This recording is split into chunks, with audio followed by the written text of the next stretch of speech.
Good morning, everybody. Welcome in here, early birds. Good to see you.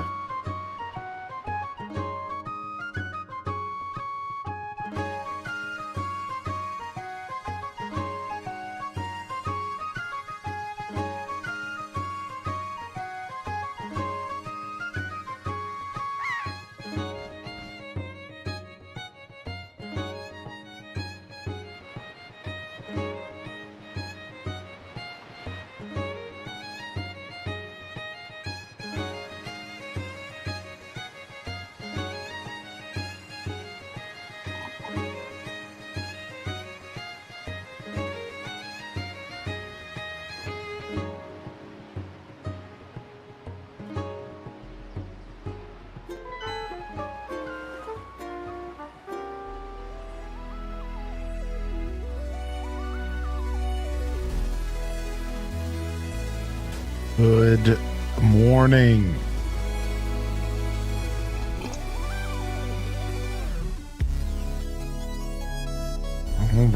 All right. Welcome in here Monday morning. Am a lamp. Good to see y'all here today. I see Beth Chu in the chat. Good morning, Kylie Ecstasy first in the chat. We got Lynn Love. What up, Jen Not Jen? Good morning.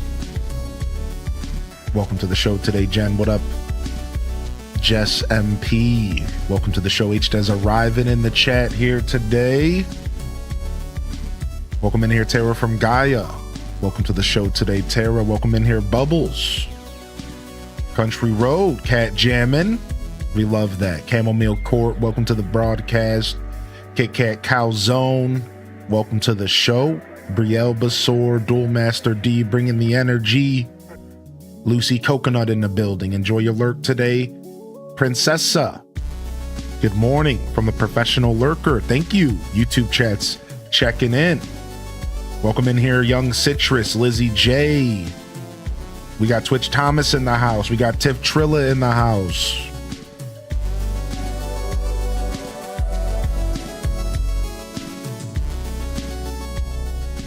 Welcome in here, Zella Zephira.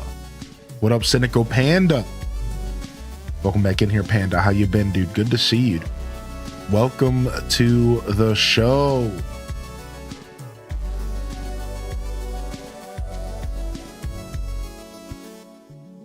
We made it back. Fresh week, fresh opportunities. Lock it in here, May 11th. Here at the crack of dawn, you know. Well, not quite. Let's be real. What's dawn for me right now? I think it's like 6:30 maybe. It's pretty early, man. Summer's coming. You know what it is. We do know what it is. Summer's right around the building, right around the corner. Summer's right around the corner, dude. We know what's going on. How are you? I'm doing all right. Thank you. Thanks for asking. Thank you. First sub of the day coming in here. Ryan Perpetrator with the tier 2. Hero Swords in the chat, baby. Thank you, Perpetrator. Let's hit him with another one, baby. And a jam session to boot. 69. Oh, H-Des Nices. Oh, 69 months. Oh, okay, dude. Shout out to Frank for the 17 at the end of the stream yesterday. I think I might have missed that one. Welcome in here, y'all. Hope you had a good weekend.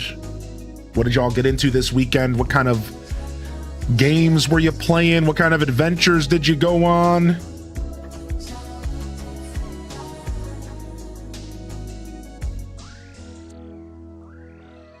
Turn off these jams a little bit for myself.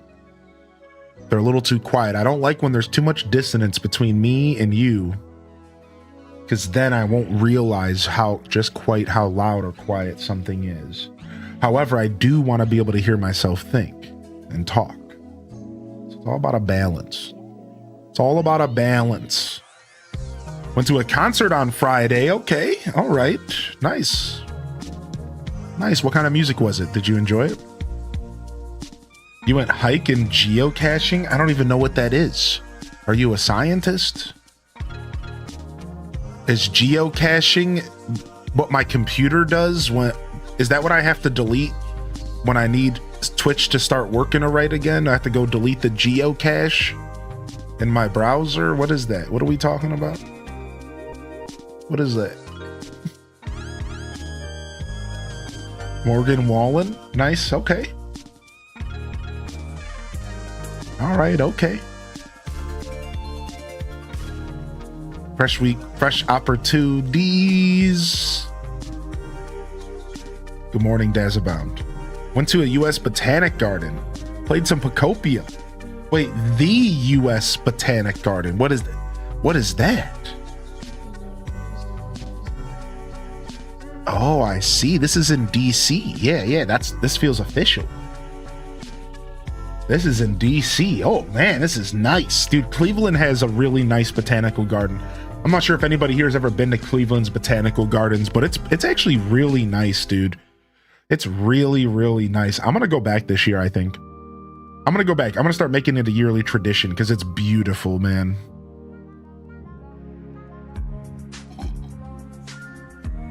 New work contract in DC? Oh, wow. So what do? Do you just stay there temporarily in hotels and stuff? Or is it big enough to move? That's a shift. I don't know where you live normally, so maybe it's not that big of a deal. Maybe just a couple hours. You tried to start for Forever. Forever was going through it, huh? You know, I'm not a marketing person. All right, I'm not a business guy. I just want to make this clear. Maybe I have no idea what I'm talking about. I'm willing to accept that. But maybe don't pay people to promote your game when your game doesn't work. That just doesn't feel like the right thing to do. Like, the game was fun when it worked. But like, that's just like, if you really are having issues, why don't you stop the promotion? Like, why don't you reach out to promotion? Be like, everyone pause the promotion for 2 days. Let us fix the servers. That sucks, right? That's interrupting your campaign. I get it. But why would you not do that? Like, why would you let people see your game while it's literally crumbling in front of people? Like, I don't know. I'm not a marketing guy. Right. And so they're growing pains, right? They're positive pains because their user base like doubled. They weren't ready for their user base to jump to 15,000 people. A guy in chat told me they had 5,000 people playing it like the day before, and then they had 12,000 people playing it the next day. Obviously their promotion campaign worked, and they weren't anticipating it to be that powerful. So, you know, there's a lot more to the story. That's why I'm not trying to be too harsh on them, right? I'm just pointing out like my thoughts. Like, I just find that kind of stuff to be real silly. Like, you have to be able to control that stuff more. And what I mean by this is your promotions. If you do have an anticipated amount of growth, why don't pause your promotions? You have to be able to do that. We have to pause the campaign. Pause the campaign. Like, and if not, you better plan that stuff ahead of time, because a bunch of people that we showed the game to didn't even get a chance to play it. And like, that's so frustrating, you know? I don't care that much. I do feel a little bit some type of way as the promoter of the game that it's like not functioning. It is like a little bit disappointing, but I don't care that much. I mostly just feel for them. Hopefully they're able to stick through it. You know, I almost logged into Forever last night. For those just tuning in, good morning. Welcome in here, Card Shark. Hearty welcomes in the chat. Don't be shy to wave them on in here now. And I almost loaded up some Forever again last night. I was relaxing and I ended up opting for WoW because I thought back about my experience and how the game kept dying, and I was just like, you know, maybe I should just wait a couple days. So instead of loading it back up, I went and loaded something else up. But, you know, it was fun. It was fun. I think I will revisit it maybe when it gets a little bit further down the line, so I can see like where they've gone and how far along they are. That's kind of my mentality right now. Their Steam review took a hit. And that's bad. Every marketing outlet, every gaming news channel I ever go to, says that if you drop into the mixed reviews or lower, you're done. You're like, it's such a hit. Apparently it's just, I don't know. I find that funny because I don't actually look at that when I go to buy a game. How many people here, like, do you actually look at the review and say to yourself, ooh, mixed reviews, better not buy that? Like, I don't actually do that ever. Now, if the reviews are bad, I will. That's the difference. If the reviews are like negative, I'll go read them and I'll see like what's going on here. But if they're mixed, I'm usually like, whatever, I know what I want. Like, I don't know, man. I find that funny that that's such a strong factor in the gaming space, allegedly. The mixed reviews. Oh no, the plague of the mixed reviews. Like, you hear that everywhere you go on the internet. The mixed reviews. Like, this is a big problem in gaming and Steam. And I find that to be so fascinating. It's like, really? Is it really a big problem? I guess it is. You know, I guess it is for your average person. You know, my view towards gaming has skewed because I'm a streamer. So the way I purchase games has changed. So I might just not understand what your average gamer goes through nowadays. I understand that I could be out of touch. You know what I mean? Like, I could be out of touch. Like, I don't really think that hard nowadays. I used to be way more on a budget for gaming and stuff. And I used to be like real serious about the games I purchased. But I'm like so relaxed nowadays. I guess I don't care as much, you know? Yo, what up, Malachi? We should get a pulse check on Tales of the Shire. I was thinking about that, actually. We almost loaded up Tales of the Shire during our 7-year anniversary. So just know that it's on my mind. And it's something that I want to participate in again and see if it's maybe, you know, scratches an itch that I'm looking for. It's a game I think about a lot. I would like to play more of it for sure. Good morning, Malachi. Good morning, Mr. Bubbles. And don't be shy to get those waves in the chat for anybody who's rolling in on YouTube as well. An HDES wave or an @ and a hey, how are you? Welcome in here goes a super long way for helping the community feel like a place, a welcoming place. So don't be shy to do that. Don't be shy at all. Of course, if you're just lurking and relaxing, that's okay too. You know, no pressure to do anything. No pressure at all. When will you be playing Lego Star Wars again? Probably tomorrow, actually. I don't know. This week, though. Probably tomorrow. I would have played it today, but it's just not quite the vibe for the kind of show I wanted to put on today. A lot of voice, a lot of cutscenes, and a lot of downtime for me talking, and I like my Monday shows to be a lot of yaps, so yeah, we'll probably do some more tomorrow. We have to get through the 4th episode. I'd like to do 2 episodes a stream, but I'm thinking we could do an episode and a half. That'll put us up to episode 6, and then we can do 6, 7, and then, oh god, here we go again. Ooh, and then we could do 8 and 9 and wrap it up, right? So that's kind of the plan. I'm thinking tomorrow we'll do the rest of 4, which we're not too far away from finishing episode 4, and then we'll do all of episode 5. I think that's what we'll do. And then maybe Thursday or Friday we'll do the next 2. But what I'm trying to say is we're only about 3 episodes away from finishing the story of the games. And then, you know, if we want to go back and do 100% stuff or whatever, we'll decide, you know, collect more bricks, unlock characters. That game is so thick, I'm not even sure about all of that, but it is a fun game. He said the thing. Yo, what up, Jitterbug? I hope you're feeling good, Jitterbug. What up, Shadows Benji? Cricket's in the house as well. Good morning, Ebony Bow. Yeah, I'll read the reviews if they're negative, but if they're mixed, I guess it does depend on the game. I agree with Mrs. Pirate. Good morning, Miss Pirate. I agree.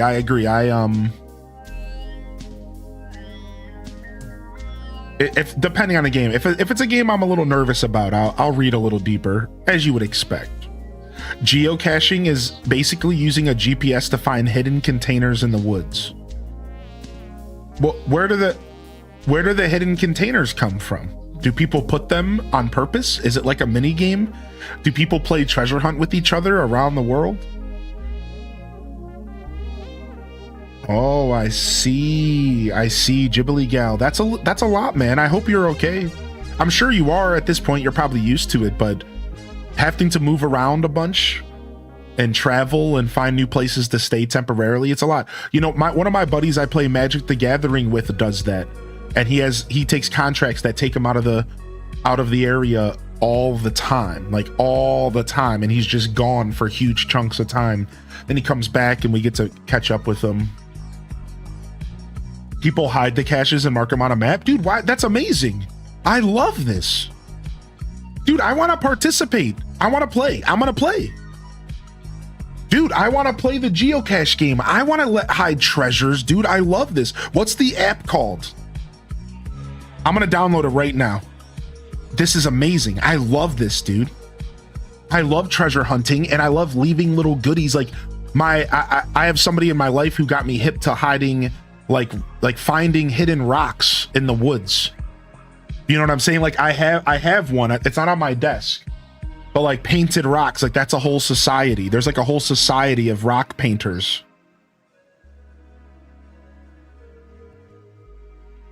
It's just called geocaching. Okay, I'm going to look it up right now. Dude, this is so meta. This reminds me of, you know what this reminds me of? Of graffiti art, because graffiti art is also a weird game of treasure hunt. Because as you go around the world, you can find little tags hidden. Like I've seen tags like under things. I've seen little tags scribbled on top of things that nobody would ever be looking. But if you just so happen to look, there's a tag there, right? So I found that graffiti art was a weird game of treasure hunt over my life. And you could find the goofiest places tagged that you wouldn't expect. Like you go to like your grandma's backyard and you'll find like a tag under like a rock in her front yard. And you're like, what? Somebody come and tag this? Like, like there's like little, like you'll find graffiti art everywhere oozing. It's like a hidden universe. But you don't really see it unless you're really looking for it. Then all of a sudden you'll like see it on a building, you'll see it on a water tower, and it's like you don't consciously notice it until you're actually playing the game. Find your next adventure, geocaching. All right, here we go. I'm gonna become a geocacher. I'm gonna start putting treasures out in the world. The first treasure I'm gonna put out there is a single slice of bubble gum in a box inside of a box inside of a box. Oh, did I mention I'm gonna troll people?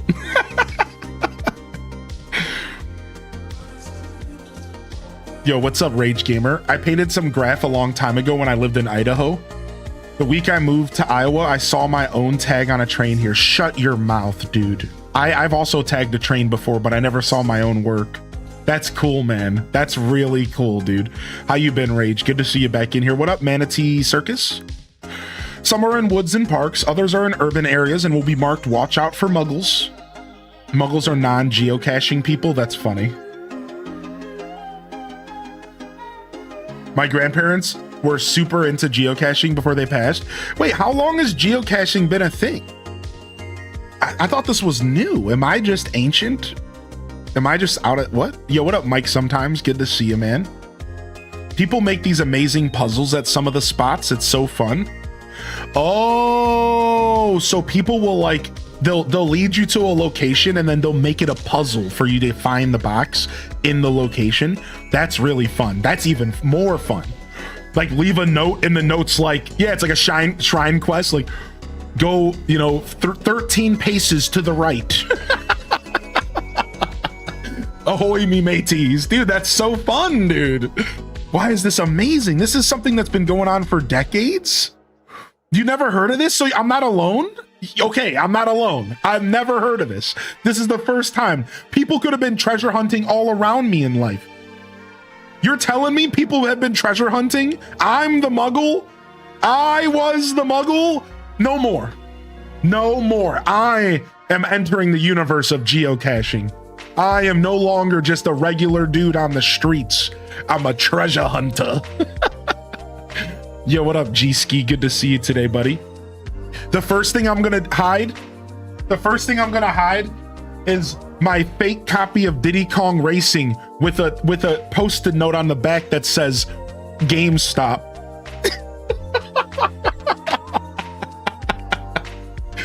I still haven't gotten my copy of Diddy Kong Racing yet. I haven't had the time to travel all the way down to the Steel Yard in Cleveland. It's a lot further away from me than it's a trip, man. It's an expensive Uber, let's just say that. The Uber would cost as much as it cost for the game. Like, that's the thing. To give y'all an update on what happened with this, the Uber cost more than it cost for me to pay for the stupid game. So I haven't really found a reason to go and replace it yet, because I don't want to spend the money to travel back and forth from the place that they want me to go. And then I would have to go back again once they got it delivered. That's 4 Uber bills. Or 3 if I do a there and back. So I don't think my offer is going to expire as long as that dude still works there. As long as the dude still works there, I think I'm fine. And he was a manager, so hopefully he's still there. So I do have a guest coming in town later this month. Maybe I'll ask them to take me down there, and then I don't have to deal with the Uber cost. Either way, I have yet to try to get my game fixed, so I'll let y'all know the next update down the road. What up, Thumbtack again? Good to see you, dude. It's still very common here in Australia. People touring the country usually do it to find cool spots. Lady Descent saving the day. Before geocaching, there was letterboxing, which was the same thing, but without technology. You just had to use a map and a compass. That's even cooler. That's even cooler. GPS? Nah. Compass and a map? H-Day arrived. Yeah. That's even cooler, dude. I actually know how to tell direction. I was born and existed my whole life around Lake Erie. So I have a natural sense of north. I kid you not, even when I'm in places with no lake, if I just sit and think for a second, I can always figure out exactly where north is. Because my body is naturally in tune with always knowing where the lake is. So I have a permanent compass in my mind. I always know where north is because of growing up around a lake and always using the lake as my like foundation of where I was going. Does that make sense? Like that's why. It's like when I would travel around the cities and around Cleveland, the lake was like your anchor. It'd be like, okay, I'm trying to get to this place. Okay, well, the lake's there, so let me go here. So that was how we travel around Cleveland. It would be like, okay, I need to go here. The lake's there, so I should go this direction. And that was how we always traveled before phones and GPS.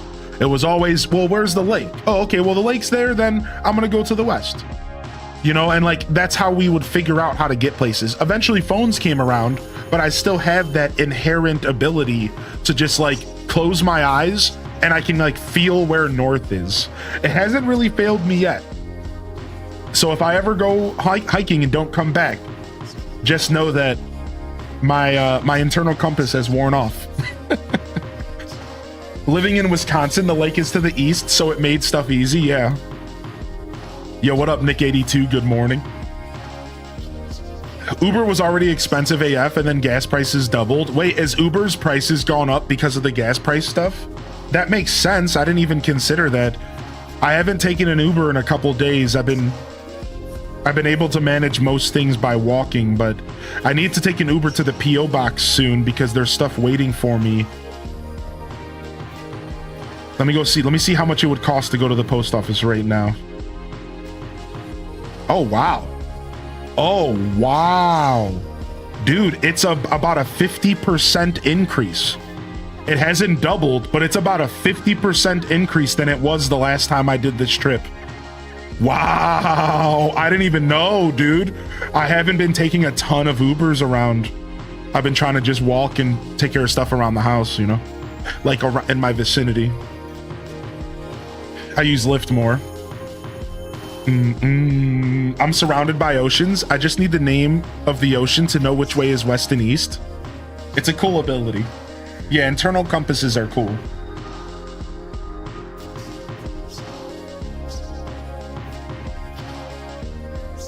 Yo, good morning, Sarah Nacho. Welcome to the broadcast. What up, Dad Baby? All right, let's jump over to the game screen and then we can keep yapping. Sound good? Man, these botanical gardens are gorgeous, by the way, Ghibli Gal. Thanks for sharing with me. I'm glad you're taking the advantage of your traveling. I think I could live life pretty healthily that way. I think I could. I lived most of my life never putting my roots down. So even though I finally have like started putting my roots down for like what feels like the first time in my life, like since I was a kid, like really, like pretty much since I was about 23, 24. Yeah, maybe. So maybe about over a decade. I haven't really put roots down anywhere. I've only just been a rolling stone. And this past year, I've been actually letting myself relax and kind of put roots down. But I feel like I could live a life of traveling around pretty healthily. I think I could. Love the Snorlax mug. Yo, thank you, man. Hearty welcomes in the chat for those just rolling in. Good morning, Wavester. Wavy, yo, Wavy, waving them on in. I love that. Good morning, Lazy Stoneheart. And thank you, Bird81, for 46-month primer. Bird81, they said.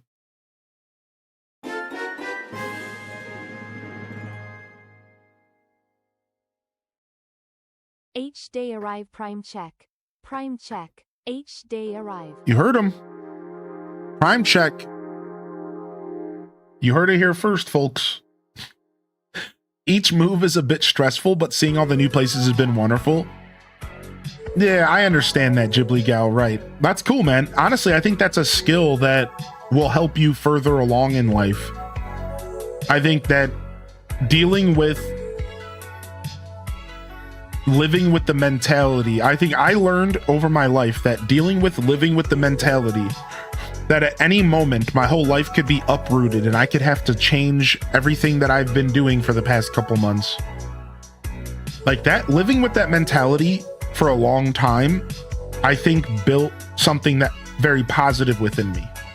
It allows me to not be connected to material things. It allows me to not be connected to where I am physically, but instead to focus on where I am mentally. It allowed me to build a certain level of fortification that I noticed that a lot of people don't necessarily have. And another way to word that is, it feels as if it's a skill that you have to learn that a lot of people don't necessarily have inherently. The natural ability to just let stuff go is achieved easier when you live a life for a decade where you don't have the option to connect to the things around you. That at any point you just like, okay, life's changing now. Now I don't have a place to live. What am I gonna do? You learn over time. It's like a defense mechanism, but I think it's healthy. I think it's actually a trick. And I think now I am naturally, you know, less bound to the stuff around me. Like I feel so strongly when I say at any moment I could just get up and move and I would be super comfortable. Like right now, at any moment, if my life forced me to go and move to another country, I would 100% be able to adjust and adapt overnight. I have that ingrained in me for the rest of my life. I could just adapt. I'm fine. It wouldn't be a problem at all. I would thrive. I would just thrive. I know I would, because I had to thrive for so many years. So it's an interesting thing that a negative can turn into a positive in your life and can turn into a skill, even if it was kind of bred out of anxiety and stress. You know what I mean? Like I got toughened up. I steeled over the years, and now I have that natural ability, you know? So as much as I do love where I am now and I wouldn't want to uplift my roots, I could, and that's the difference, right? I'm surrounded by theme park people. I wonder what those types of people are. I don't know if I've met theme park people. I've met roller coaster people because of Ohio and because of Cedar Point, but I've never met theme park people really. I think I've met a couple of them, but I haven't been surrounded by them. I only know about I'm surrounded by roller coaster park people who thrive on adrenaline and who try to ride the scariest, biggest monster rides. Every year it was getting season passes for Cedar Point and going every weekend. And I'm just sitting here like, I'm afraid of roller coasters.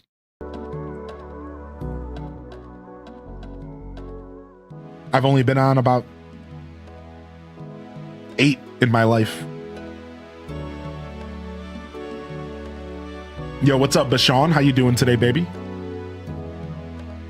Right now on Gale Island, it's 8:46 a.m. on a Monday. Let's go, baby. Oh, nice. We have a campsite visitor. Yeah, I've always been afraid. I've always been deathly afraid of roller coasters. I've pushed myself through a couple, but I've been on less roller coasters than I can count on both hands for sure. But I've been on a couple. I can't handle them anymore. Getting old sucks. Oh man. Thanks again for the support, Bird. Appreciate you, buddy. And good morning, Nugs. Tuning in over onto YouTube's. Good morning, Legend of Tay. Lurking on the big TV through YouTube. But I wanted to make sure I said hi. Oh, thank you, Tay Tay. That really means a lot. You didn't have to do that, but it really means a lot. Thank you. Yo, what up, Atlantic Chaos? Do you guys have electric scooters for rent? We do. We do, actually. So that's becoming a bigger thing around here, Twitch Thomas. So I don't know about the rest of America, but America took a long time to enter the bike era.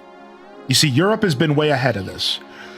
Now we're starting to see more cities get populated with bike routes, biking lanes in the roads.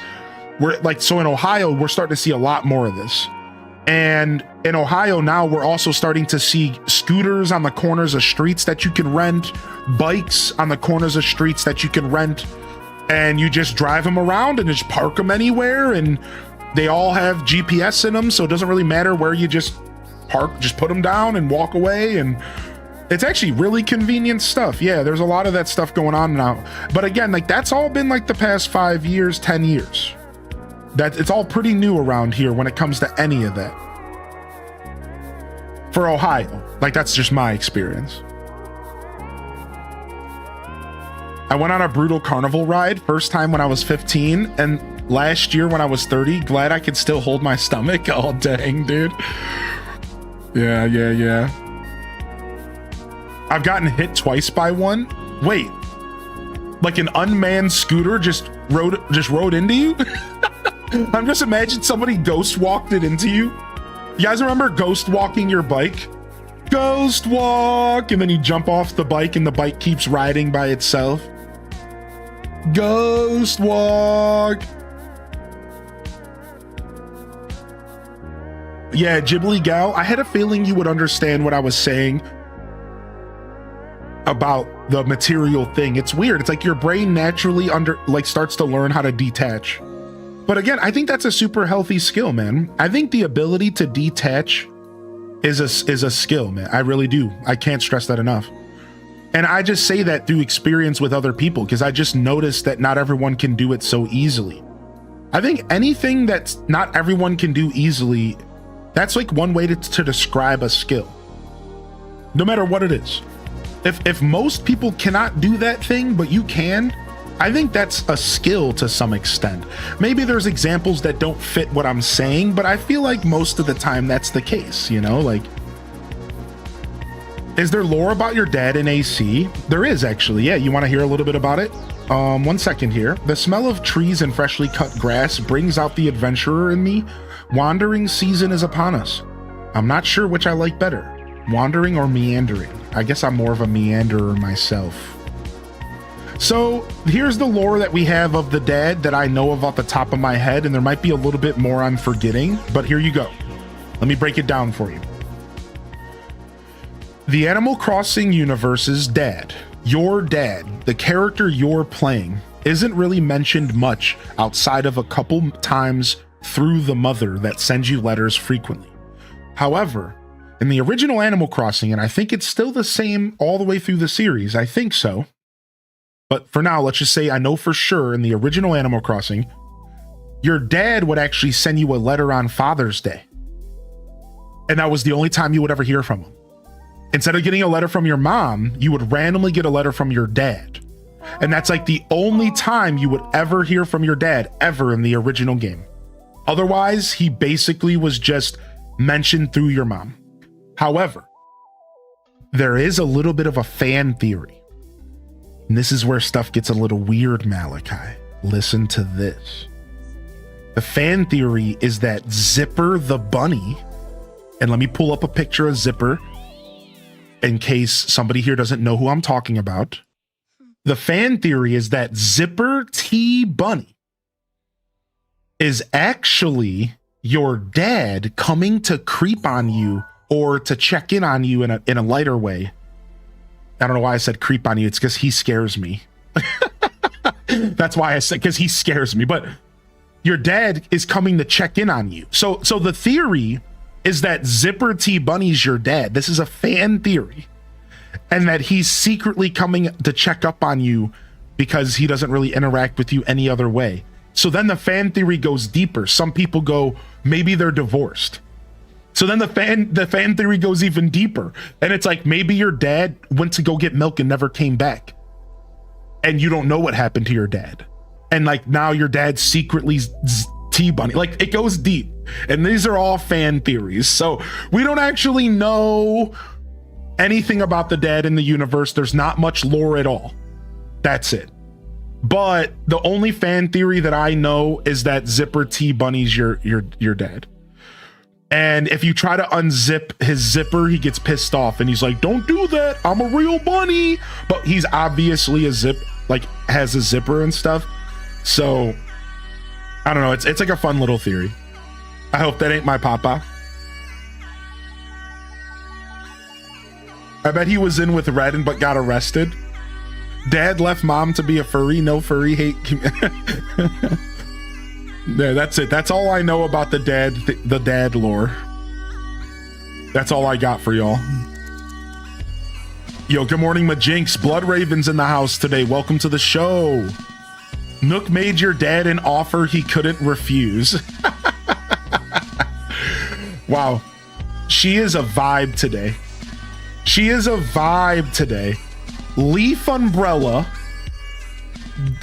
devil horns, and her pajamas.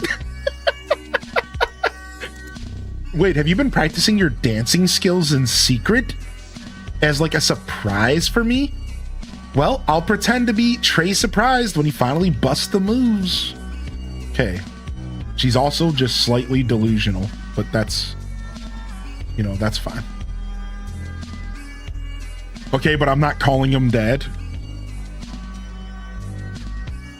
All right, so what do I want to do from this side? So this is all the work that we did the other day. We've been designing a Lost Woods themed island, and we decided to turn Tangy's property break it up with some lakes and some rivers. But I realized that I was going to turn this into a little relaxing spot for her, but she can't technically get here. So I might actually change what I did here later, but for now, this is fine.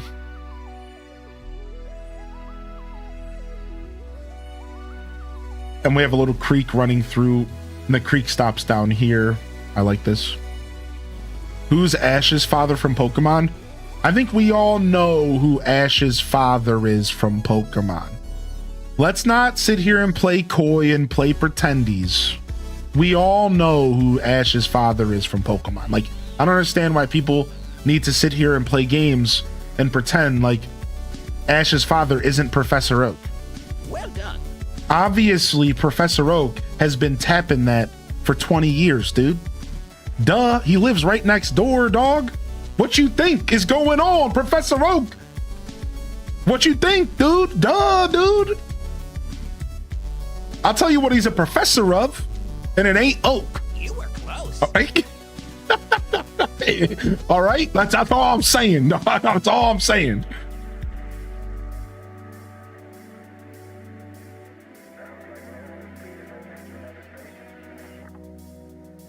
Ash is a tree variety. Come on. Thank you, Thumbtack. Thank you. Oh, it's obvious. It's been that way the whole time. It's not Mr. Mime. No, we don't mess around. No. We don't mess around with any kind of interspecies mingling in the Pokemon universe. All you what low punny, Gardevoir, Mr. Mime, goons out there. You better cut it out. All right, we don't play that game. I never thought about this before. Mind blown. Yo, what up, Kaneru? Good to see you. Good morning. What up, Pineapple Flow? Welcome to the show as well. I mean, Oak's name is literally wood. Yo, good morning, Sith Angel. Thanks for the lurk. Hearty welcomes in the chat if you got a free hand. It's good to see y'all back in here today. Oh my gosh. What's up? What's up, Tariel Panka? I'm turning in my master thesis tonight. Nervous as heck. Can we get some HDES blesses in the chat? Oh, I almost spilled my coffee. Blesses in the chat for the legend. Yo, Panka, you got this, man. Turning in the master thesis. That's terrifying. I wouldn't even know, man. So Gary's your brother? Correct. Gary's been your brother all along. And if Ash ever found out that Gary was his brother, there would be hell to pay. So that's why it's all kept secret. Because their rivalry's too strong. I just wanted to fit "there will be hell to pay" into the conversation because I've been watching Star Wars and that's what Uncle Owen says when he wakes up. That's all that was about. I just really wanted to fit that into the conversation somewhere. I don't know what I'm talking about. But Gary's his grandson? Oh, true. So never mind. I forgot about that. Yeah, Gary's his grandson. So that has nothing to do with anything. Ash's mom once dated Giovanni. No way. No way. Really? I believe that. She seems like she likes a bad boy. What up, Ray of Positivity? I love your tag over on YouTube. Good morning.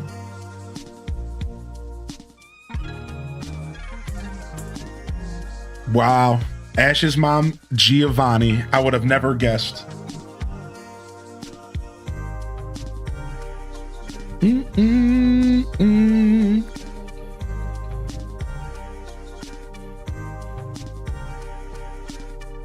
All right, we need to grab materials today. Today, we're going to figure out what we're doing with our hidden tunnel.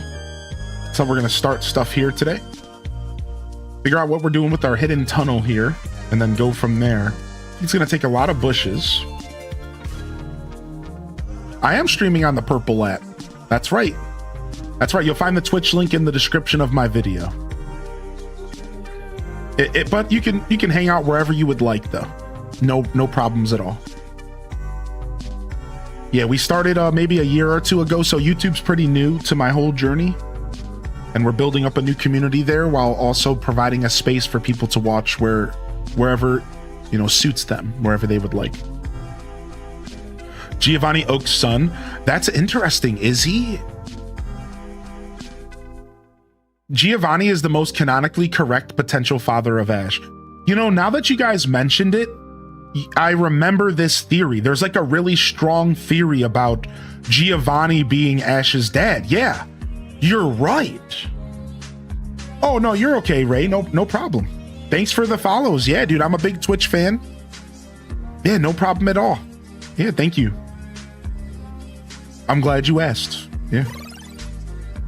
Yeah, I remember that theory about Giovanni. I don't remember like what the theory is about or like why it exists, but I remember that there's something to do with Giovanni and Ash.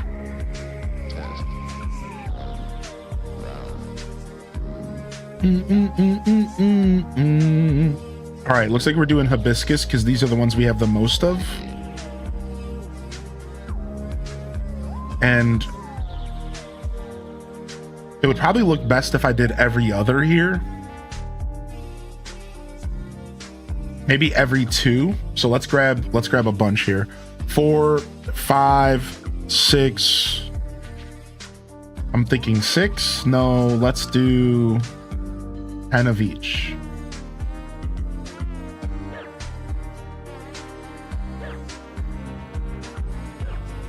All right, and then go to red as well.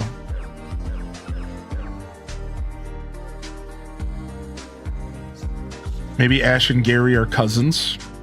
Step bros. Well, hot dog. I can see why you're a Twitch fan. Hello. Hey, Ray. Yo, welcome to the show today. Hearty welcomes in the chat. Yeah, I've been streaming on Twitch for 7 years. And this is where I originally built a community. And I've been creating content on here full time for 6.5 or so of those 7 years. And I'm very proud of this beautiful community, and it's a very welcoming place. And we're trying to do what we can to maybe have YouTube also grow and prosper the same. YouTube's a little bit of a different place though, so it's going to take a little bit of a different journey, you know? YouTube is less community focused, more focused on the content, whereas Twitch is more community and actually kind of less focused on what's happening in the content. So streaming to both of them simultaneously requires a balance if you want to succeed on both. I think. What up, Goopie? Hey, how you doing? Yo, Abby likes nachos. Welcome back. Good to see you here. Good to see you. Dude, I love this conversation this morning. For those just tuning in, we're talking about apparently the question of the morning is, who is Ash Ketchum's father? It's an episode of Maury in here. You're tuned into Maury, highly in descent version. I am not the father.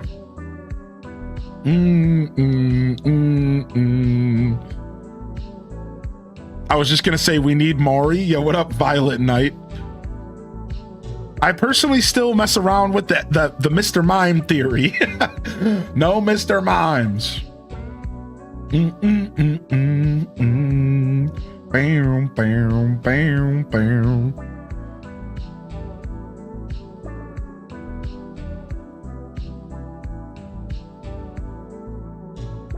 Normally watch on YouTube while I work because it's more content based, and I am a social chicken, so I'll chat and get distracted easily. Yeah, which is totally chill. We have a pretty welcoming lurker experience. We appreciate and value our lurkers, even if you're out there lurking without a Twitch account. Don't worry about it one bit. Just enjoy the show. Maybe Arceus is his father? I mean, Arceus the creator. All right, I guess we start the bushes. I think we want to line these cave area completely with bushes. So it's going to be a little weird at first, and then maybe we can change it up later, but I think we commit to this. I think we commit to lining this area up with bushes for now. And then like we can change stuff up over time. I had 4 drinks and I can't believe I don't have a hangover. Dude, for real, I feel like I get kind of a hangover after like 2. Giovanni's Oak's son and Gary, also Gary and Ash's father. They both have. Giovanni paid off Ash's mom to leave and keep quiet about all of it. I have too much time on my hands. Do you watch Sister Wives by chance? Because it sounds like you have the ability. You should be a writer for that show, is what I'm trying to say. You should be a writer for that show. Because you got the skills to pay the bills when it comes to the drama, for sure. Nintendo says Switch 2 price increase doesn't cover all cost. I did see that. Yeah.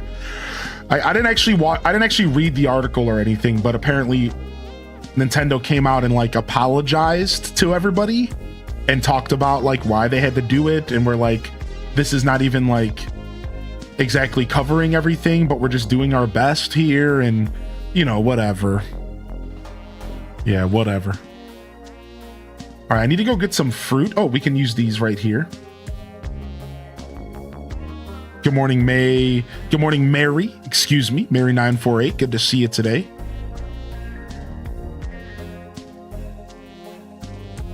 Happy new week. Yo, welcome in here. Fresh week, fresh opportunities.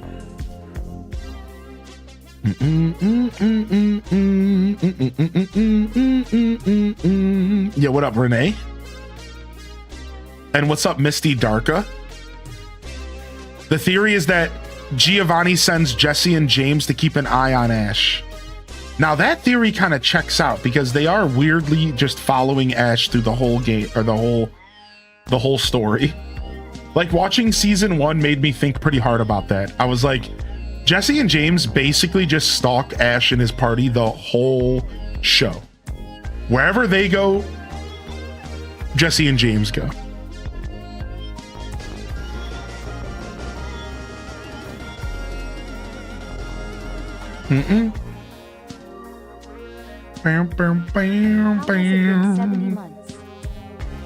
How has it been 70 months? The tier 2 from Go For It Pets. Sound off in the chat for Go For It Pets. Holy heck. Thank you, man. Appreciate you, homie.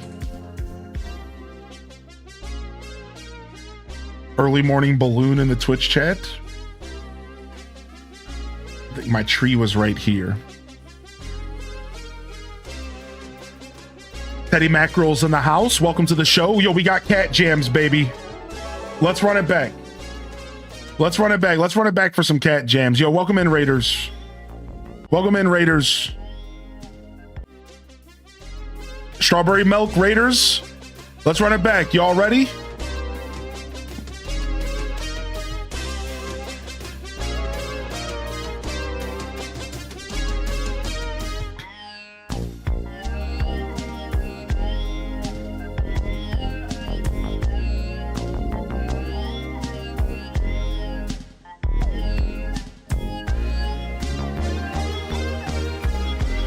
Yeah, dude, them cat jams, baby. Them cat jams, baby.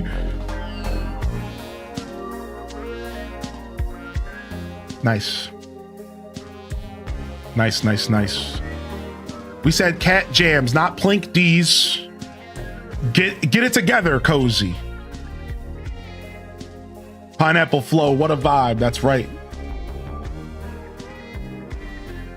What up, Raiders? How was League of Legends today? Nice. Some of my buddies still play League, but they only play ARAMs. They only play ARAMs.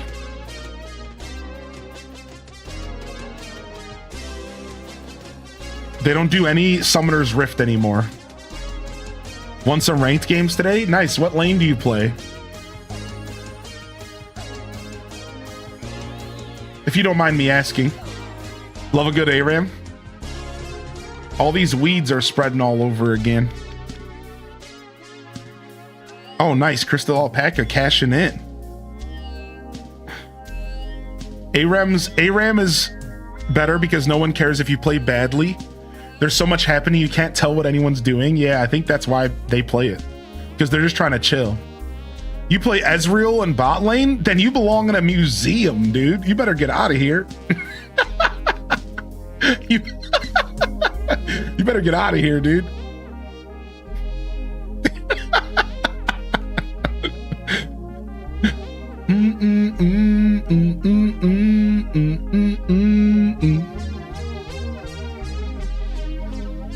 Yeah. I love some good League, man. I used to play. I played when League was still in beta. I'm a dinosaur. I played when there was only like 7 champions to purchase for 6,000 of the points. Like I played that game so long ago, and then I played all the way up to like season 6 or 7, and then I was like, I'm good. I decided to cash out. So it was cool. It was a good journey. I played bottom lane and jungle. I played mid originally. Then I went to bottom. Then I went to bottom jungle. And then I started doing a little top. And then I was just like, I'm over it. Mostly actually quit League because I decided at one point that I had too many forever games. And I needed to make a decision on what to do about the forever games. Does that make sense? Because I realized that I had too many games that I want to go back and play that take a lot of time. Everything from old school video games to World of Warcraft to MMOs. So I decided one day, I thought to myself and I said, maybe I should stop playing MMORPGs entirely and all live service games, so I can just always play new, fresh experiences or go back to my retro classics and nostalgia. Right? But I realized that I love MMORPGs, so I'm not going to just kick those to the curb for no reason. So instead, I decided games like League had to go.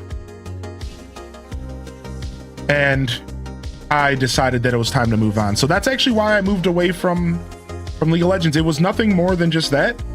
I still think about installing it and playing some ARAM every once in a while, but I think I'm just gonna officially move on.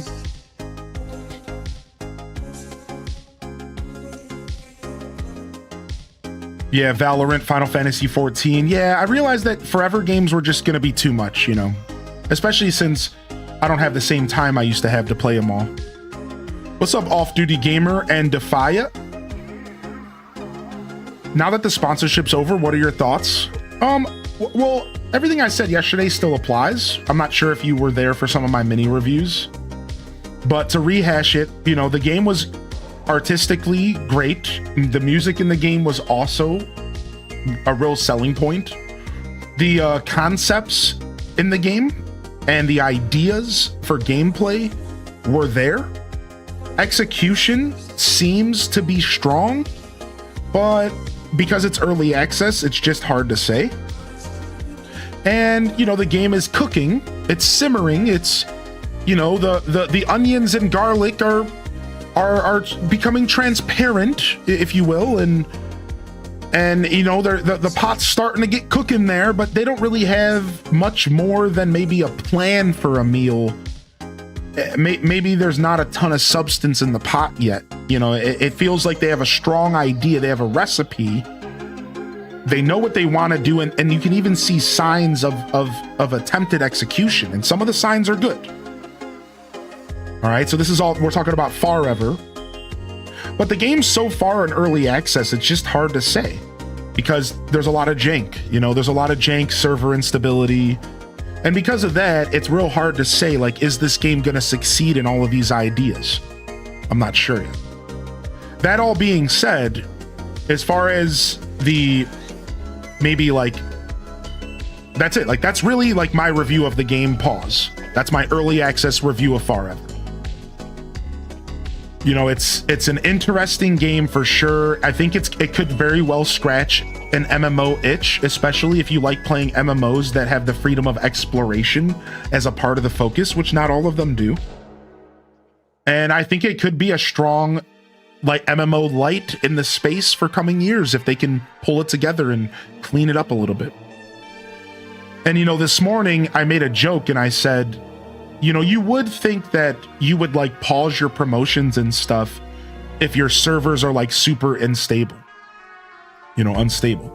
So I do find that to be peculiar, that I've seen this before where these companies, they have like a campaign planned to promote their game, and then something happens where the server's unstable. Maybe they, in this case, they had way more players than they were anticipating, and that's a good thing. But instead of like pausing their promotion, they keep paying people to play the game, showing off their server instability and jank. And it's like, dude, people aren't forgiving, man. Like, I think these companies need to wake up and remind, like, gamers are not forgiving. They will not forgive you if your game is jank, dude. Like, they're not going to be forgiving. They're going to get their first impression and they're gonna hate it and they're gonna move on. So, like, I do find that to be a real peculiar thing. Like, if your servers did double in population, and if you really were struggling for your servers to be stable for people to enjoy the game, pause your fucking promotion. Contact these companies promoting your game and tell them to pause. Wait a couple days, fix the servers, then go back to promote. Why are you paying me to play your game and I'm showing off all of its worst highlights? I just, that's none of my business, by the way. This is none of my business. I'm just the guy playing the game for a sponsorship, you know, like, but I just had that thought this morning and I shared it with the community. I was like, they have to be able to do that. Like, you would think you would do everything you could to like pause the promotion or something. Like, why are you anyways, that's not even a negative comment on the game. That's just thoughts that I wanted to share since you asked. You know, I can't think of any MMO or server-based game ever that has ever had a good launch. Exactly. I feel like every single one has server issues on week one, and I think that's the logic behind continuing to promote the game. Because there is something to be said about being so confident in your game that people will push through the jank to play it. And I will tell you this, I don't know about how y'all feel about this. I'd love to hear what everyone thinks. So, you know, type 1 in the chat if you will play a game that's good, even if it's janky. Like, if a game is good enough, you will play through the jank. You will play through the lag if you want it bad enough. I know I will. I know I will sit there and click the login button 20 times until I get in if I want it bad enough. I will sit there and stare at the screen. Anybody remember Diablo 3's release? I sat there for 2 hours straight. Log in. Just because that is how badly I wanted to play Diablo 3's release, right? So like, it's interesting. Like, there is something to be said. Like, maybe jank doesn't really affect the game that much if it's good enough. I don't know. You know? Yeah, every WoW expansion release is a nightmare. Exactly. So like, that's why this isn't a part of the criticism. That's why I wanted to separate those comments, right? Like, I shared my review of the game, and then as a side note, I wanted to just talk about this as a discussion, because I don't want to criticize the company for keeping their game going even though it was unstable. Like, that is just kind of how MMOs work, right? And like, a lot of MMO fans are kind of forgiving, so you know, maybe I just don't realize that or something. But I think the game has potential for sure. Yeah, 100%. I'm gonna play some more of it off stream, and then what I think I might do is I might wait for a couple updates. Miss Aileen, welcome back, by the way. And I might wait for a couple updates and then come back. What do y'all think? I'm thinking maybe we wait a couple weeks, maybe a couple months, and then we just like do a pop-in and see how it's going, how it's doing, and see if like they've managed to, you know, kind of fulfilled to the, you know, lead to that potential, and see like what's going on. I think that's what we're gonna do with Forever. I actually like the game, dude. So I'm gonna hang out. I'm not gonna really play it on stream for a couple weeks, maybe a couple months, and then I think we're just gonna do a pop-in and check in on it and see like how it's going, how it's progressed, how the servers are doing. So you can expect to maybe see another little episode of that game again later. For now, I think I'll play it off stream a little bit and just kind of pick at it, see what it's like. I'm definitely having fun though.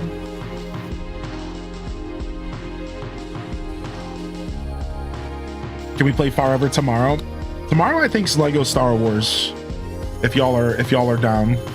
I think so.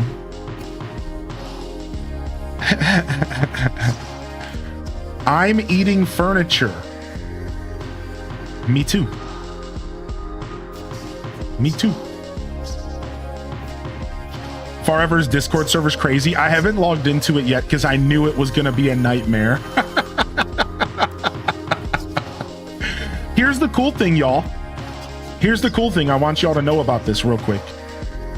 Steam has a new system in place. If you charge for a game in early access and you don't fulfill certain requirements, they have to give you a refund. So like, now games can skate around this by like just releasing the game at 1.0 and then abandoning it, which is like so terrible that that's an option.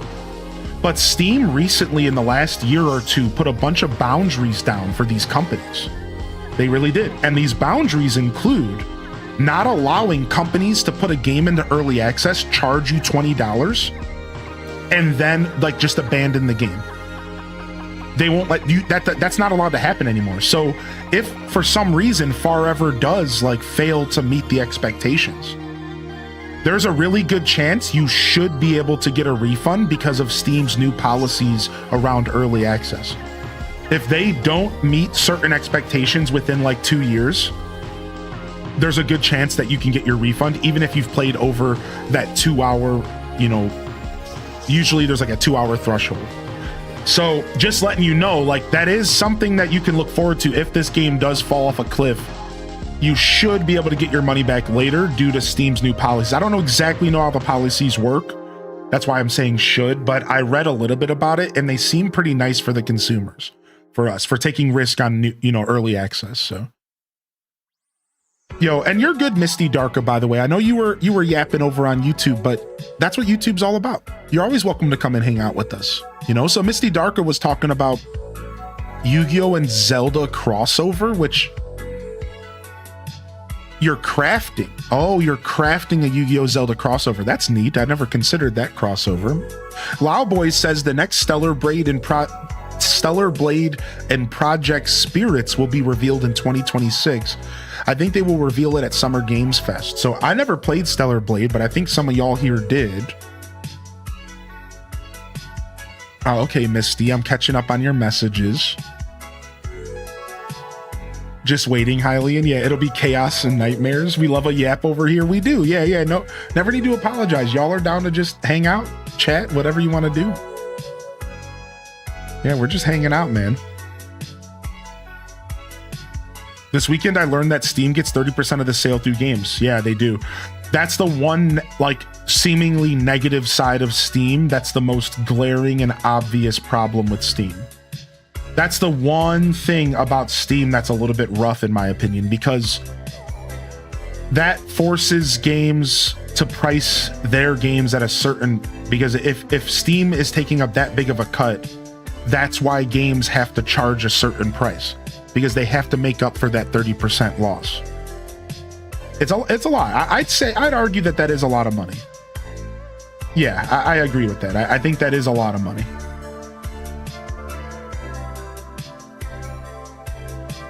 I think Nintendo takes the same exact percent, by the way. So all of those $1 hentai puzzle games on the eShop are only getting like 70 cents after Nintendo takes 30 cents of each one of them. So if you ever wondered why those games are on the eShop still, it's because Nintendo gets money off of every one of them. So Nintendo's cashing in on your $1 hentai puzzle fix. All right. Then you get games like Silksong, where we're like, maybe your game should cost more. I really love the gaming community. Made me so happy when they rallied behind Silksong and were like, you guys should charge more. We want to give you more money. It made me so happy that the gaming community came together and were like, we would give you more money. You guys stop. Take our money, please. No, we want to support you further, dude, please.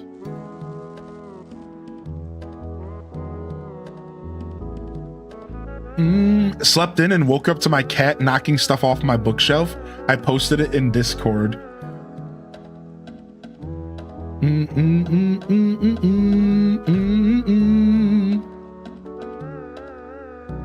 All right, where is Pets? I'm assuming you shared it in Pets. No. Maybe you shared it in Media Share. Maybe just the old general chat slap-a-doo. Nope.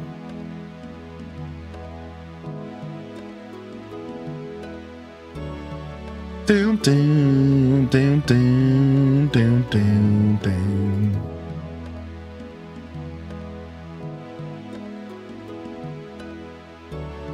I would easily pay Concerned Ape for a Stardew update. Yeah, like people like want to give Concerned Ape more money. They want to give Concerned Ape more cash. Like that's funny. I love when the gaming community rallies together like that.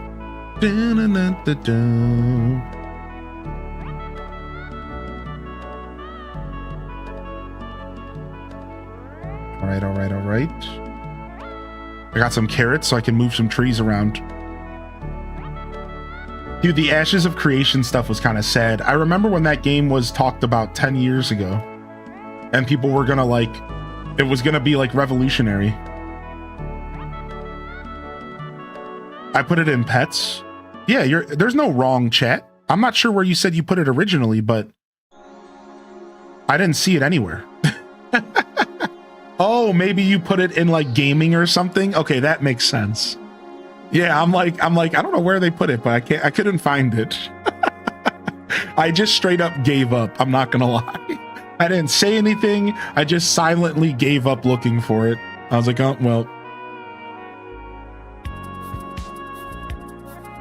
I deleted it from the other. Okay, that makes sense. Yeah.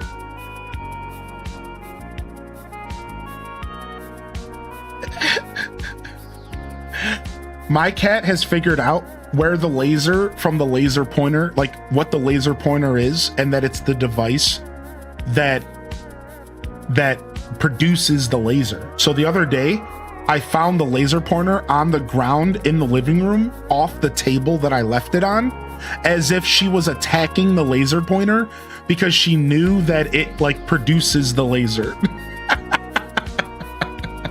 I'm like, what the heck, dude? She like made a point to go on the table, slap it on the ground, and like beat it up. I was so thrown off. Oh, she knows we're talking about her. All right, you can get some pets. Come here. Come here. Meow, meow. Were you sleeping somewhere? No, you weren't sleeping. She's always super warm when she's sleeping. I can always tell when she's waking up from a nap because of her voice and because her body's always mega warm. Make it to her lap, cat. That would be my goal. She's pretty nervous about walking on humans at all. Like the way that she's like very nervous about it. Like for example, when I'm in bed and she wants to cross from one side of the bed to the other, she'll like walk up to my legs and she'll like feel where the legs are to make sure that there's like solid ground under her.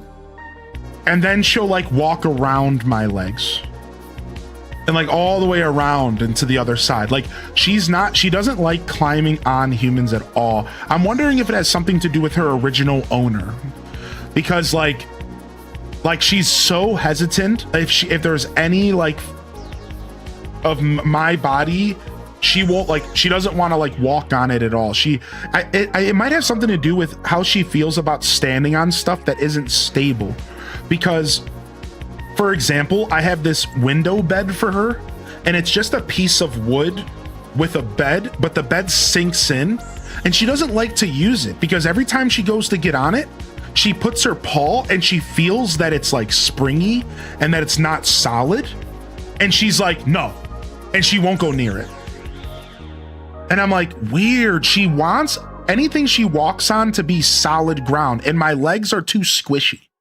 So she goes to get on my legs or something. She goes to touch my legs and she's like, no, this isn't solid. I can't put my weight on this, even though she obviously can. So she sat on my lap once since she's moved in and she slept there.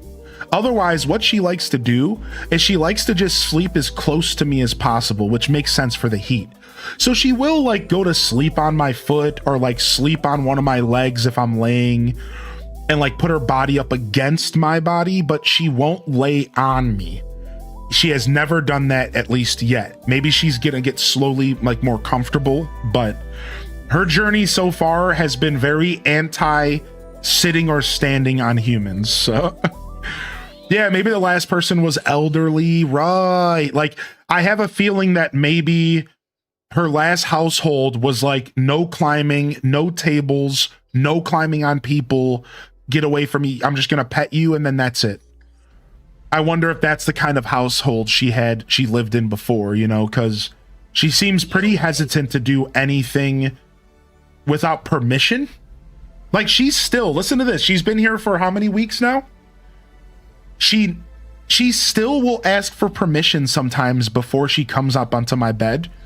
And she'll still ask for permission sometimes before she comes up onto my footstool, my ottoman. She'll sit there and just look at the ottoman and she'll meow. And then I'll say, come here, it's okay. And then she jumps up and she'll walk around my bed at night and be like, meow, meow. And I'll be like, it's okay, come up. And then she'll jump up.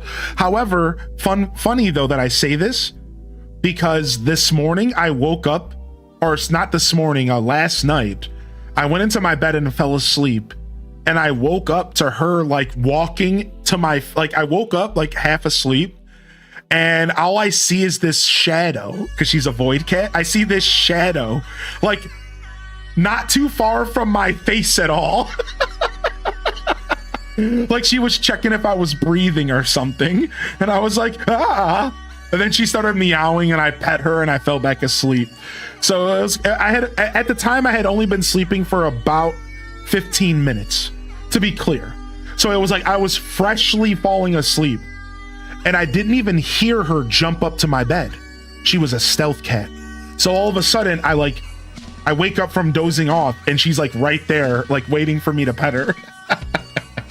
It was pretty funny.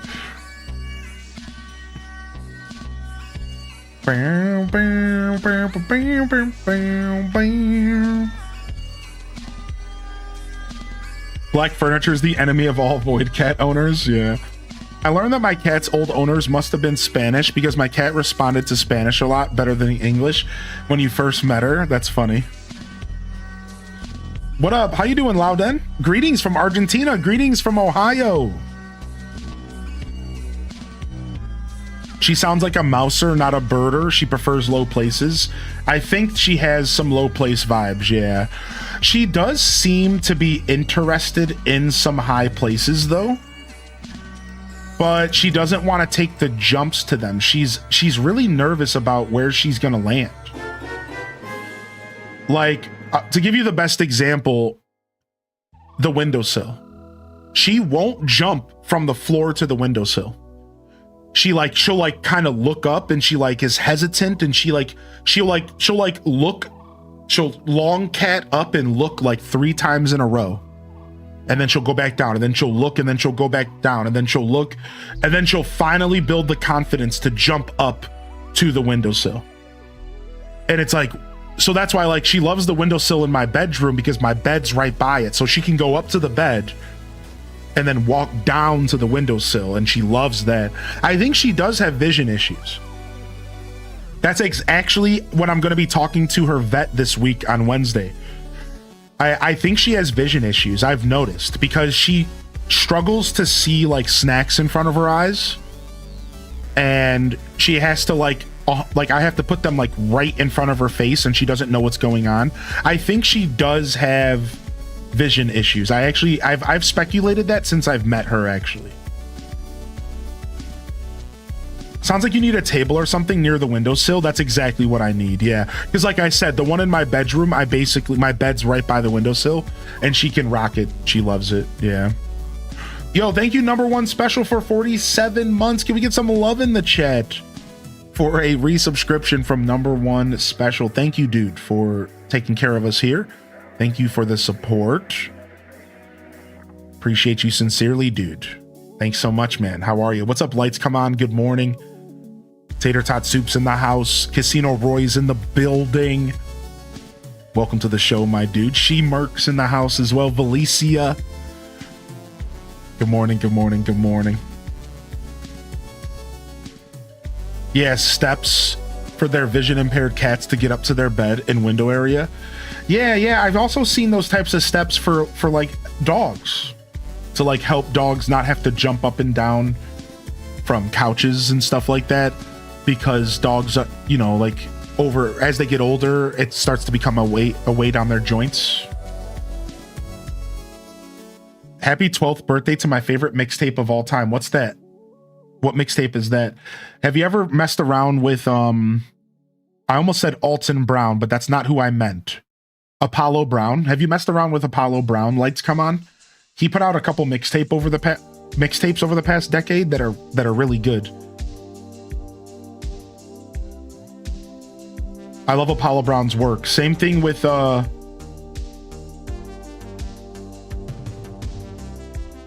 Denki Gama. Is that his actual name, or is that the name of the album? Denki Dama. I think that's actually the album name. Bases by Mac Miller, his independent release. Cool. My mom got that for her wiener dog because he had some bad hips. It's a pleasure to be in this lovely place. Excuse my English. Yeah, you're fine. if I had to guess, you probably speak better English than I do as an American, so don't worry, you'll be fine. You'll be okay. Yeah, check out Apollo Broad. He's a instrumentalist. He does beats, and he works with a bunch of people. Yeah, he's cool. I like Apollo Brown a lot. I can even recommend a couple albums if you ever want.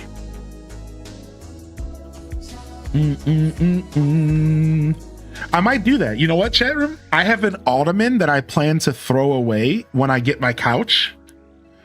And maybe I'll keep the ottoman and I'll scoot it up to one of the windows for the cat. Also, the cat's gonna love the couch because the couch is just the perfect height to go up to the windows. I just thought about it. So those windows are covered. But yeah, maybe I could put the ottoman up to a window for her. Because I was going to get rid of it. I don't really need it, but... Your wiener dog has steps also.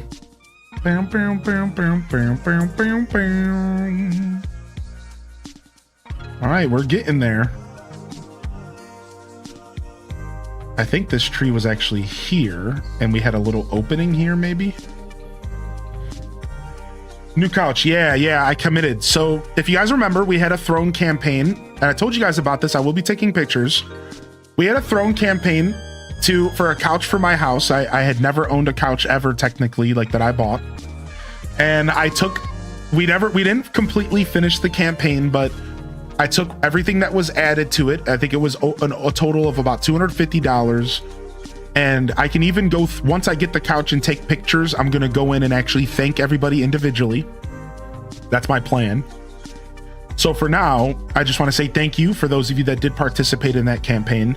So I took everything that the community helped with there, and I think it was around, 300 or something. So seriously, so grateful. And then I had a little bit of support from the lady in my life, and then my own savings, of course. And yeah, I committed to a brand new, like, modular couch sectional for my living room. And I've never been a guy who, like, feels the need to buy, like, like, I just live within my means. But I bought a couch, man. It's like, it's not that big of a deal to your average human, but I'm not your average human. So for me, it's like a weird adult thing to do. It's like, oh, I'm buying a couch. I'm an adult now. Like, I've never done anything like that in my life. I know that's crazy, dude. I'm 30 something years old, over 35, and I have never made a big boy couch purchase ever in my life. So, whatever. I've lived a pretty humble life, chat room. All right. Like, I've lived a pretty humble life. I can't even begin to tell you. So it's pretty cool. So thank you, everybody. Cheers. Yeah, it's pretty cool. Please tell me you got it from Costco.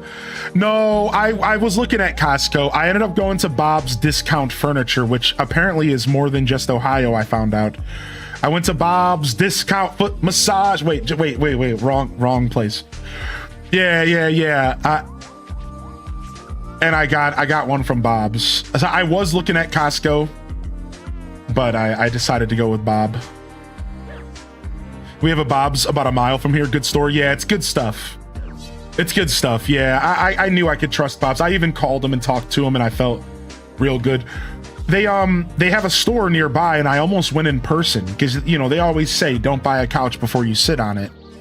But I took a gamble and I just bought it because I know what I want, and I was more worried about the frame and the structure than the comfortability.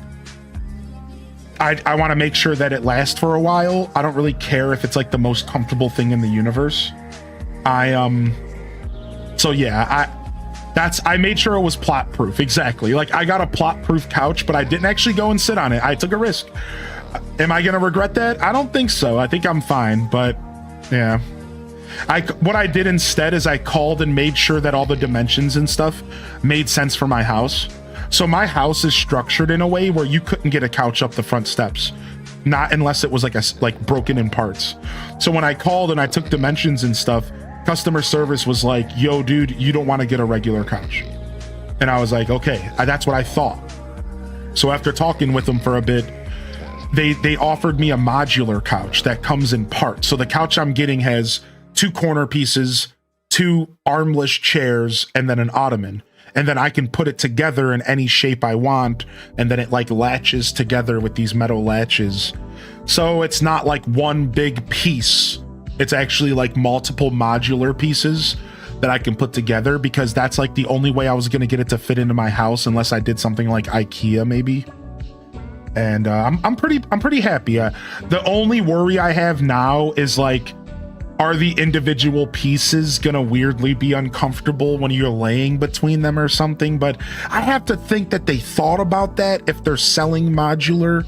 So I don't know, like that's the one thing I'm like maybe slightly like, hopefully it's not bad, you know, hopefully it's chill. so yeah, I'm pretty happy, man. Because you've been playing Pokopia that long, you know exactly what you want in real life. Exactly, dude. It's because of all the Pokopia and Animal Crossing I play. Yo, what's up, Lolive Garden? Good to see you, dude. How are you? How you been, Lolive? Dude, I was looking at Lovesac, man. They're so expensive. I couldn't afford it. Yeah, I had a budget, and here's the thing. Here's the ignorant, naive thing for me. I went into this and I was like, okay, I'm gonna have to spend, you know, like $1,000.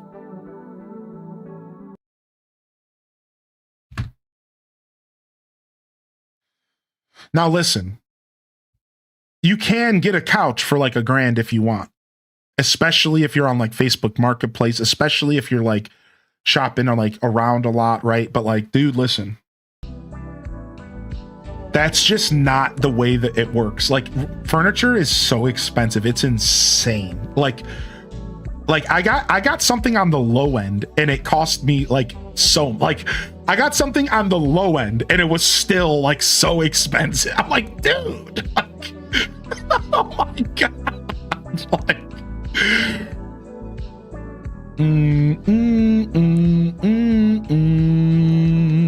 out of commission for a while. Thanks for asking. Had to travel to see my mom.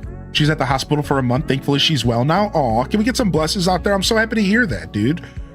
I'm also starting my own business and it's been a trip, so lots of stuff going on.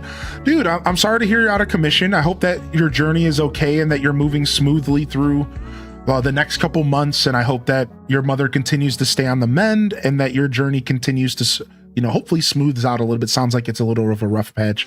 Also, whatever your business is, if you want to send me a DM and if I can help in any way, please, that's what I'm here for. Like if I can somehow help in any way to promote your business or to give it a leg up in the race out here, please reach out to me. I will do what I can in most cases. I love supporting people pursuing their dreams, starting their own businesses, breaking out of the system in their own way. It's so important to me, dude. So like, don't hesitate, all right? Please. I'm not expecting you to reach out. I understand a lot of people are doing their thing, but just don't hesitate, all right? Yo, Loudon, thank you for the first time sub. That's a first time subscriber. Bring it in, baby. Thanks, dude. Thanks, man. Thank you so much. Appreciate that. Welcome to the community. If you have any questions about the show, feel free to ask. And of course, enjoy the emotes. We have a pretty nice collection. What's up, weirdo girl? Had a busy month a lot, working on going to college for the first time for special needs kids. Oh, interesting. So to be clear, like you're working on taking college classes for the first time, weirdo girl? Is that what you're saying? Just to clarify, I want to make sure I understand. That's a big step, man. That's a big step if that's the case. I remember when I first started taking college courses, I was a little later in life as well. I was a late bloomer in that sense. I didn't go to my first college courses until I was like 22. And then from there, I picked at college courses for like 8 years. And then like on and off with huge years of gaps in between. And then I fell into streaming and I stopped. I would like to maybe go back and finish a 2-year in like network security. That's what I was working on last. But I think that if I were to go back to school, which I might, I really consider it all the time, I'm going to go for a trade class. Because I realize that I would rather have a skill at this point. I want to be able to like work on my own house's electricity. I want to be able to like do plumbing. Like I want to do something like that. I don't know why, I just do. Like I'm just at that point in my life where I'm like, I want like a carpentry skill. Like I want to learn carpentry or something. Like I want to build stuff with my hands. And I think that's carpentry or something would be what I want to do. Like that would be like super cool actually. I'm about to graduate in December at almost 30, one of the eldest and students in the school. Aw, Tater Tot, I'm so proud of you, dude. Dude, that's so awesome, man, to push through that. Dude, you got this, weirdo girl, by the way. You got this. One step at a time. You're gonna slay, man. Get out there and slay, weirdo girl. All right? You freaking got this, dude. Here's what I'm gonna do. I'm gonna send you some encouragement that are not just words.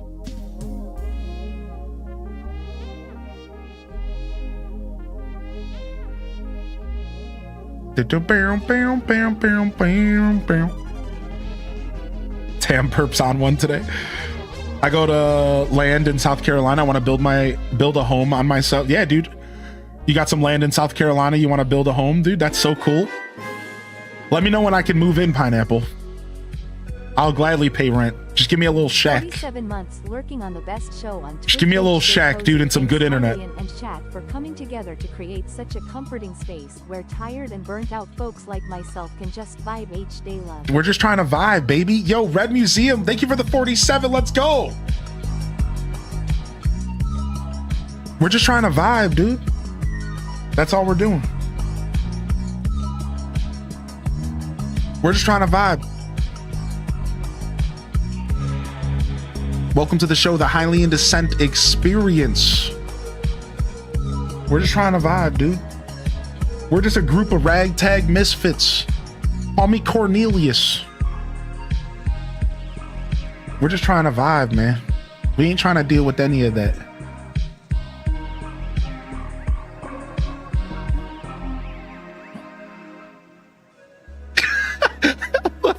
The slow fade. I started looking at myself slow fading. It was too much. It was too much. I just can't. What up, Stella Dora? Good to see you, baby. Welcome in here. I want to go back to agricultural school. Yeah, I would love to learn more about plants. That would be cool. That would be super, super cool, man. That would be super, super cool.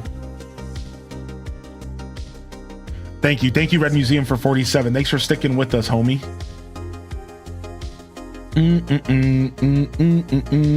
Oh, crystal alpaca. That's scary for sure, man.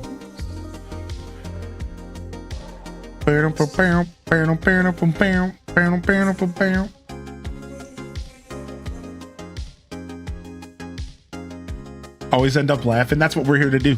Mission complete. Mission complete. I miss Snez girl. I hope she's well. If you're out there listening, Snezzy, we're thinking about you, homie.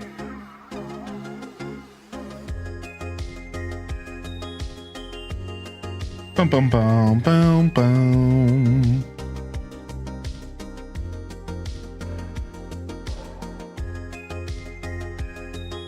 Why did Nintendo decide to change Nintendo Switch 2 pricing during its second year on the market?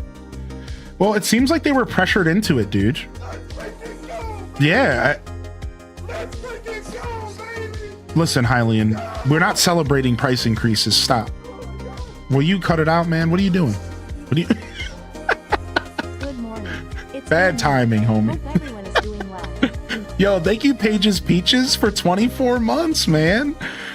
How are you, Pages? Yo, 2 years is insane, dude. Thank you, Pages. Thanks for sticking with us. Thank you so much. Yeah. So Loud Boys, I read an article that said that the shareholders were pressuring them to increase the price, and they started selling all their stocks off.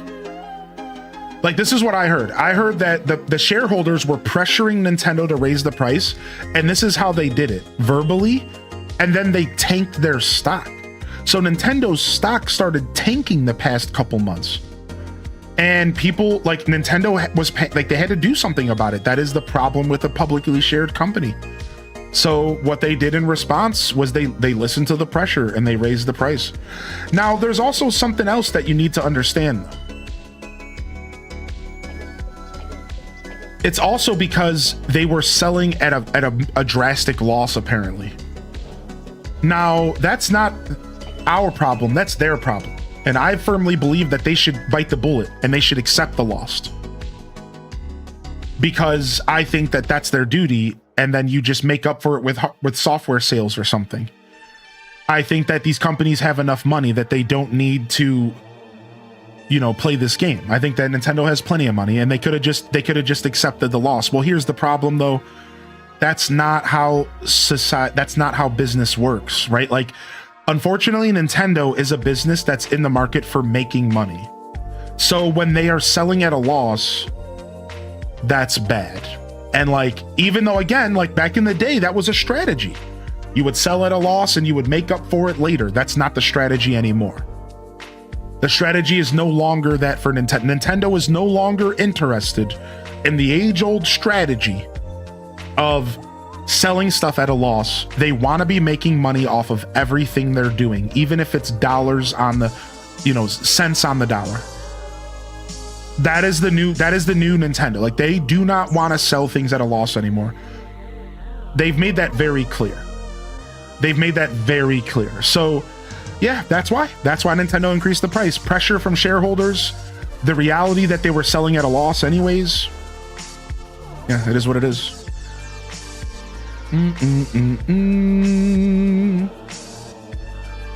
I saw a post the other day that Nintendo said they never released a disc-based system, and even though they had a GameCube, it's so true, only for them to... Yeah. The GameCube was just so rough for them. Even though they have the money to, you also have to consider all the outputs their money are going. It may seem to us that they're making a lot of money, and they may have a lot of people they pay and things that they have to purchase in order to make their stuff work. Right, there's so many moving parts. Basically, what Tater Tot's saying and what I'm kind of saying is this. It's not as simple as them just taking the loss. Exactly. There's too many moving parts. Now, let's say if 2 years ago, they planned their company in the direction to take losses now, that's different. But the company has a certain amount of employees right now. It has a certain amount of revenue that it's spending. It's making movies, it's making toys, games. So they probably got themselves in a position where they have too much going on that they can't afford to take these losses. They have too many employees to pay. It's called the glass house establishment. Sometimes these companies get themselves to the point to where they become glass house, and the simplest rock shatters their whole plan because they get too big. They get too big. This is called glass house. This is a problem with a lot of the businesses around here, is that they get so big they become a glass house and they cannot maintain themselves without being greedy. So for us, it looks like greed because it is. But for Nintendo, it's what they need to do to make sure they're moving forward. Nintendo has never sold for a loss. Well, until now, though. That's the thing. They were selling at a loss with the Switch 2, or they were selling like right at cost. But so they weren't selling at a loss with the Switch 2. They weren't making any money off the Switch 2, though. Until now. That's what we're saying, though. Like, until the Switch 2, Nintendo has never really ever been a company to like sell at a loss. You are right about that. You are 100% right about that. I did misspeak about the past. Nintendo has never actually been a company that likes selling at a loss. They've always been the company that likes to make a little cash off of their consoles. That is true. Mafo is right. I did misspeak about that. Yeah. Mafo was 100% right about that. Nintendo has actually traditionally always been the company that sells their hardware to make a little scratch. Yeah, I did misspeak there. You're right. I guess I just meant that now they're like, they don't want to ever sell at cost anymore. They're not trying to get themselves into a position for the first time where they are selling at a loss. That is a better way to reverse what I said. That makes more sense. Yeah, they don't want to sell at a loss for the first time, so they're allegedly increasing prices to avoid that problem. Yeah, we have a lot of Bushes here. I'm a Bush fan. What can I say? They make good music. I mean, I like their beers. I mean, how do I come back from this statement?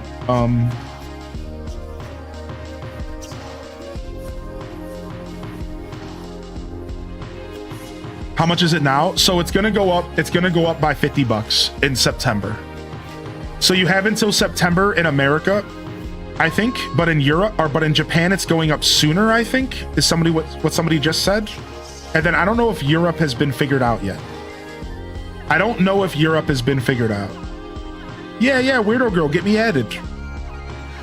Get me added up. Yeah, welcome in here, Mafo. Thanks for correcting me, by the way. I don't mind being corrected ever. The only thing I hate is when people dismiss what I'm saying without a conversation. That's actually my only pet peeve in that. I like being corrected when I'm wrong because I don't want to ever give out misinformation. But like Mafo's comment was perfect. He, instead of saying you're wrong, idiot, shut up, it was like, actually, I'm pretty sure this is how this works. And it was like, oh, dude. And then I thought about it harder and I was like, yeah, actually, I think you're right. I really appreciated your approach towards that. I absolutely despise when somebody just dismisses my commentary. Wrong. I absolutely despise that.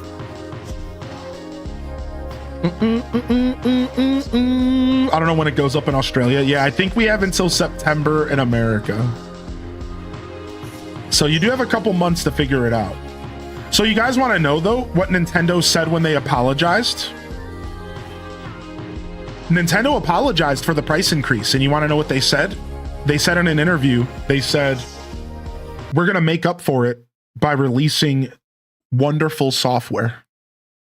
They were like, we're going to make up for this price increase by releasing tons of wonderful games. I hope they're right, man. I hope they're not gassing me up. I hope they're not gassing me up because that's what I want. That's what I want. Give me games. I hope we're not getting gassed up here.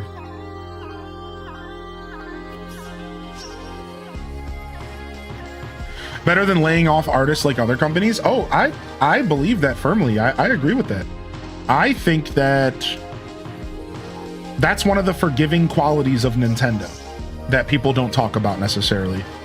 Listen, I just want to make it clear when I go into this conversation, I'm going to move on quick, but listen, I'm not a Nintendo apologist. They're just a company trying to extract money from us. The Nintendo, the family entertainment company has never existed. That's just the thing that they marketed, all right? Listen, I know this stuff. But I will tell you, when it comes to supporting gaming companies, I like supporting Nintendo because of that fact alone. Right there, Tater Tot. That's one of the things that actually keeps me feeling good about buying Nintendo stuff, is that they actually don't treat their employees completely like doo-doo. They did have a stint last year or 2 years ago where they laid off a bunch of contracting quality assurance employees from America. So they're not impervious to laying people off. You know, they did it. They did it last year, I think it was. So, you know, they still are playing the game as well, but I will say that I do like, same thing with Capcom. Capcom is also a company that has been really good about keeping their employees and not just walking away from them as soon as there's a problem. So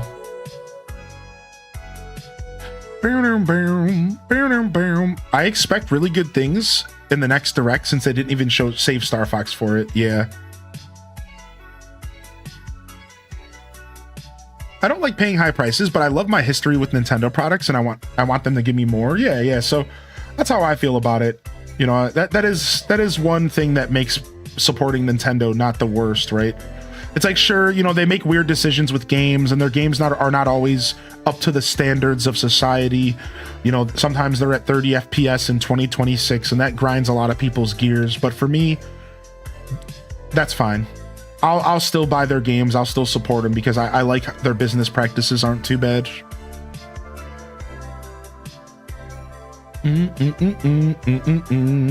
Yo, what up, Coffee Sean? How you been, man? It was me. I said Japan's going up in 2 weeks. UK does not know. Okay, thank you, Folklore. Yeah, UK doesn't know yet.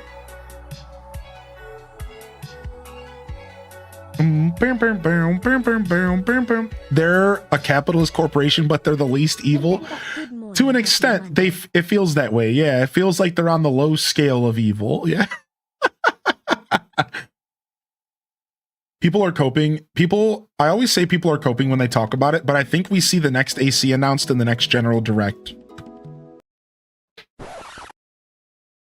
Finally, you've come to my team. I've been waiting for this moment for 2 years. For 2 years, I've been waiting for this moment. You're finally on Team Copium. Grab yourself a gas mask and get your huffing in, baby, because we're taking this Copium tank to the bank, baby. We're taking this Copium tank to the bank, baby. Next Animal Crossing game is announced in the next Direct. It's overdue. Tamagotchi Life's out. They know that the attention's not gonna stick. What are they gonna sell to the cozy fans next? I'll tell you what they're gonna sell to us next. Animal Crossing. Animal Crossing, dude. Animal Crossing, dude.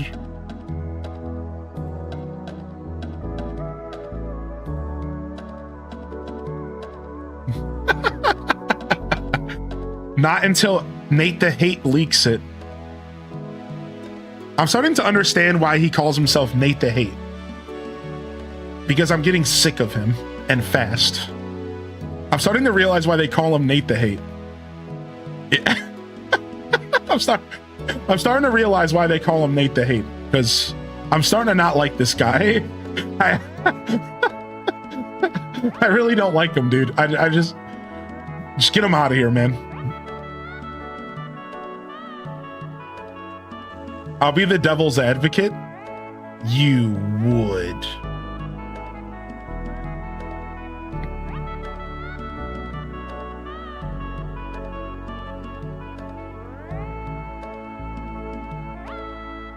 I went too far with my bushes here. I liked bushes too much. I didn't need to bush this section up. I wasn't paying attention. So we gotta backtrack here. Are there rumors of a new AC? No, not yet. Not yet. So Mafo, good morning, by the way, Mafo. Thanks for jumping into the discussion today. And good morning, Kerbu. Can we get some HDES waves out there for Kerbu Tashi as well? Welcome back, bud. So, no rumors of AC. Right now, the speculation for me was 2026, 2027 for a new AC game. 2026 seems improbable now. So 2027, 2028 would be my new prediction since about the start of this year. However, there are some people that believe that we might not see a new AC for as long as 2030, which I really don't think that's the case. I do think we will be seeing an AC game revealed, by the end of this year, maybe slated for next year, is kind of where my brain's at with this whole conversation. It's kind of where my brain's at. I'm thinking maybe revealed this year for next year is like the most likely scenario in my little copium-filled heart. But nothing official. Up until this point, I was convinced that we would get a side game first. We would get like an Animal Crossing spinoff, or we would get an Animal Crossing.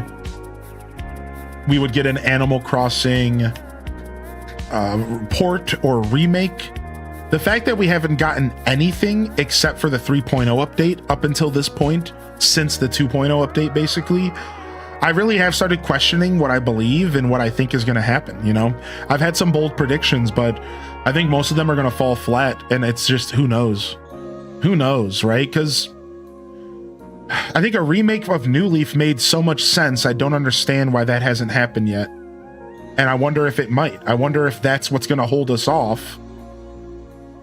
Right? What if that is what's going to hold us off until 2030 or something, which would be so disappointing.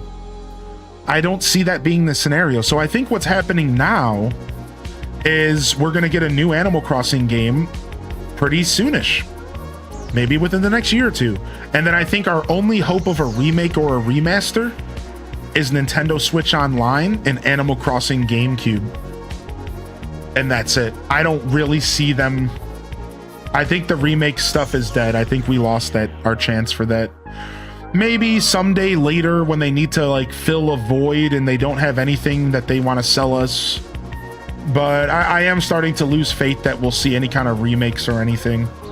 I think that's a lost hope.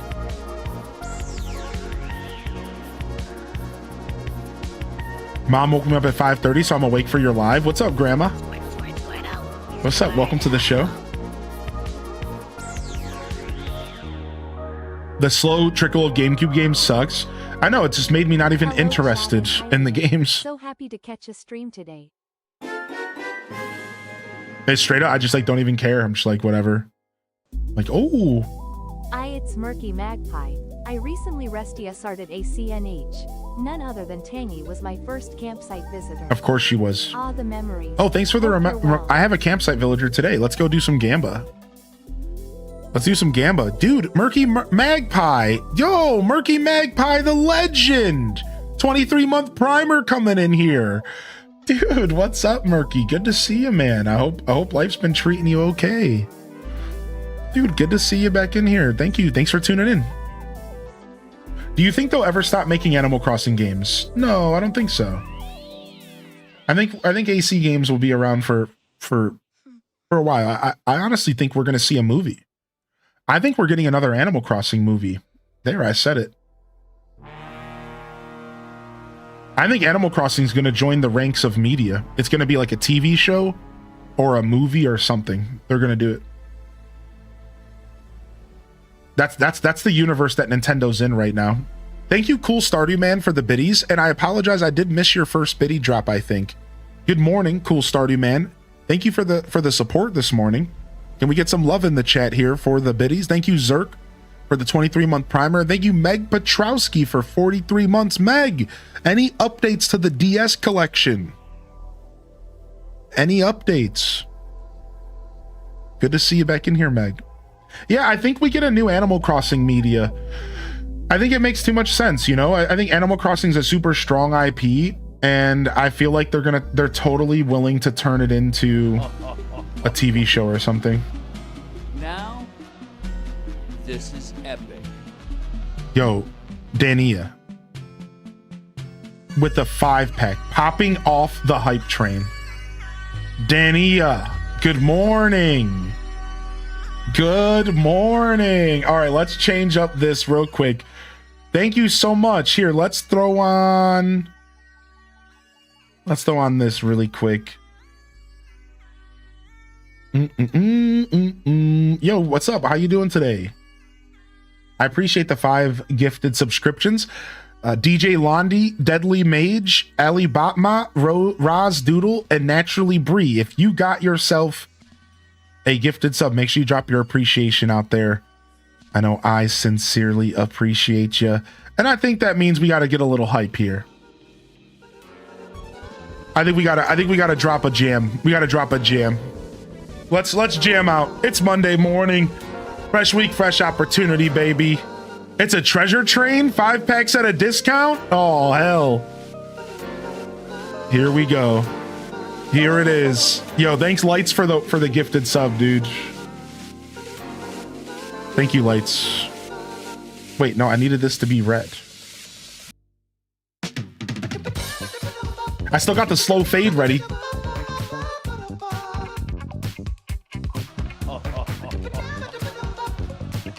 Now, this is epic.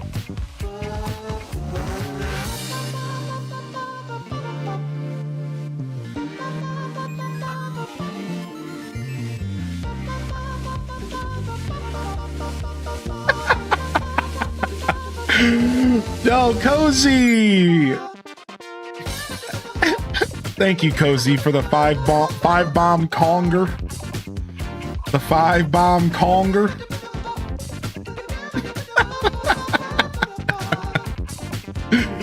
Thank you, Cozy.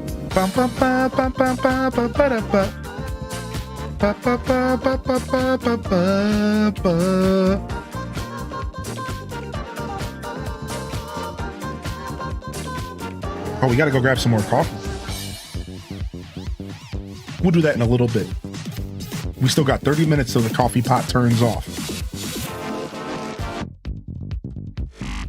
Ooh, this is the funky part of the song.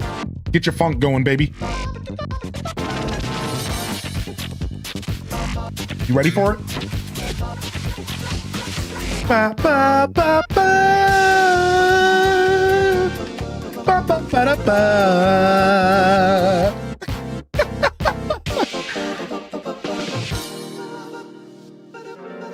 Ah.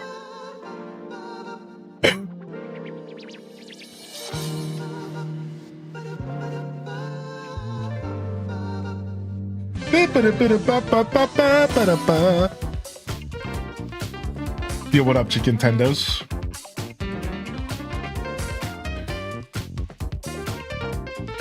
Pessimosaurus, thank you for the gifted subs, homie.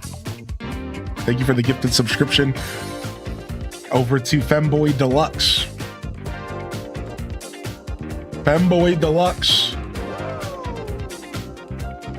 And Lizzie90, enjoy your gifted sub from Lights Come On as well.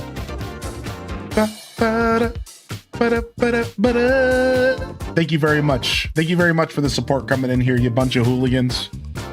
Thank you very much for the support coming in here, you bunch of hooligans. Good morning. Happy Monday. Let's go on. Let's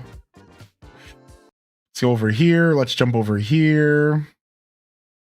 And actually, let's do this. Let's do a classic. Let's throw it back here. Ever since we threw it on the other day, I've missed it. I've missed it again. So let's throw it on here. Okay. All right. There it is. I'm about to say, I'm like, don't tell me it's not in here.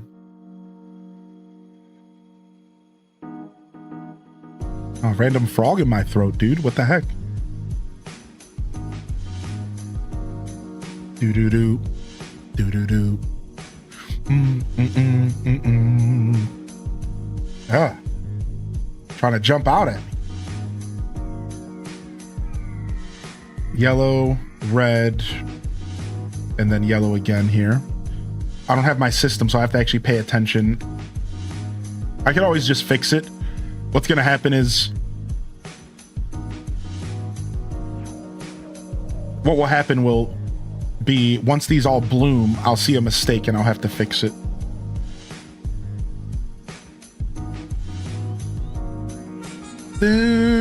Said frog when you try to evict them from your lungs.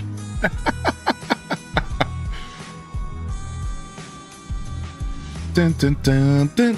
Appreciate all the love coming in here. Enjoy the new Midna emote, by the way. Those of you got a sub. We got a new cute little Midna emote in there. I got some more emotes on the horizon. I know we enjoy some fresh emotes around here. But Midna love, shout out to Anana's Bliss who hooked us up with such a lovely little emote. I have her first vet appointment on Thursday. I'd be lying if I didn't tell you I was a little nervous. If I told you I wasn't a little nervous. But I know it's gonna be fun. It'll be chill.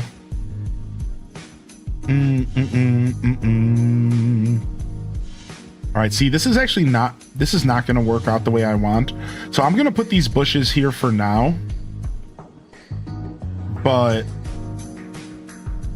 I don't like that this is just all bushes here. That doesn't feel too good. What is this? Yellow. So then this should be yellow as well. Let me just double check. Yo, thank you again for the hype train, everybody. No, this is red. Okay, so I messed up. So red, so then yellow, yellow here.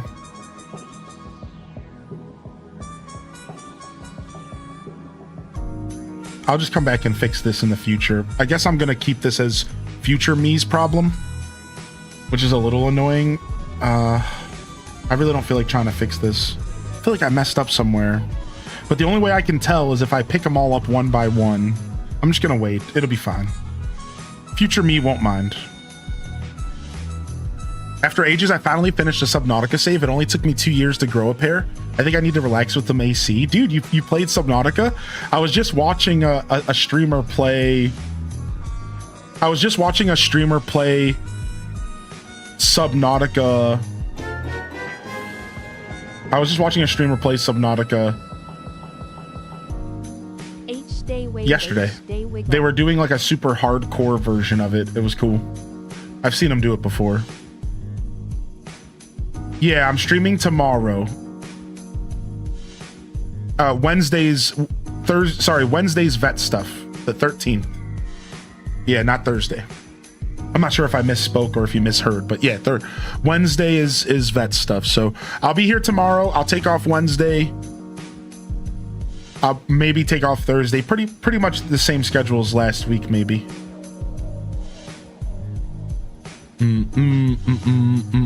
Yo, thank you Kakari for 25 months. And thank you Pessimosaurus for another gifted sub as well. To Laxwall. Ugh. Talk about a mega sneeze. Oh,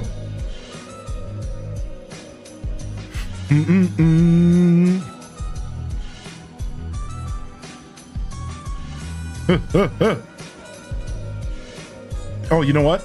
You can't climb up this with a ladder, so I don't need to worry about the corner. You can't climb up corners with ladders, so I could skip this corner if I want.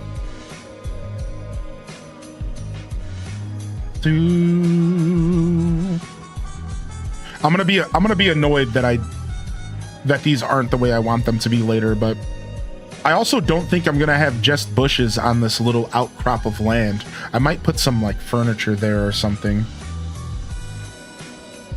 All right, let's keep going.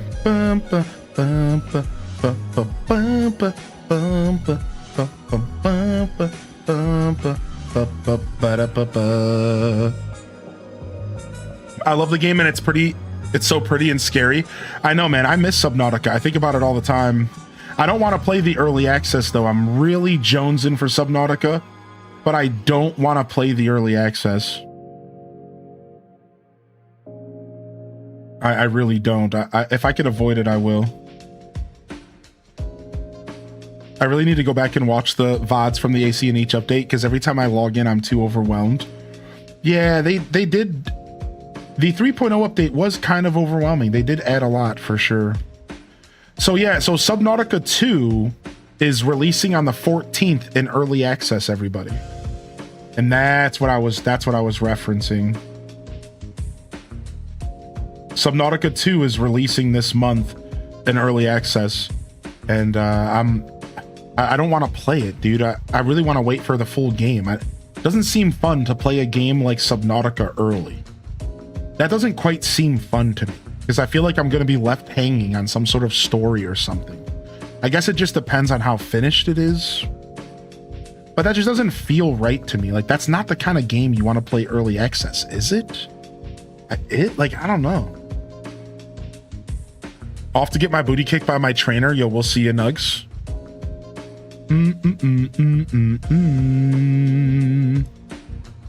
Did you ever play the Frozen Subnautica game? Yeah, Below Zero was fun. Yeah, we played it as well. I somehow lost the VODs for Below Zero though, so we have to play it again. I guess I could play Below Zero again to scratch the itch. The inferior but still good Subnautica.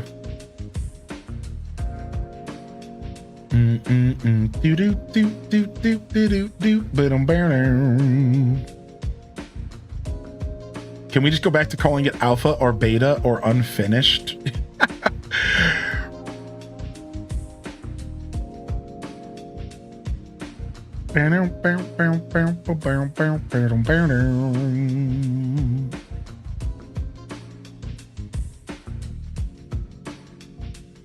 Yo, what's up, Vanessa Quick? Happy Monday. Get that bank today. Yo, get that bank, baby.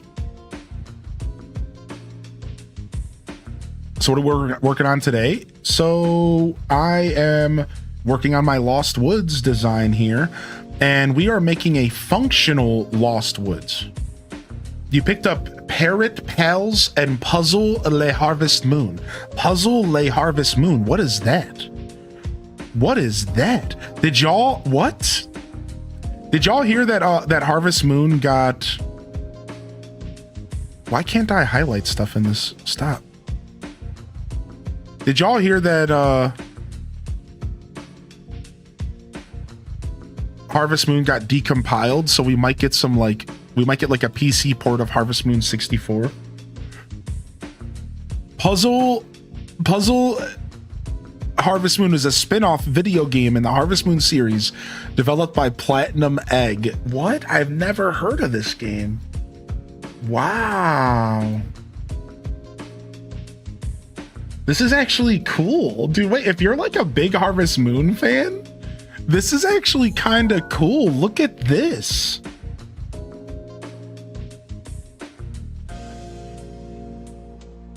Like, this looks like kind of interesting. Like, what is this?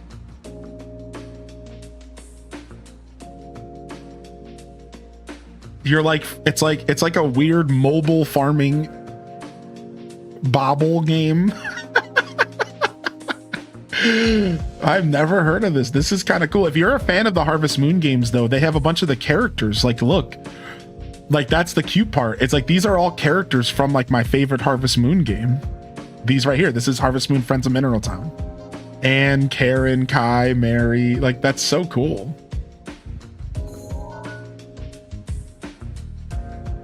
$281 games now. Wow, Meg Petrowski, you legend. Is it like Pokemon Puzzle? I guess you could say that. It looks like it's kind of like that. What's up, Lillian? Hey, that's so neat. Puzzle-based Harvest Moon. Never would have expected that existed. Never. Yeah, thanks for your patience there, Meg Petrowski. I did lose your message there in the hype, but thank you for replying. I'm glad you got some new games for your collection. Yo, Pentatonics Purple Fairy. Pentatonics, welcome back. Yeah, I'm doing well today. So what we're building here is a functional Lost Woods. So what does that mean? Functional. It means that this Lost Woods is going to be like an actual Lost Woods from the Zelda franchise. All right, it's gonna be an actual Lost Woods, and you're going to be able to actually get lost in these woods. I'm not just designing it for some kind of aesthetic value. I'm designing this around the idea that, okay, so it needs to stop here. Okay, so I actually took too many bushes. I'm just a mess today, apparently. I didn't realize that this was still a part of it.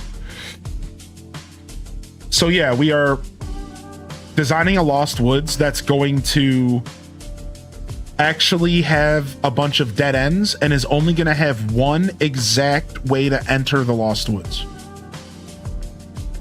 So everything you're like, all of these bushes being planted right now, I'm planting these to prevent you from using a ladder to get through this area. Does that make sense? That's why you see me planting all of these bushes. Is that I want to make it to where you can only enter the center of the woods based, you know, only off of one entrance, like a real Lost Woods from the Zelda franchise. If you haven't played The Legend of Zelda before, then you might not exactly know the reference here, but it's cool. We getting lost. You're addicted to vampire crawlers? I was thinking about buying that game. I can't believe I didn't realize that I took too much. It needs to stop right here. This is the end right here. I didn't realize I took too many. All right, let's go grab a couple more bush.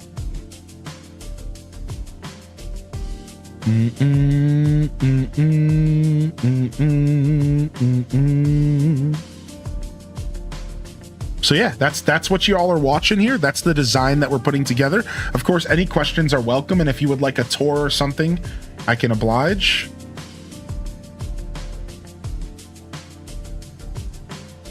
Excited for you to do geocaching. As long as we don't lose Tangy in the woods. Yeah, we might lose Tangy in the woods. We might. It might happen. It's gonna be pretty woodsy up here, but she'll be okay.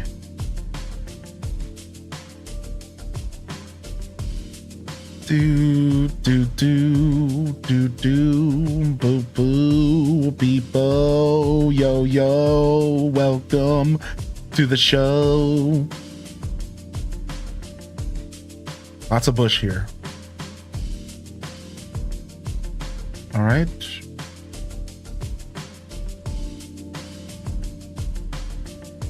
All right, hopefully this is enough to finish our project. We might need to grab a couple more.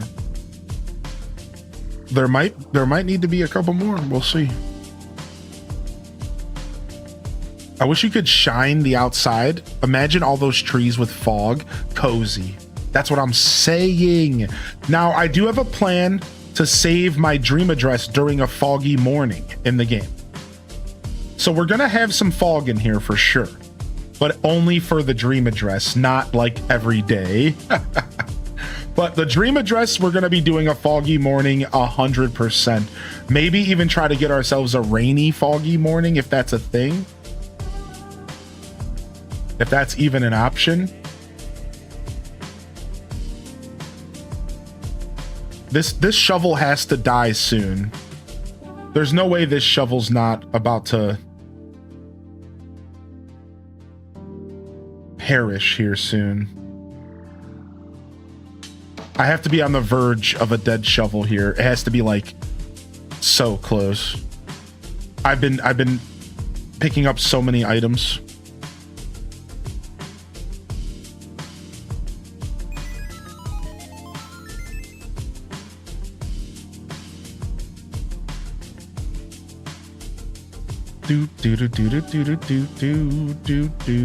Oops. I always forget I gotta go to that space before I put this down. I want to do it in order, but I have to put the one down here first so I don't have to pick it up. Okay, got it. Got it. All right. Lost woods in it up here. We'll eventually fix all these bushes. I'm not sure what I want to do when they're blooming. I can't tell until I see them blooming. That's the problem. So it's hard to design around bushes and like what they look like when they're blooming unless you time travel. So that's the struggle.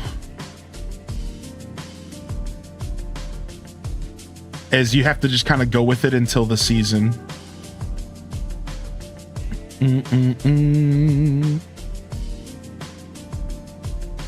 All right, let's go see who's in the campsite while we're doing this. This was a big project that I was real like hesitant to do. So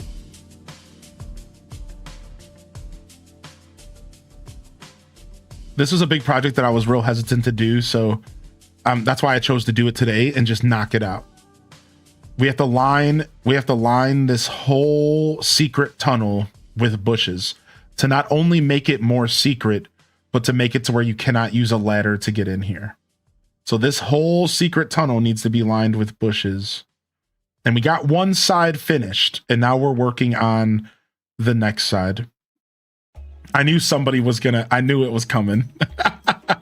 Now, keep in mind, we don't actually have to put the bushes on the diagonal because you can't climb a diagonal with a ladder. So I did kind of make a mistake there. We probably could have only lined bushes.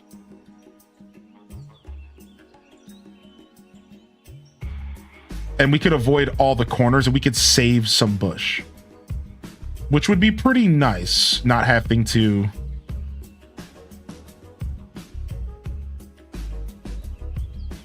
have so much bush be put down. But you can climb a diagonal as long as the surrounding area is clear. Yeah, diagonals are weird, right? Like, they're real weird. They're just super weird to interact with. Right, like you shouldn't be able to climb here. Let's see.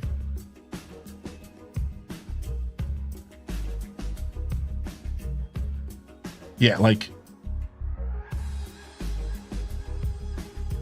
you can't climb here, but you can climb here, right?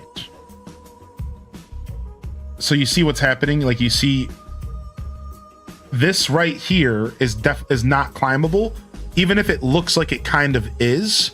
So you see like plenty of space here, but this is not climbable because this bush down here and this bush up here, and then there's a tree there. So it's weird. It's weird, right? But like technically this isn't climbable, even though it looks like it might be. Nope, it's not. But because I don't have anything here, so like let me give you another example. If I go over here, I don't know how much of this should be climbable. Like, look, I did some testing and this is not climbable right here. Look. And again, doesn't this look like it might be climbable? It's not. This is strategy. I perfectly put these bushes in position to stop you from reaching the climbable angle. There's a bush right here to my feet and there's a bush above it. So this is not a climbable spot no matter how hard you try. Even though it looks like it should be, it really does, right? It's like, oh, there's plenty of space to use a ladder here. No.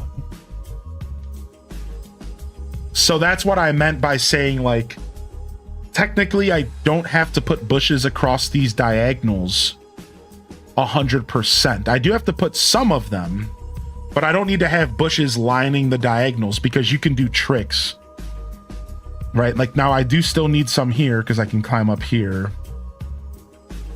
Yeah, it's like real funky, man. Doing blocking ladders is real funky. But Daz is doing a better job of explaining it than I am. I just kind of know how it works by feel because I've played so much of this game, but I don't actually know how it works. I can't explain it. I just feel it out. You know what I mean? You play a certain amount of Animal Crossing and you're able to just kind of, like, you have a feel for like how like waterscaping works and like what you can accomplish and what you can't.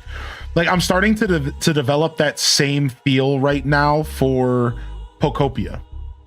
Like we sat down and we did a bunch of work in Pokopia the other day. Were y'all here for it? And we were working on a door in Pokopia and how to do like electronics, basically like redstone. And I'm really starting to like learn the ins and outs of like what you can do in Pokopia and what you can't do. It's fun. It's a fun learning process.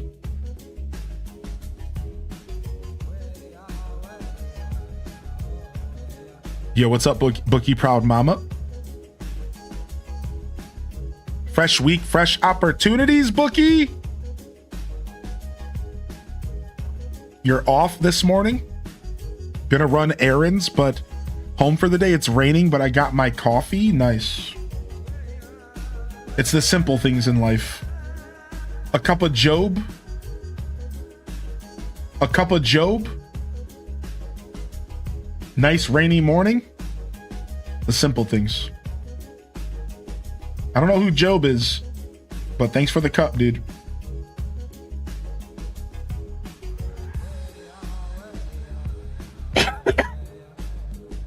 All right, I'm gonna go grab some coffee. I'll be right back.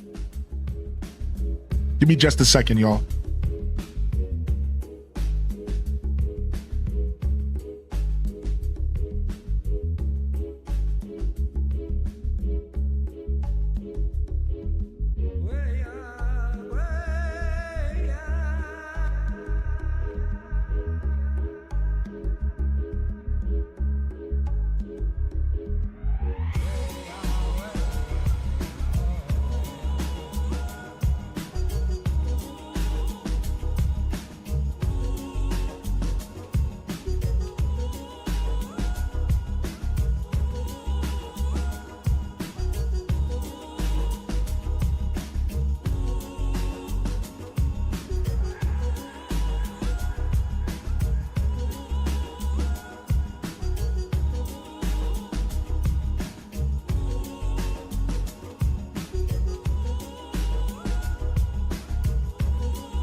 Good old cup of Job.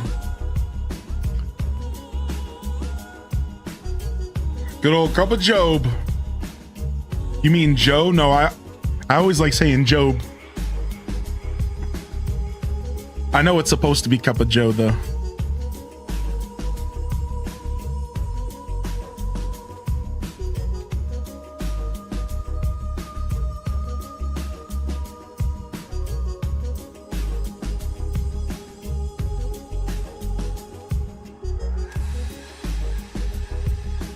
Do do do do do do do do do do do do do.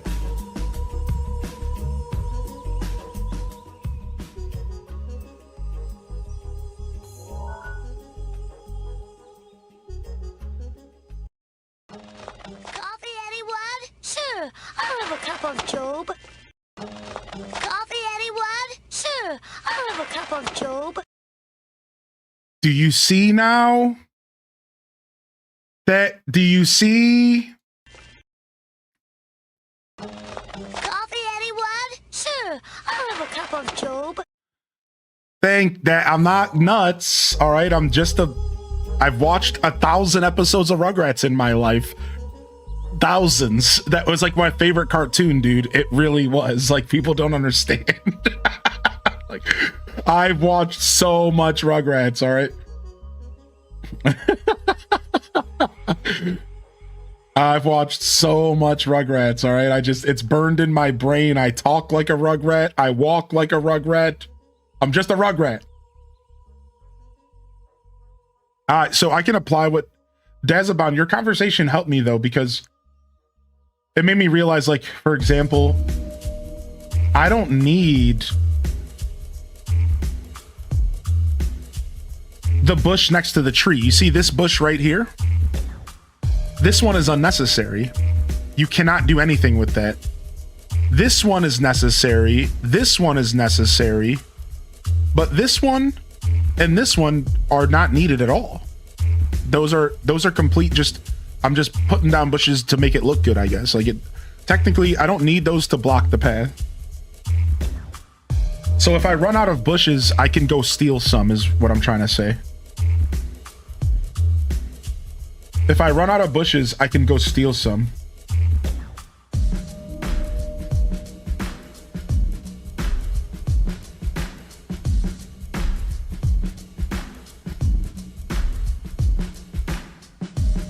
You're okay, Pessimosaurus. We're just having a good time, homie. Good morning. What up, Charlie? Would you like some coffee? Oh, let me turn down the music. Sorry. Would you like some coffee? Sure. I could go for a good cup of Job. Should I make that a sound effect? Right? We can do it right now. Oh, I can make it a sound effect for the stream. I'll do it after the show. It should be though, right? Like, it really should be, right? It should be a sound effect, dude. Yeah, we need Job, dude. We need Job. Coffee, anyone? Sure, I'll have a cup of Job. Yeah, that's it. Coffee, anyone? Sure, I'll have a cup of Job. Coffee, anyone? Sure, I'll have a cup of Job. Why is it so funny, dude? It's so funny. Man, I love delaying my coffee in the morning because I don't want to drink so much of it. The secret to being a coffee drinker is delaying your coffee. I'm telling you, dude, if you can delay your coffee by like an hour or even 2 hours by the time you wake up, like after you wake up, it is the secret to being a coffee drinker, man. Like, it really is, dude, because it extends the value of the coffee and it makes me less tired and less needful of it. Right? Like, I woke up this morning at like 6 and then I was like in and out of sleep until like 6:30. And then I didn't even make my first cup of coffee till 7. I didn't even drink it till 7:45. And I was just sitting down to start streaming and I'm like sipping my first sip of coffee at like 7:50. So I basically delayed my coffee by 2 hours. And I'm telling you, man, like, it makes the coffee experience so much smoother when when you don't make the first thing you do in the morning is drink coffee. Drink some water, chill out, relax for an hour. I'm telling you, like, it feels so much better. Like, I'm way less tired now. Normally I would be crashing by noon. Like, now I'm like, I don't feel like I'm gonna crash at all because of the delay is what I'm trying to say. Like, I feel like it solves the coffee crash problem if it is something that you deal with. Yo, what up, Marissa Joe? Hey. Not me drinking coffee before water just to get up. Believe me, we've all been there, homie. Yeah. Who's your favorite Pokemon? Squirtle. Because Squirtle's my favorite Pokemon, but I have a lot of favorites, but he's my number one. He'll always be my number one, buddy. Yeah. What about you, Hill? How you doing, Hi Phil? What about you? Who's your favorite Mon? I have a lot of favorites, though. I grew up on Pokemon like a lot of people did, but the difference is that I never grew out of Pokemon. So I'm just a lifelong fan. And I have a lot of favorites. All right, we're so close to the end of the line here. I'm just gonna take the rest of my hibiscus, I guess. That kind of sucks because aren't we gonna want hibiscus bushes for the rest of our designs? Looks like we're gonna have to buy a lot more bushes. Let's go do our campsite stuff since we keep forgetting. I just finished my last ever undergrad exam. Let's freaking go, dude. Let's freaking go, dude. All right, no prediction music this time, just an old prediction here. Who's in the campsite, y'all? Who is in the campsite? 2 minutes on the clock. The tables are open.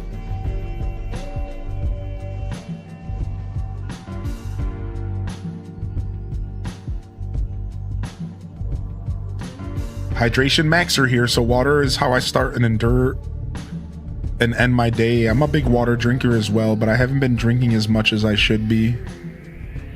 I went from chugging water constantly throughout my whole day to like only drinking 1 or 2 glasses a day. I got to get back to my water routine. I was such a hydration maxer that I'll never forget. I went to get blood work when I was like 25, and the doctor was like, I'm not going to sit here and tell you that you're the healthiest person. You definitely have some work to do. But I'm going to tell you one thing. The amount of water you drink is like, it shows in your like the way your body functions. Like, it is probably the healthiest thing you do for yourself. And I was like, dope.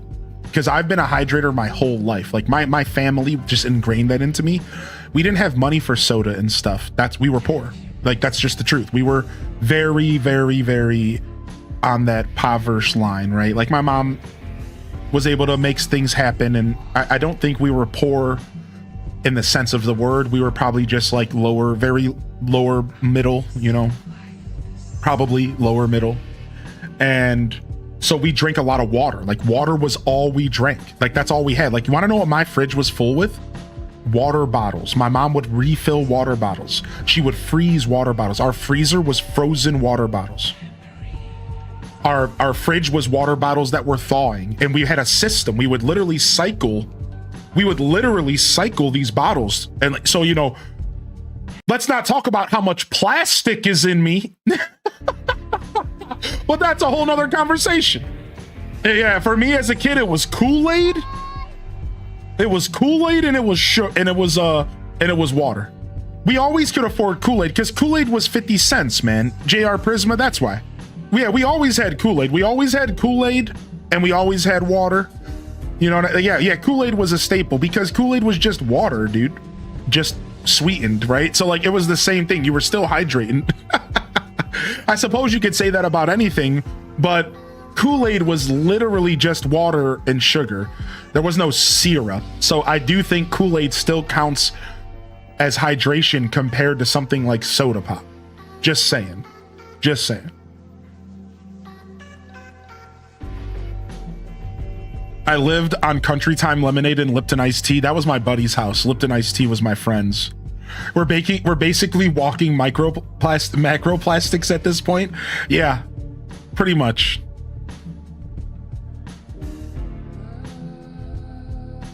My water drinking hack is getting the biggest cup/bottle you can and just carrying it around everywhere. I know, I got so sick of drinking out of bottles. That's the thing. I got so sick of drinking out of bottles. Look at my desk right now. Here's my desk. 3 water glasses and a water cup. I still am a pretty hydration maxer. I'm still pretty hydration maxer status. I just don't drink as much as I used to. These cups are all just 1 day's worth of cups. Because I would go to the kitchen, I would forget my cup, I would fill up a new cup with water, and I'd go back to my office. And then I'd forget my cup, and then I'd go to the kitchen. So these are all just water cups because I forget to bring it to the kitchen with me.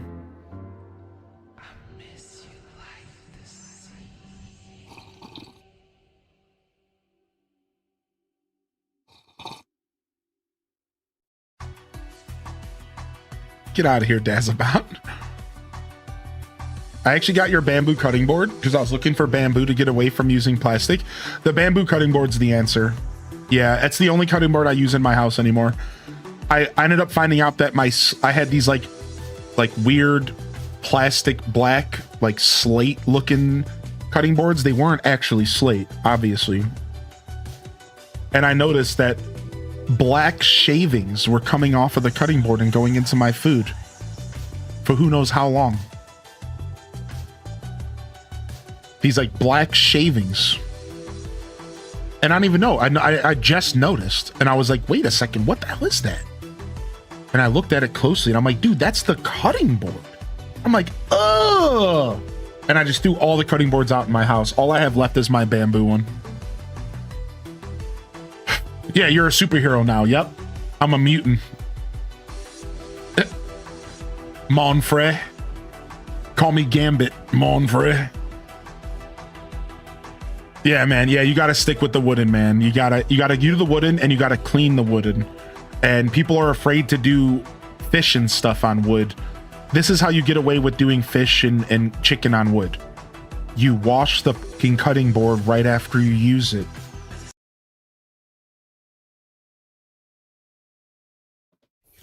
Bro, what are you talking, bro? What do you mean, dude? What, I gotta wash it, dude? Like, yeah, you can use wooden cutting boards for whatever, dude. Just wash the cutting board. It's not that hard. I don't know why people are so afraid of that. Like, I see that, I read that online. It's like, oh, but what about fish and poultry? And I'm like, wash it? What do you mean? What about fish and poultry? Yeah, you do have to prevent cracking. Yeah, the cracking's the problem. The cracking's the big problem. So you're not actually supposed to wash it with soap. I think you're not supposed to scrub it. You're supposed to just do a light soap and water. Soap and water with a rag, no scrub pads, no scrubby sides of the sponge. You just do light soap and water. And then after you dry it, you don't let it dry. You have to dry it with a towel. This is the actually biggest mistake that cutting board owners, I will give you guys the tip right now. This is straight out of a chef's mouth in my life. The biggest mistake is you don't put it in the dry rack. Lightly wash it with soap and water and dry it with a towel right then. Right then. Completely dry. That is how you handle a wooden cutting board. Yeah, you're supposed to hand dry it because if you let it dry naturally, you can get cracks. You might not get cracks, but you can get cracks, and that's the thing you're trying to avoid. Yeah, you might not, but you can. But I've read and I've been told throughout my whole life that you have to hand dry wooden cutting boards. That's what I was told. But like, I'm not, you know what I mean? I've worked with all sorts of Joe Schmoes. I don't know.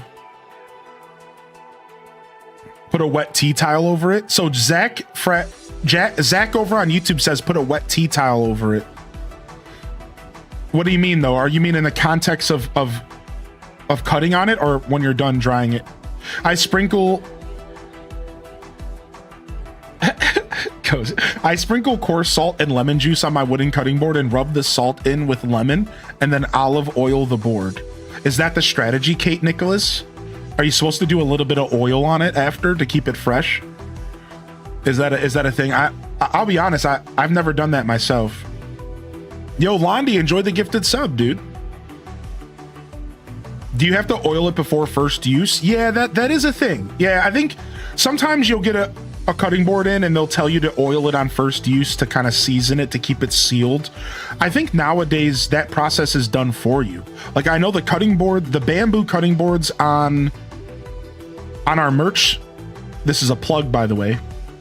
On our merch shop, the bamboo cutting boards that you can purchase right now are they already have gone through the seasoning process. So I think that they come with that pre-seasoning in the oil. So don't use olive oil to go rancid. Use mineral oil. Interesting. Yeah, I can tell you guys, I don't think that hard about it. All I do with my cutting boards is lightly wash them and then dry them by hand. I have seen cracks develop, but I've only ever seen cracks develop with misuse, like where I'm not cleaning it enough, or when I had a mouse pee on it once in my old house. I bought this really big $50 nice cutting board, and then a mouse peed on it, and then cracks appeared because it just sat there overnight. It was gross. So it was like the only time I ever saw cracks in mine. You're probably fine. Is, you know, just don't overthink it too much. That was just Beach Street, not a mouse. Shut up. Shut up. It was just my roommate. Oh, yeah, Zach. Right, you're right. The tea towel underneath so it doesn't slip is the strategy. That's right, Zach, yeah.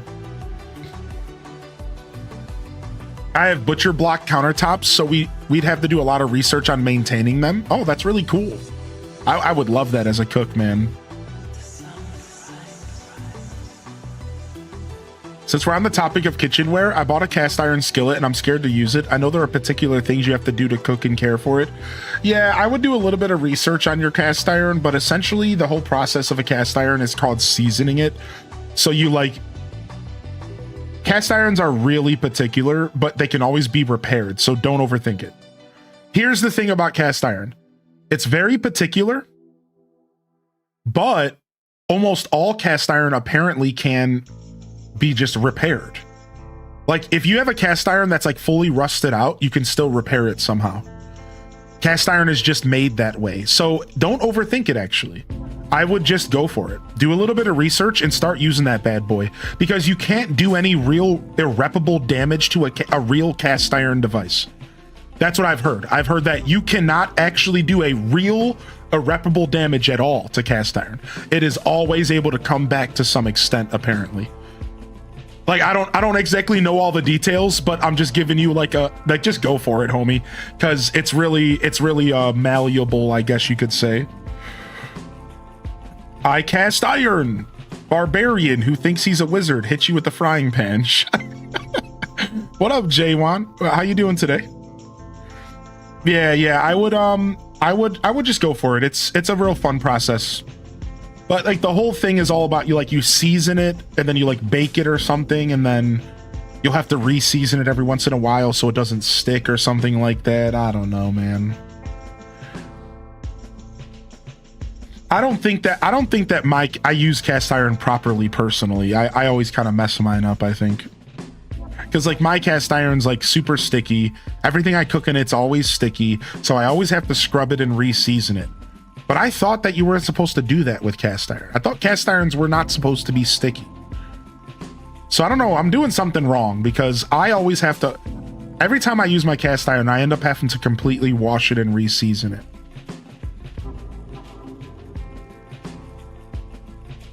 Dude, I'd like to cook with stainless steel.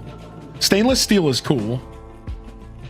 I'm not seasoning it at a high enough temp. Is that what's happening? Yeah, like I feel like I'm not doing cast iron right, dude. Hey, what's up, April? I love Animal Crossing. I got the game on my Nintendo Switch. Dude, nice. How long have you been playing Animal Crossing for? Yeah, maybe it's not a high enough temp. I've never used soap on the cast iron and I've never scrubbed it. Yeah, you're not supposed to, right? Like, that's why I know I'm doing it wrong, Grandma. Exactly. You're not like supposed to scrub a cast iron. It's like, that's not how they work. Yeah, they're like, you're supposed to just keep using them over and over. Maybe rinse them out, wipe them with a wet towel, and then you're done. That's why I'm like, dude, what's wrong with my cast iron?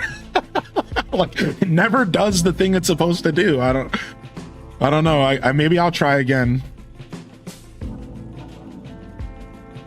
Freaking chow. Freaking chow, dude. Sorry, y'all. Sorry, doubters.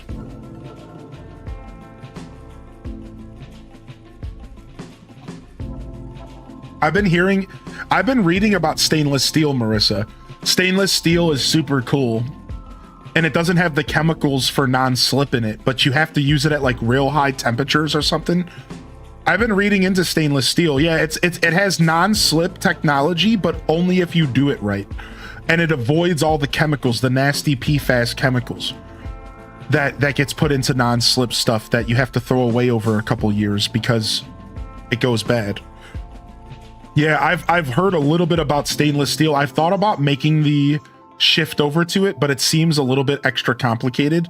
Like, you really do have to learn how to cook with it. It's like a completely new process. If it gets too burnt or you use any type of acidic base, it's okay to use soap and give it a gentle scrub.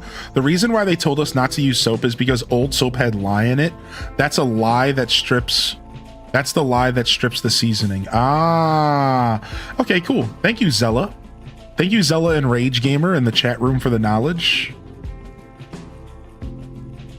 Yeah, just start with one pan. I gotta replace my pan soon. My pan is I know it's poisoning me. I know it is. It's a nice copper pan, but it's got scratches in it.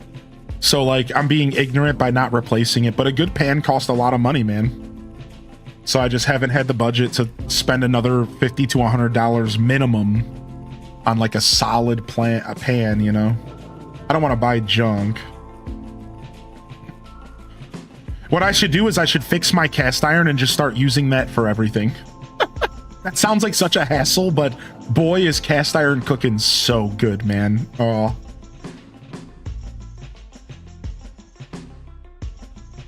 Dude, it is almost garage sale season, right?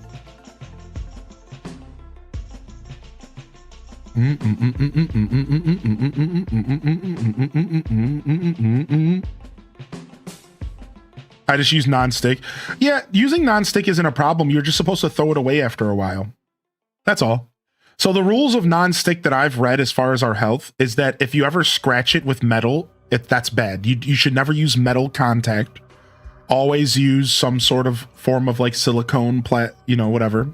And then the second rule is that after like 2 or 3 years, you're supposed to throw it away. Or after a certain amount of usage, you're supposed to throw it away. That's it. It's not that non-stick pans are inherently just instantly poisoning people. It's that people they have them sitting on their stove and they get warped and they get too much heat and they get scratched and then they're bad. Like, for example, my roommate, and this is not a negative talk to my roommate, but I will say he was a nut. He was a nut sometimes, man. One day he left some ramen on the stove and he warped a non-stick pan, and like it was like bent and misshaped because it sat on the stove like really long, right? And homie kept trying to use the pan. So one day I caught him using it and I'm like, stop it. Like I was like, no more. Like, this thing is killing you. What are you doing? Like, this thing is bad news. You can't use this anymore. And he keeps using it. So I threw it out the back door. I threw it in the garbage because I was so mad that he kept trying to use this warped ass pan. I'm like, dude, that you can't do that. Once the pan has been damaged like that, this is really unhealthy, dude. And I was so mad at him. He kept trying to use this pan. I literally one day just threw it out in the backyard. I was like, no more. Oh no, what I did is I hid it. No, even better. I snuck it out in the backyard and I hid it. And then eventually I threw it away on garbage day. I remember I hid it from him because I was so mad.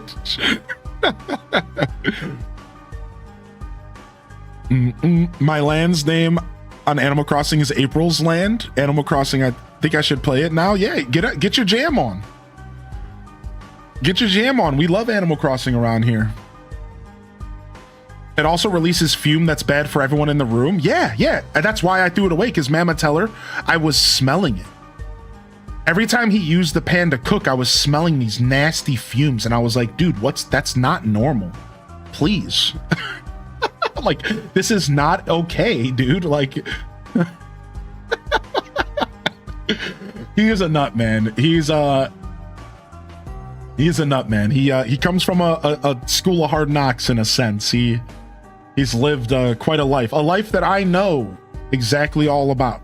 You know, that just living within your means and not really thinking too hard about stuff like that. Not everyone can afford to think like that, you know, and that's real. That's real. You know, not everyone can afford and has the luxury to think about the pots and pans they're using. Some people just got to get by with what they got. And, you know, and that's the mindset he was in that house. You know, I was like, but I was trying to help him get out of it. I was like, dude, I'll buy you a new pan, but you don't hurt yourself over this. But, you know, that was his life for most of his journey. He was used to living just with whatever he had. And that was just how it works, you know. And this isn't a negative conversation. I love the guy, you know. I've been there. I lived that life as well, where I just, you know, just whatever I had. That was it, you know.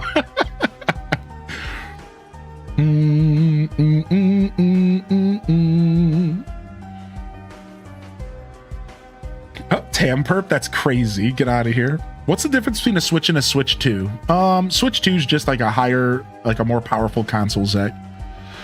Just a more powerful console, and there's going to be exclusive games that are going to come out for it. So if you want to play like the newest games, you might have to get one. Otherwise, it's just more powerful. There's not a ton of differences. I could go into more details, but you don't need to know, you know, mouse mode, like whatever. It's basically just more powerful. You get creative when you struggle. That's right. Yeah. I think I bought a set of 3 non-stick pots for €7 and they work. Yeah, like that's what you got to do, man. We're all living within our means in a sense, you know. So that's why it's about making what you have work and then just trying to pay attention to the little details. Like I'm sure you can throw away one of those pots if they start to get a little dingy. You know, I'm sure you can, like, and that's what I would do. What's an old chip NVIDIA? Yeah, Loudboys is commenting on it, right? So NVIDIA is a company that does graphics. They make graphics cards that power our video games. And NVIDIA is the company that works with Nintendo to put chips in their Switches. So what Loudboys is saying is that the Switch 2 has like a better NVIDIA chip than Switch 1, allowing it to play more powerful games, right?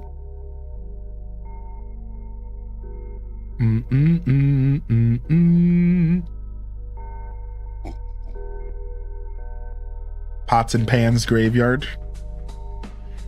It was my first Nintendo Switch ever. Oh, that's dope. When did you buy it? We got a first timer out here.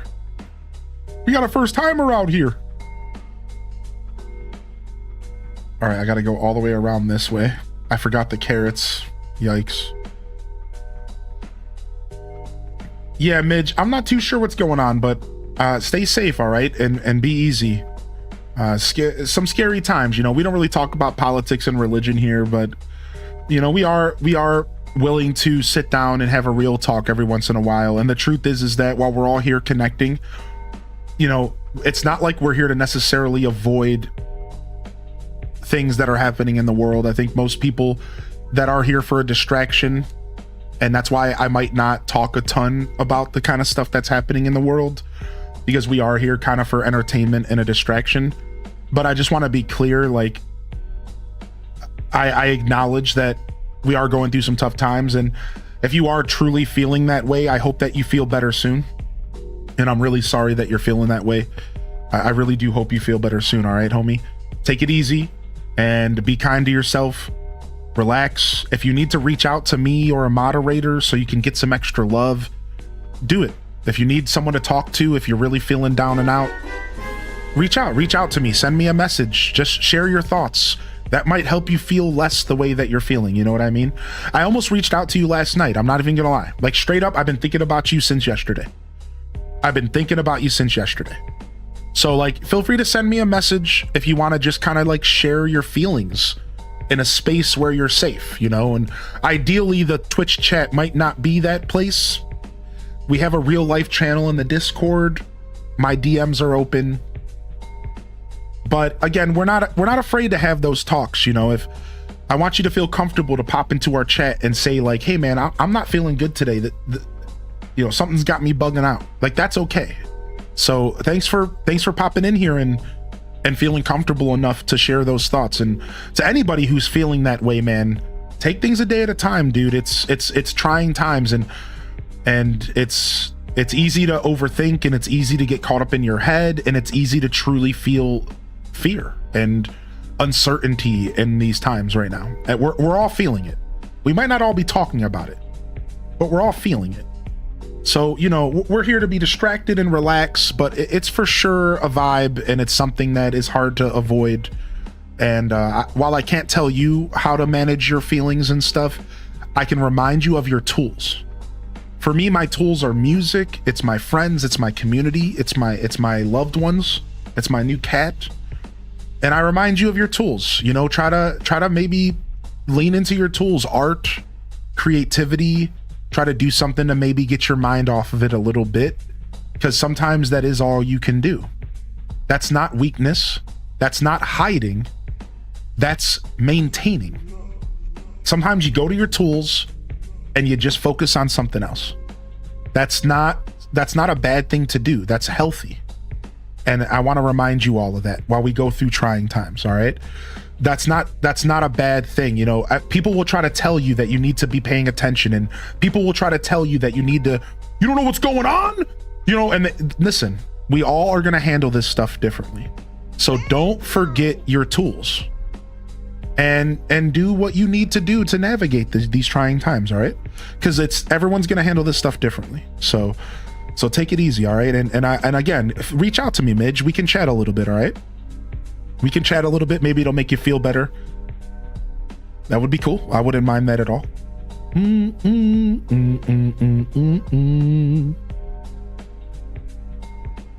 Yo, thank you, Kate, for the 4-month resub. I appreciate that, by the way. Thank you, dude. Appreciate you sincerely even. We're making up new words. I'm like the Bob Ross of the gaming space. I'm just out here making up words, doing sound effects. Zwoosh. Jube. I'd like a cup of Job. We're making up words. Indiana Jones and the Great Circle is out for tomorrow for the Switch 2. Wait, really? Dude, maybe since we have to wait for James Bond, maybe we'll play Indiana Jones. Wait, didn't Indiana Jones already come out for the Switch 1? Are we just getting a Switch 2 edition? Or am I just off beat here? Am I just out of touch? Some Similish up here. Somebody was just in the Discord asking about the Sims this morning. Nintendo. There's apparently a big Sims update about the drop. Is anybody getting in on that? Okay, so it's the Switch 2 edition. That's what I thought. Because I'm like, I thought I had a chance to play Indiana Jones last year, and I opted out of it. But I'm kind of disappointed that James Bond's not coming out to the Switch 2 right away, because they have to delay it for the Switch release besides for everything else. And I was thinking, and it might be nice to maybe fill the gap with something that's similar. Indiana Jones is like a similar energy to James Bond, I suppose. You know what I mean? Like, I don't know, kinda.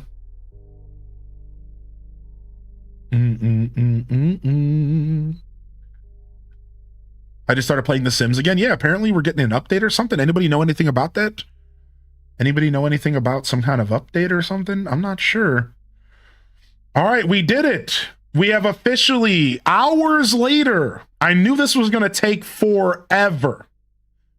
We have completed the secret tunnel. Secret tunnel. It's a tunnel that's super secret. It's a secret tunnel that you can't climb in or out of. It's lined with bushes, and it's really neato. So then you're going to only be able to enter this secret tunnel from the Lost Woods, and it's going to lead to this super secret cave area that's basically just going to be the same cave area that I used to have. I'm just going to put a cave here. Maybe a Raffalisa, like the cave item. We're going to put the cave item in here. So it'll be very similar to what it used to be. It's going to be cool. Bug fixes and new clothes and lots of stuff. 150 plus updates coming tomorrow. Holy bananas, gorilla. Holy bananas gorilla, dude. What up, JD? Happy Monday. I'm late to the show, but I'm hoping everyone had a great weekend and has had a great day so far. They said, let's keep the small talk to a minimum. No, Chad. No, that's fine. No. Note to self, never mention my small talk problems. Never mention my problems with early access. H does notes. H does notes. H does notes. Anyways, let's carry on.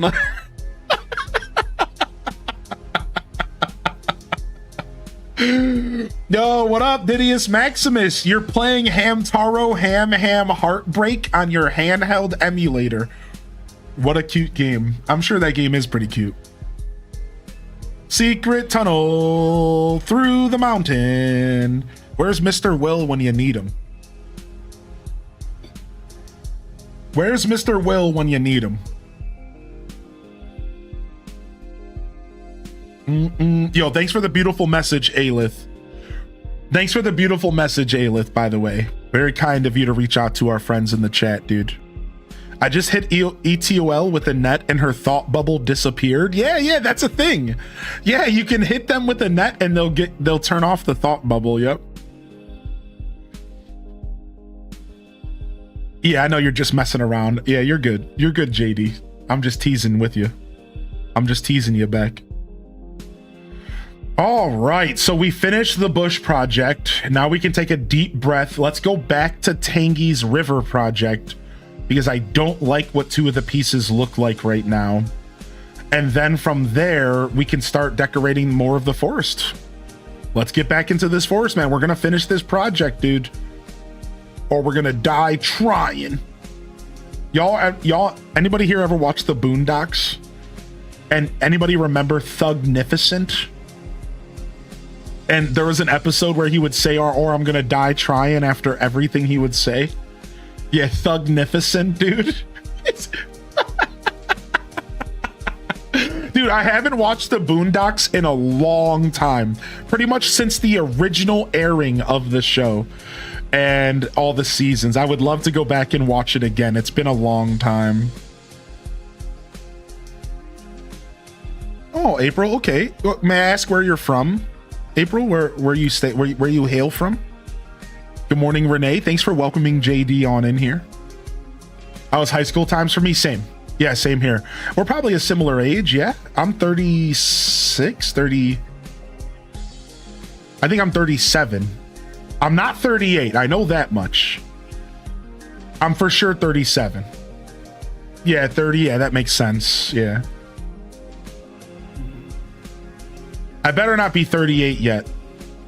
I need at least 2 full years before I'm 40, or I'm gonna start wigging out. I better not be 38 yet.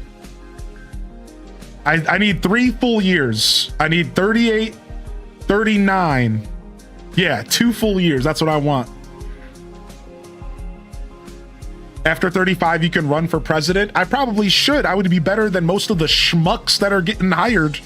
I'll tell you what. Don't get me started on that.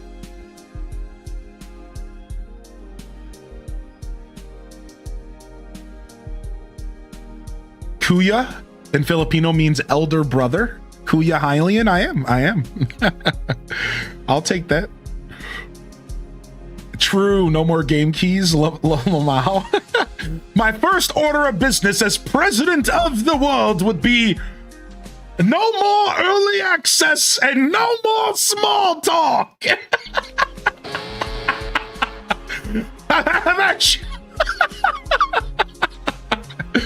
You're welcome.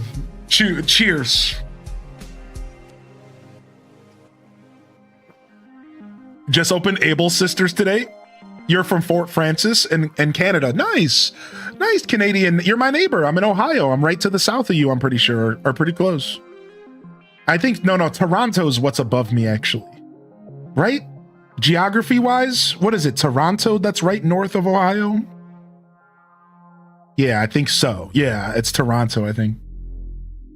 Just noticed my mug. Hey, what's up, Baxter?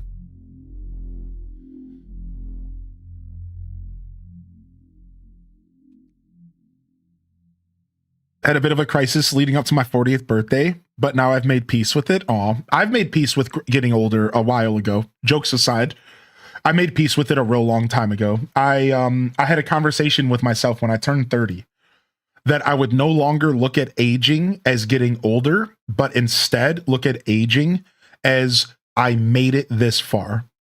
And, you know, maybe there's a little bit of a weird energy behind that, almost kind of cryptic, kind of dark, like I can't believe I survived this long. But that has helped me appreciate being older. It has. It's like I made it this far. Some people don't make it this far, and I've made it this far. This is crazy. And I've tried to look at it positively ever since I was 30. And then the other thing that I did, the other trick that I did to make myself appreciate getting older was I reminded myself that every year that I get older gives me another year, another leg. How do I say this? It gives me, every year that I get older gives me one more year of, hold on, material of proof that, how do I word this? Hold on. How do I word this? So I can tell you the simple way, but I want to find the right way to word this. So when I turned 30, I looked around the room and I looked at all my coworkers and I said, I've been on this planet for 3 decades. Put some fucking respect on my name. And that is how I carry myself ever since I turned 30. I look around and I say, 3 decades, motherfuckers. What you want from me? 3 decades. Respect on my name. And when I turned 35, I said 3.5. And when I turned 40, I'm going to say 4 decades I've been on planet Earth. Don't even look in my direction unless you're older than me. And if you're even close to my age, you better still be questioned. Don't even look in my direction. You better just respect.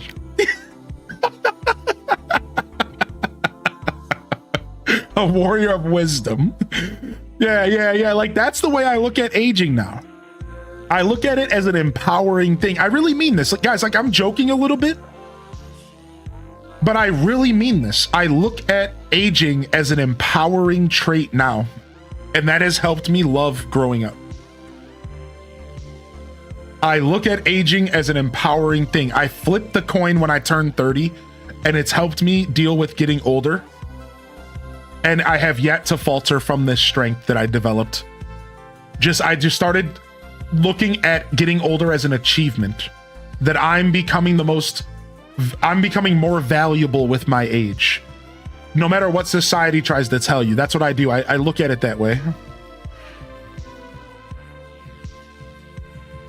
Aging is a privilege. Yeah. Like that's like, I tried to trick my brain. You know, will this trick work once I start really feeling my age? I don't know. I'm not saying that this is the answer for everybody. But for me, this worked. And it helped me get through feeling like I was getting older. You know what I mean? It helped me get through the idea that half my journey could be done. I was like, oh.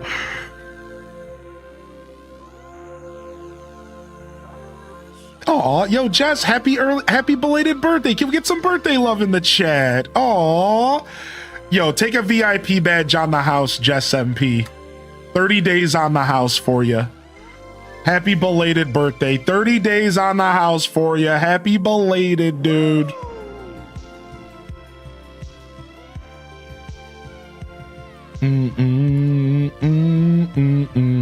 Recently, I've been saying to myself a lot. I need to get my ish together. It's about time I do what I want to do and be who I want to be.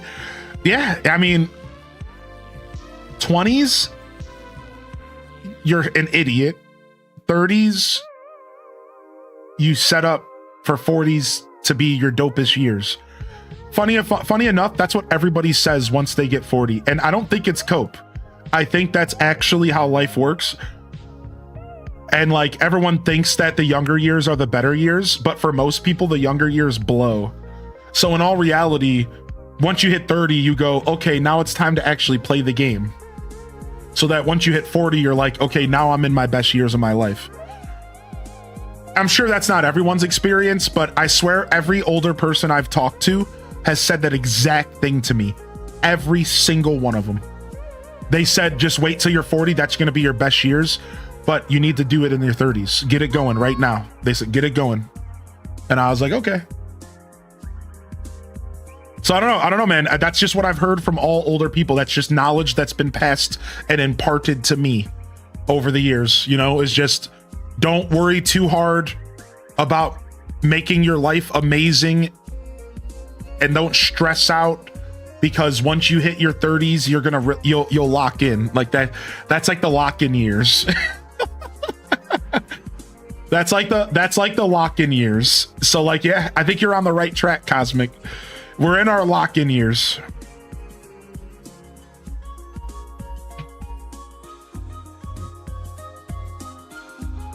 Can confirm I'm an idiot.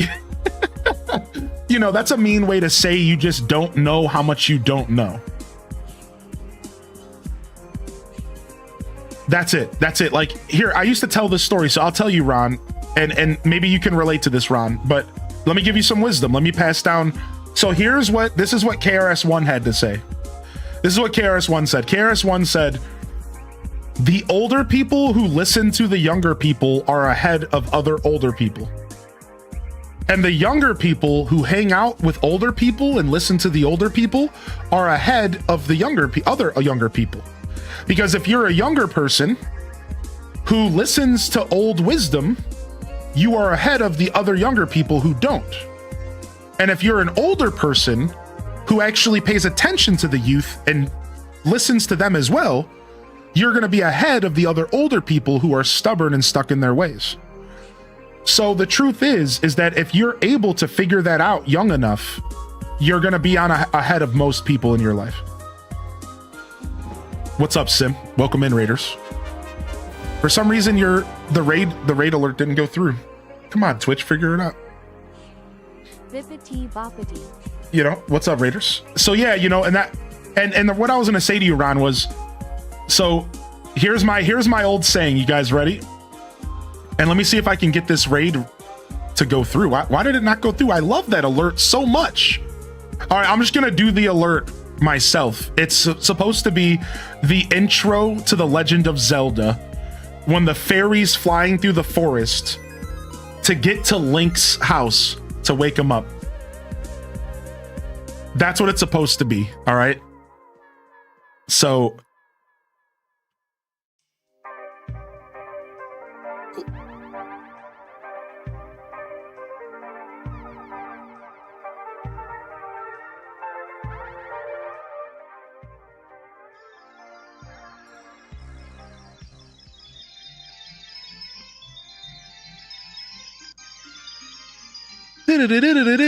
okay, I just had to hear it.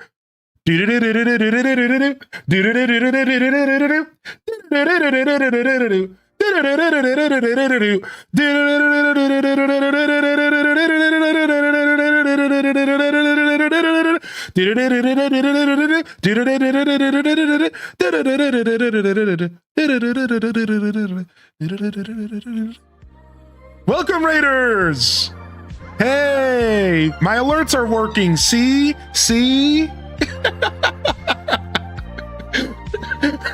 Yo, thank you for the raid, man. What's up, Sim? What's up, Crafton, with the 3 months? Bippity boppity.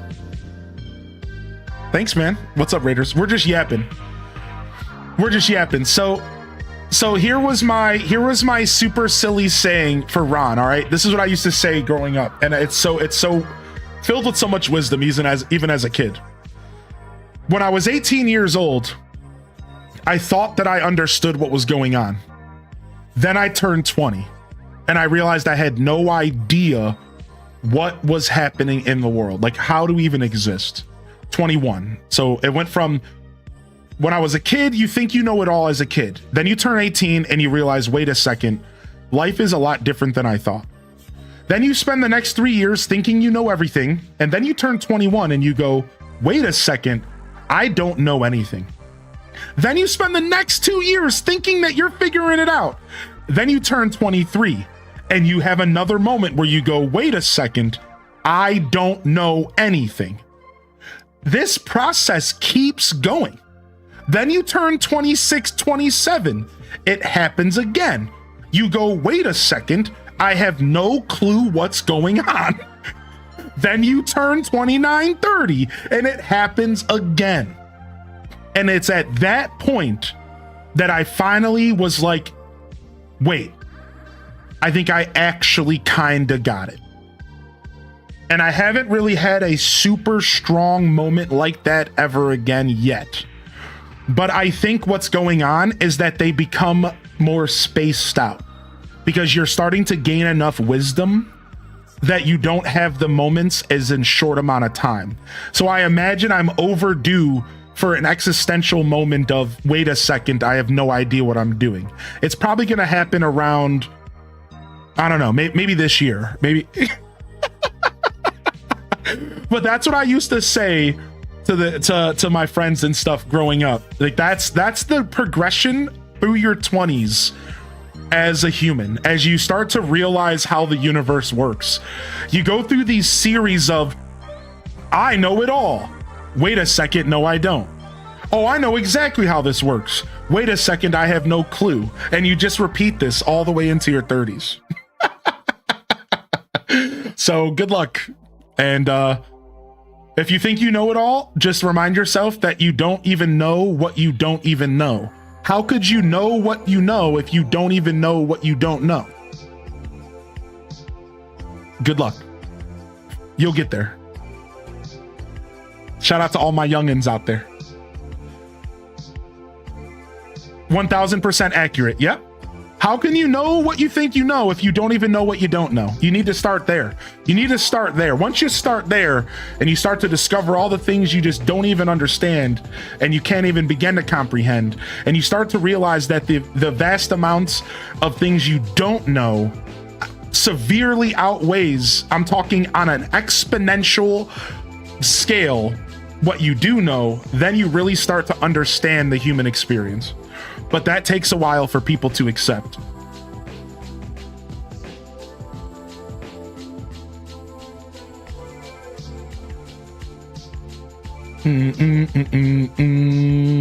Knowing you don't know everything is real intelligence, correct. We need a tinfoil hat scene. I mean, I could have pulled this scene up for y'all if you wanted.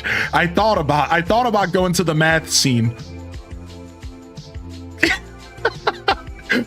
But if you don't know what you know, then do you know what you don't know? And do you know that you don't know what you know? Exhibit. Something in there about exhibit.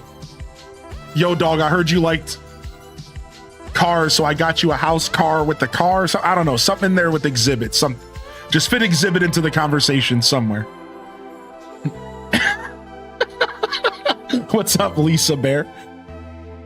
This is wonderful with my morning bong. You're welcome.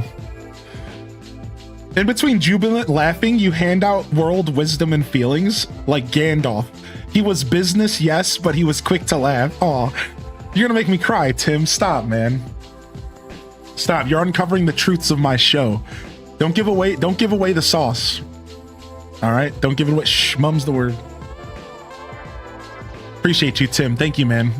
Dude, the highest compliment. I just got called Gandalf. I fucking won the internet today. I'm done. Where's the pipe at? Somebody pass the pipe. What a comp, dude. What a comp. But dude, I won the internet today. That is the highest order right there. That is the highest compliment. Yo, how you doing today, Charlie? Thank you, Tim. How you been, man? I hope you've been well, Tim. Terrific. I hope you're feeling good. Appreciate you, my dude. Appreciate you, my dude. Welcome to the show, man. And thank you again, Raiders. Crafton, good to see you as always. And seriously, man, thanks for the resub. Super unexpected, never expected, always appreciated. And Sim is drifting into a lurk. Sim's a lurker after his stream. He's like me. He's just ready to get up and go take care of business. I swear, I don't know for a fact. I don't know Sim that well, but that's what I assume. He seems like okay, stream's done, I need to go take care of biz kind of guy. So yeah, have a good day, Sim. Sim had a long stream even for him. Oh, he was online for 8.5. Oh yeah, that's a you got to get out of the computer chair kind of stream. Yep. I really would like to cosplay Gandalf. That would be like the one cosplay I'd maybe be willing to dye my beard for. Yeah, I gotta watch his kitties, right? Yeah, he's a dude. Simcopter, I don't know how he does it. Sim's the kind of guy that I use for inspiration. When I'm feeling low and I feel like I can't accomplish everything around me and I feel overwhelmed, I remind myself there's guys out there like Simcopter who has like 2 or 3 kids, pets, a family, a wife, a house, and streams every day and still manages to juggle all of that stuff. And I sit over here just like, okay, things aren't too bad for me. Like, I'm fine. I'm like, you know, I can handle this. I'm good. I got this. That dude's an inspiration, man. That dude is an inspiration. Better start growing your hair out. You should play Lego Lord of the Rings. I would like to do that eventually, yeah. Now that we finally cracked open the Legos, because we did Lego. We're doing Lego Star Wars right now for the first time ever for the Raiders coming in. My first ever official, like real official Lego game outside of the old stuff on PC like Lego Island. I call them IP Lego games. This is my first official IP Lego game. You know, Marvel, Batman, whatever. So I'm playing Lego Star Wars, and I would love to try some new ones out. We're going to do Lego Batman later this month. We have a new Lego Batman coming out. So that should be cool.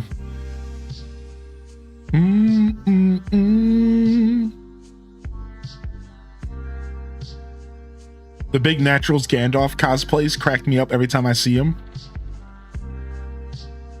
I can't imagine at least once a day. I think I don't have a kid to worry about. I don't know how y'all do it. I know, right? I have a lot of respect for parents because I made the decision. I didn't really want to be a parent like that.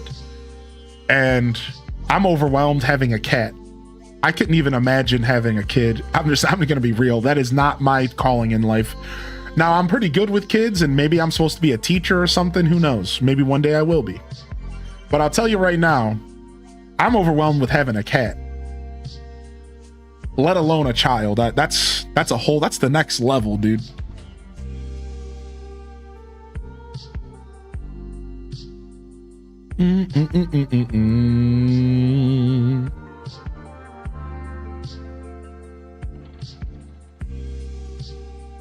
Bam, bam, bam, bam. Sim is such a machine, but cares so much. Seriously. Yeah, Sim's such an inspiration. Sim's who I want to be when I grow up. Don't tell him I said that, but I'd kiss him on his forehead for sure if I had the chance. My second kid will be here in July. Nothing like gaming with a newborn in your lap. That's crazy, dude. That's nuts. And here I am thinking about gaming with my cat in my lap. My 8-year-old actually turned 8 years old today. Oh wow, dude, Crafton, man. Happy birthday to the little one. Oh, reposts are always welcome. Also, Aloboo, I've been meaning to go back and read your messages today anyways, because I missed your intro to the stream. So oh, I lost YouTube chat. Okay, YouTube chat's back. Sorry about that. Okay, I missed a message from Renee. Okay, Renee's just been chilling. How's the redesign? What's up, Folklore? My redesign's going okay. Okay, I didn't miss too much. Sorry about that, YouTube chat. Sometimes I lose you.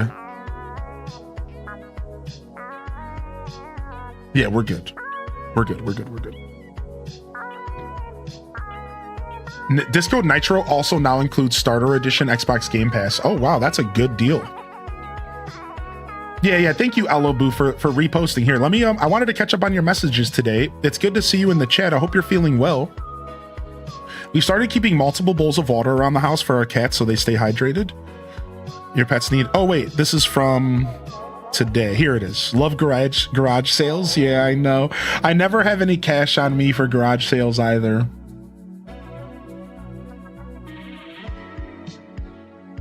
Discovered having multiple water bowls around the house. That's actually what I just read. So Aloboo, funny that you mentioned this because I only have a water fountain and she takes really good advantage of it. But I started realizing that it would be really smart if I have another water bowl somewhere in the house so that her only source isn't the fountain, especially if like the power goes out. So yeah, I've actually been thinking pretty hard about adding an extra water bowl or two around the house. So crazy timing that you even mentioned that. This song is, so the artist we're listening to is known for having auto-tune sounding cats. Yeah. This artist, he's known for having the cat synths. Yeah, he's the cat synth, man. It's Gabrielle, aka Windows 96. He's the cat synth guy, man. He loves his cat synths. I don't know what it is about him. All right, we wanted to have a bridge. Where were we gonna put the bridge? We were gonna put the bridge like diagonal. Where were we gonna put the bridge? We were gonna put it diagonal, like right here. So why did I plant the trees there? I must have not been thinking. Do I have carrots on me? I do. All right, let's go actually grab a bridge kit and let's see what it might look like.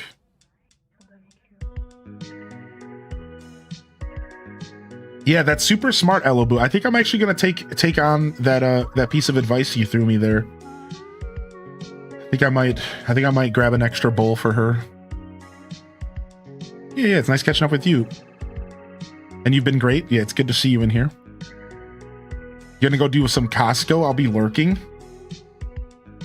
All right, could you please get me 1 6-month supply of Chef Boyardee's ravioli, please? Thank you. I heard you can only buy it in 6-month supplies at Costco, and I'm not a family of 6, so so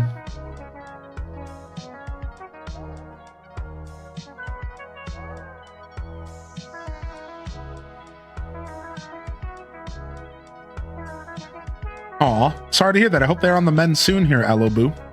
That could be definitely a little stressful for sure. I can only imagine.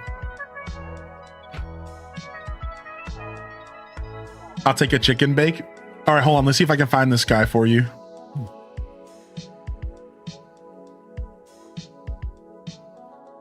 Here it is.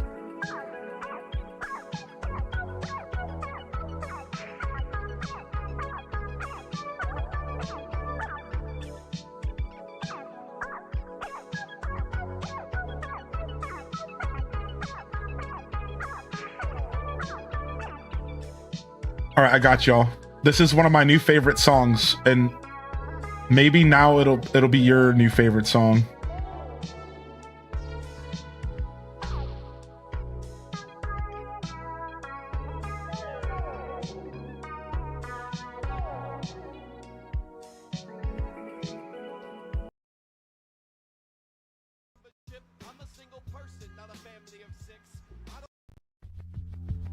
I don't need a Costco membership. I'm a single person, not a family of 6. I don't need 35 or anything yet, but the food court hot dogs what I wanna get. Only 150, they don't make a profit. I don't need the soda, but I'll take it, I guess. Got 'em as a kid and I haven't progressed. Costco hot dogs really are the best. A price this good for a wiener? What? Maybe it should be a misdemeanor. A price this good for a wiener? What? Maybe it should be a misdemeanor. Hold on, he has a better video actually. Well, it's the original sound. No, I don't want the original sound. I want the actual guy. Here he is. He has a better one that I like. I like the one. This is the one that I like because of the start of it. Watch the video. This dude's talented with his editing. This is so cool. I don't need a Costco membership. I'm a single person, not a family of 6. I don't need 35 or anything yet, but the food court hot dogs what I wanna get. Only 150, they don't make a profit. I don't want the soda, but I'll take it, I guess. Got 'em as a kid and I haven't progressed. Costco hot dogs really are the best. I don't need a Costco membership. I'm a single person, not a family of 6. Costco hot dogs really are the best. But the food court hot dogs what I wanna get. Only 150, Yeah, dude. Did you see the top comment about Aesop Rock? Yeah, you saw that? He's like, this is Aesop, I'm convinced. That people say that all the time because Aesop has like real quirky rap and he's a white guy. So anytime a quirky white rapper it comes out, they're like, "This is just Aesop Rock," and I'm like, "Shut up." That's so funny, dude. That's gonna be in my head all week. You're welcome. You're welcome. That song has been my jam for days, dude. It's been dancing around my head for days, dude. I'm a single person, not a family of six. I don't need 35 or anything yet, but the food called hot dogs. What I want to get. Only 150, they don't make a profit. I don't want the soda, but I'll take it, I guess. Anyways.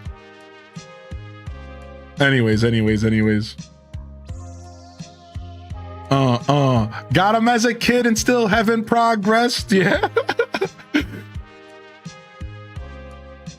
I think I've only eaten a Costco hot dog once, maybe not ever, actually. Fun fact about me. I don't think I've ever eaten a Costco hot dog. I think me and my lady friend have talked about it when I'm around their house and like their Costco that they go to, but I don't remember if we ever stopped to actually eat one because we were always like in a rush. So funny, I don't think I've ever actually eaten one.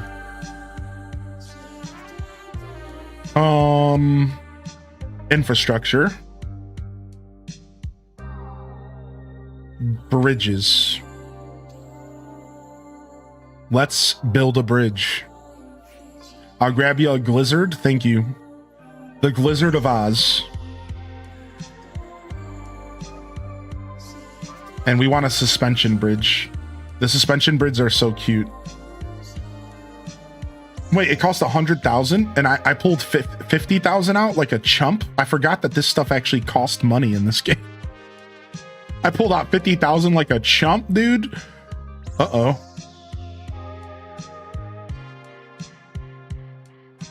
How much is Costco pizza, though? That's the real question.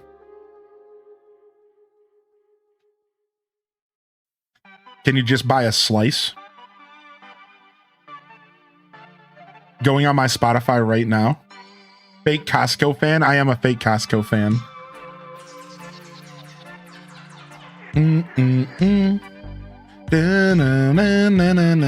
I've been too Tamagotchi brained. Dude, Sim was just playing it from the raid. Yeah, Tamagotchi took over. People are loving it. No problem there. Animal Crossing ain't going anywhere, you know? That's the beautiful thing of a game like Tamagotchi, is that you can drown in it and you can play it for weeks and months. And then as soon as you're done, you can just like put it down. And I think you're not going to have any lingering feelings towards it. And you're going to be able to just move on and play something else. That's fun. I think those types of games are awesome to dive into, because you'll probably just push yourself to a point to where you're like, okay, I'm good. I'm going to go do something else.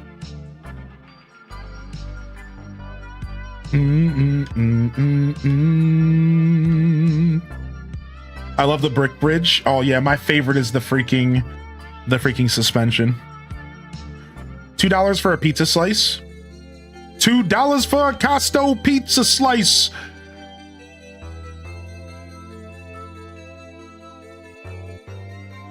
We gotta write a new rap. Try to beat that price. It won't be twice as nice. Gotta have a Visa to pay for it. Don't even have a credit card. I forgot to pay my rent.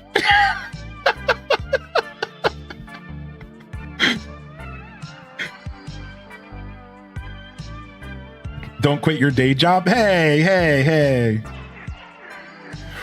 I seen a video where someone called Midna and Tomodachi, created Midna and Tomodachi Life, and it was really sped up, so I don't know how long it took him to make, but it looked really good. I've seen some people making some crazy cool stuff in that game as far as characters and all that.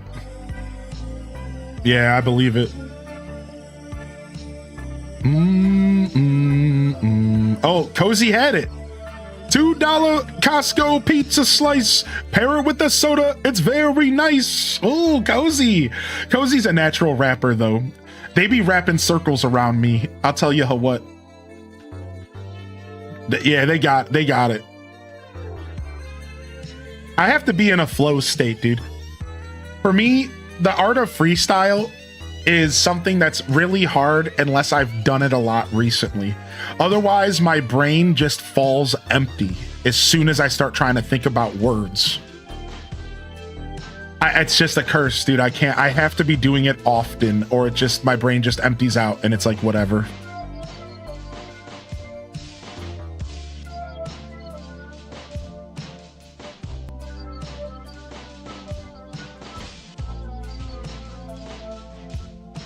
How are we gonna do this? I want this to be a diagonal bridge. And I think I actually want it going diagonal in this direction. No. Maybe it doesn't have to be diagonal. The diagonal is just such a vibe, though. That's me every day.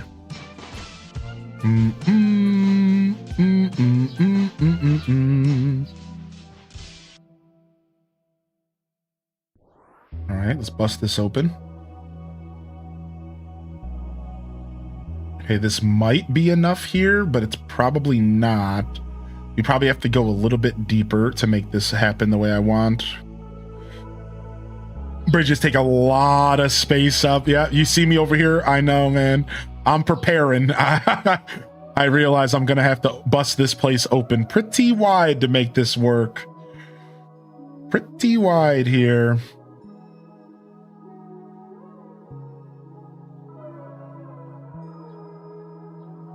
I can't see with this stupid tree, so it's hard to do this. Could pick the tree up, but that would require effort that I don't feel like putting in. When does Cozyology drop the album?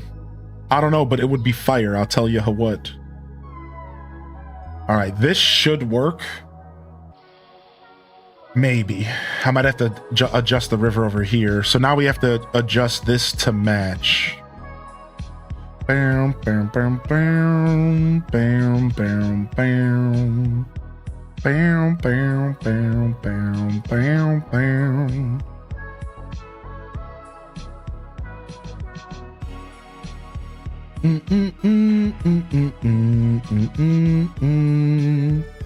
Nah, this is probably too close, actually. We're not quite done yet. All right, we got to break this off. Get this out of my face. Yeah, this is a little too close.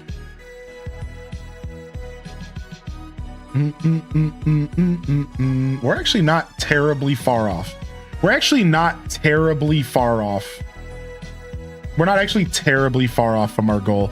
I thought it was going to be a lot worse than it is. It's not too bad. Wow, look.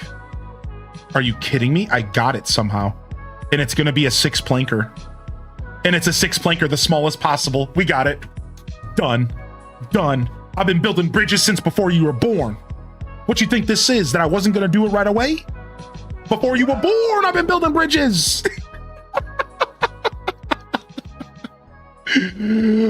Yeah, dude, that was luck. I'm not going to lie. That was pure luck, dude. That was pure luck, dude. Yeah, first try 6-planker. You can have up to 6 to 8 planks for those that don't understand that reference. So 6 is the smallest size bridge, and this actually works for every bridge, but it's the easiest to see with the suspension. So you can either have 6 planks, 7, or 8 planks, and that determines how big the bridge is. And this works for every bridge in the game. You can create tiny bridges, and tiny bridges are 6 planks are the smallest they can be in the game. So again, you can do this with every type of bridge, but suspension really shows it off really well. And that's the easiest to kind of see it in motion. 8-plank cobblestone, nice and long and drawn out. Oh, dude, it's huge, I bet. Oh, yeah. I bet you it's nice and long. Don't say it. Nobody say it. Don't do it. Don't Michael Scott me right now. Just let me live. Cozy was thinking about it. Don't do it. Let me live, dude. Don't think about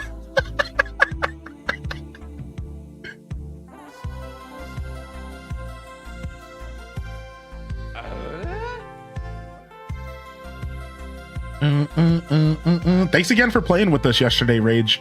Getting the opportunity to show off multiplayer stuff to everybody was really cool. I just want you to know that, like, thank you, man. That was super cool that we got to do some stuff together and you were in the chat. Like, I thought that was rad. What did I just walk into? Nothing.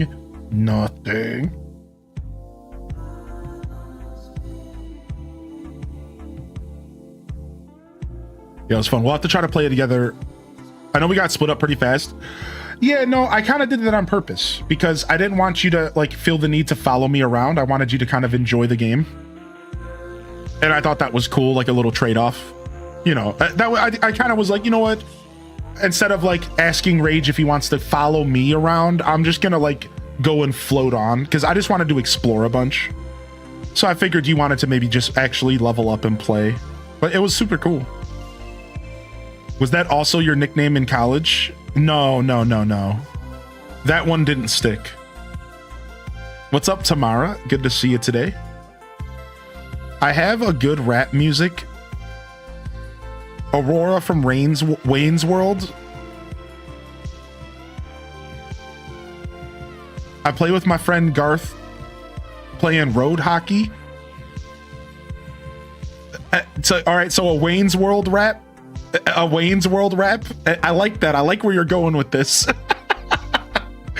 Man, why has Wayne's World been getting brought up so much in my life recently? I feel like everything just really wants me to watch more Wayne's World, which I'm not complaining about.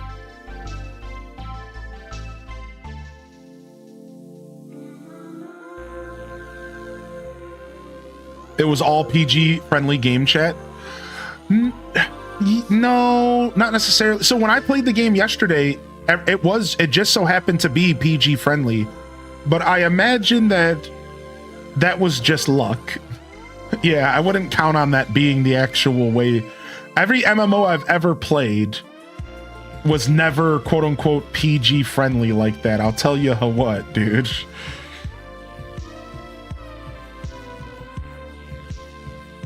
I missed a bit, but it looks sick. Oh, thank you. Yeah, we're working on this right now. I think I want this choke point to be a little bigger. I think I'd like to actually stretch out this choke point a little bit more. Oh, hey, Gemini. I really need to move this tree. I can't see. I need to do this.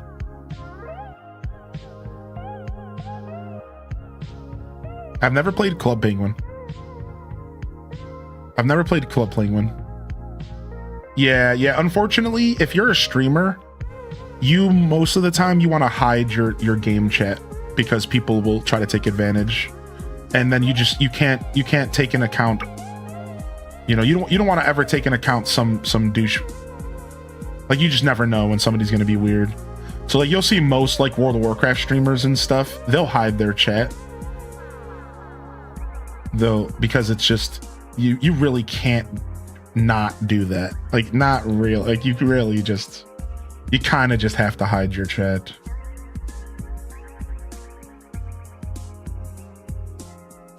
I do see some pretty bold streamers out there sometimes who don't. And I think to myself, how? Like, how are you not hiding your chat? I'll take it one further. So if anybody plays World of Warcraft here, every once in a while, I'll see when people who stream and they don't hide their whispers. And I find that so fascinating because I'm like, wouldn't you want that not to be public information in the game? And like, especially because somebody could whisper you and just be like, hey, idiot. Like, I don't know. I find that to be a funny one. Like, nah, man, you gotta hide your whispers, right? Like, you have to. Yeah, like you're really playing with fire not doing that, but I suppose to each his own. Yeah, it's real strange. I was watching a YouTuber on World of Warcraft the other day, or on Twitch, excuse me, and they weren't hiding their whispers, and I found that so peculiar. I was like, okay, dude, I guess he's just like, whatever.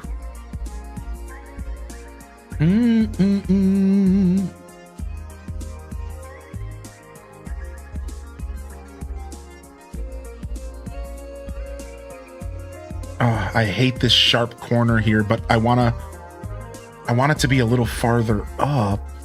but I can't avoid that sharp corner there. Let me see. Maybe I can actually, and I'm wrong. Nope, I can't. It has to be too wide to avoid the sharp corner. And let me show you what I mean by that. So if I go too wide here, now you have a nice rounded edge, a 2x2 space. But you have to have one sharp corner if it's only a 1x. It's weird. I hope that makes sense, but whatever. I hate the river feels super frumpy. That's the word I want to use to describe the way the river going down and then back up feels. It doesn't feel natural. It feels frumpy here. So we're going to have to close this up one.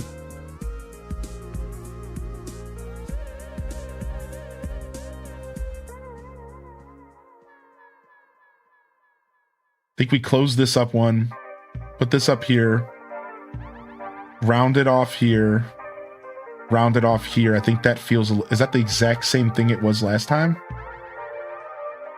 Or was it down one more? It might be the exact same.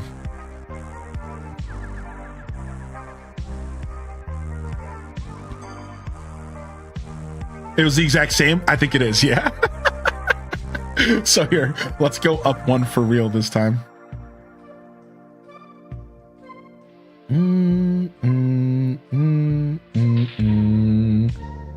I know, I'm thinking about opening up the other side. That's exactly what I'm thinking about doing.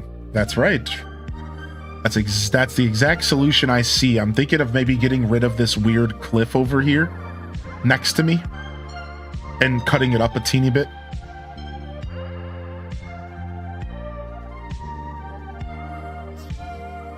I kind of need to wait till the river's built to see if I like this.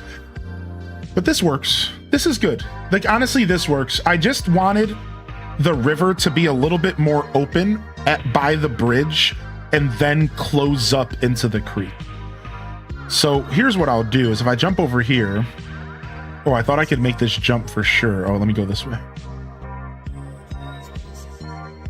And then to make this feel a little better, I'm going to actually thicken this back up again.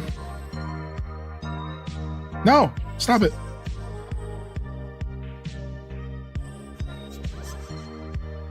That was a lot of words to tell me that we already paid off the debt. Thanks, buddy. I can't break this down. That was the problem. I can't. I have to break the cliff if I want more than just yeah. I do have to cut the cliff a little bit. I don't actually mind cutting the cliff a little bit. I don't mind that. It was on my brain the whole time. I think that's going to be for the better. I think you might be right. I could even push the cliff a little to the left if I want to keep it the same size. I could just pull everything a little to the left if I really wanted. I like this little shape that I created with the cliff. That's the only reason why I'm so sad. This has been on my island for like 3 years. This cute little shape that I created with this cliff. All right, that's still pretty cool looking. I like that. That's actually all I might need to do. Let's see. Doesn't the bridge need to be built first before you can break that part of the river? Oh, maybe you're right. Maybe once the river's built, I can actually edit that little spot a little bit better. You actually might be onto something there, Abby. So I might just want to wait till tomorrow like I should be doing anyways. I should just be waiting. I know better. I know that designing takes patience because I don't time travel.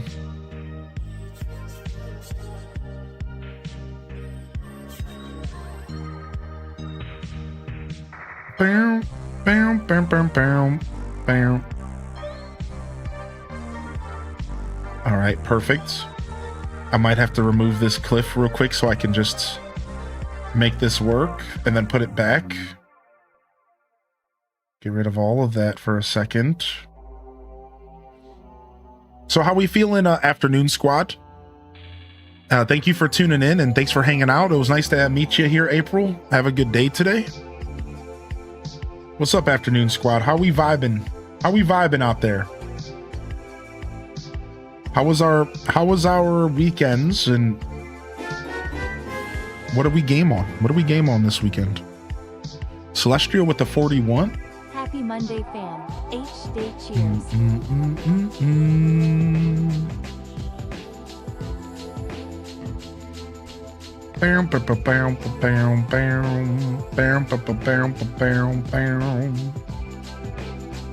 Cool. I like that. I like that a lot. Thank you. What's up? What's up, Celestial? Feeling tired, but it's almost the end of the workday. Nice. Got moved to 410s, so I'm off today. Playing some Secret of Mana remake. The old 410s. I like 410s personally. That's what I prefer. That's what, every job that's ever given me that option, I've always taken the option. Any job that's ever given me that option, I've taken it. Give me 4 hard days so I could have 3 to do nothing. That's the jam, man. Give me 4 hard days so I can have 3 to do absolutely nothing.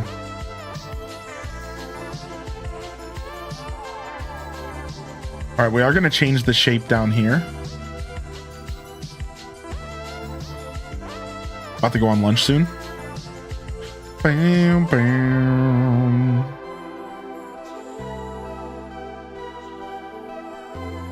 So then what we can do if we want is if we extend this down, we can actually round the corners here. But I can't do it from this angle. I don't want to mess up my river, but I guess I have to for a minute. Temporary mess up. I can fix it again.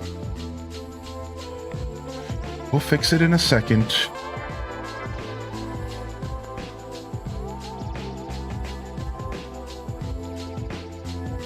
Yeah, we can do a round. I like the rounded edge here. I like that. That's what I want. It is Midna, yeah. Yeah, we so I was talking about getting some new emotes for her, and then one of our viewers who's an artist decided to do some fan art of Midna and in the form of emotes. And then when I reached out and said I really like this one, you know, could I pay you for your work? They wanted to instead just kind of donate it to the community. And then I talked them into giving me some links and what we can do to support them if you would all like to is I talked them into giving me some links for their art. So here's the first link, and we're gonna make a command here out of this. We'll just do quick add com. We'll do a nana. Should I just do the whole? Just do a nana, and then we'll say support local artists, local to us. And then here's some other socials as well. I'm gonna link you guys in just a second.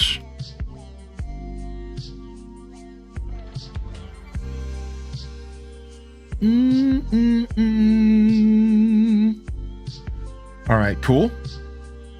So if you guys want to support them, and then we actually got them to sneak in this. So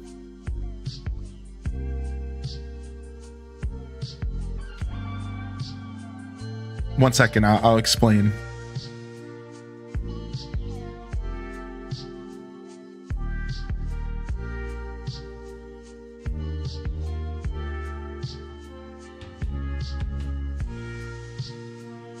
One moment here. Bam, bam, bam. So what we managed to do here is we got Ananas to hook us up with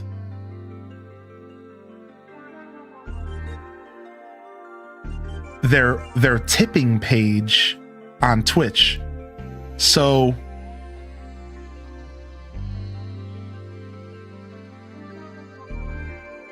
just to show y'all, don't worry, we got him.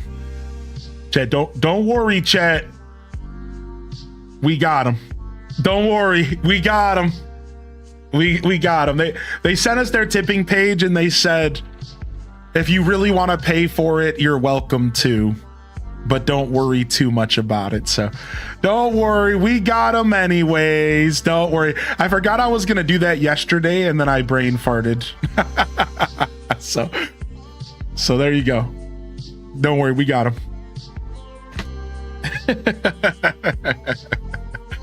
Yeah, I love that emote. It's a cute little thing we got going on here. All right, nice. So bridge is down. Tangy's property is getting properly set up. We have a cute little creek going through the property, and things are really starting to come together here. The second thing I wanted to work on today was starting to close up the other sides of the forest. So now that we're finally starting to feel ourselves, I need to go put some of these trees and stuff back down. Oops. Now that we're starting to feel ourselves a little bit here,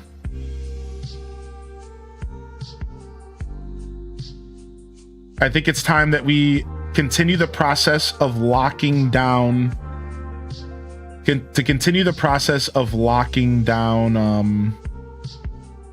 the forest. That's like the major thing that I'm working on right now, is locking the forest down so that you cannot access it outside of, you know, the one location that I want people to. I wonder, I could probably not put a tree so close to this, huh? I didn't think so. All right, so let's just put one right here for now. No way. Okay, just for now. We'll figure that out later. Yeah, this cute little creek, I'm liking it a lot. I love a good creek in real life and in video game form. What is this? Who did that to him? That's actually from an episode of Rugrats. You want to see what episode it's from? Hold on, I got you.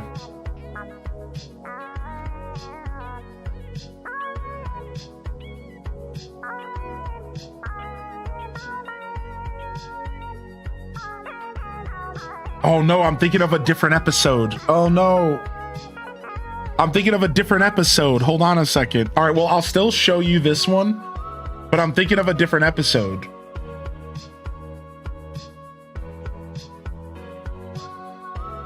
Dang it. What is the episode that H does babies from? I forget. I swear that's a real episode, but here, this is the one I was thinking of. The I'm Not Tommy episode. This is terrifying, by the way. Just in time for a spot of tea, eh, what? Hey, Spike's not supposed to talk. What's going on, Tommy? I'm not Tommy.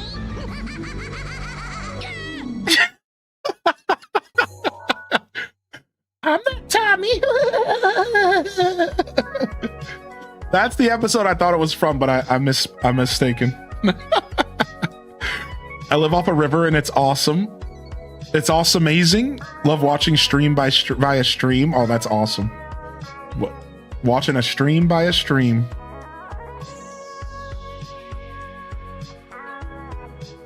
What the heck was that? That was a super scary episode of Rugrats where Chucky has a nightmare about going into Spike's doghouse, and Spike speaks English and is like British. And then he goes and asks Tommy what's going on, and Tommy turns his head and he's like a freak of nature with a big nose, and he's like, I'm not Tommy. It's real messed up, man. Chucky was he's my spirit Rugrat. He's my spirit Rugrat, to say the least. It might be from the pilot episode. Is that what it is? I can't remember where I pulled it from, but it's definitely a real thing. I'm pretty sure. Almost as creepy as buttered sausage. True. All right, I need to grab some bushes. Yeah, that's what I'm doing now. Okay. Looks like my cat and I love it. Well, you can share it with me. Shared ownership. It's both of our cats. Of course, it's a nightmare. He's British. Whoa, shots fired over here. Wait, that was a British guy saying it, I think. So we're good. Carry on. Never mind. I think we're all right.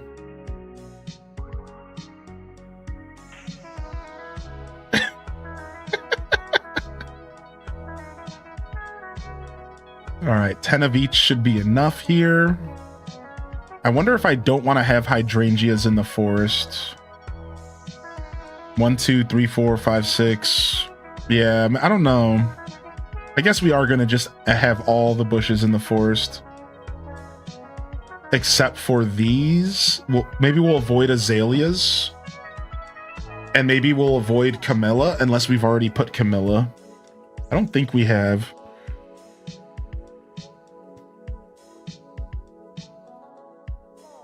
Lunchtime? What's up, Armazel? What's for lunch today, chat room?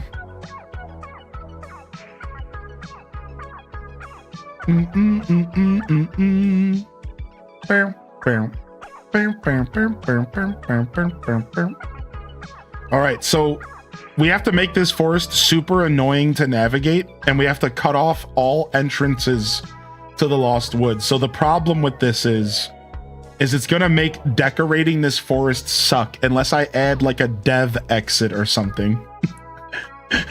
Unless I add some kind of like developer exit as I go to navigate and decorate this forest later, it's gonna blow. But I think I'm gonna have to do that. Leftover Chinese food, nice.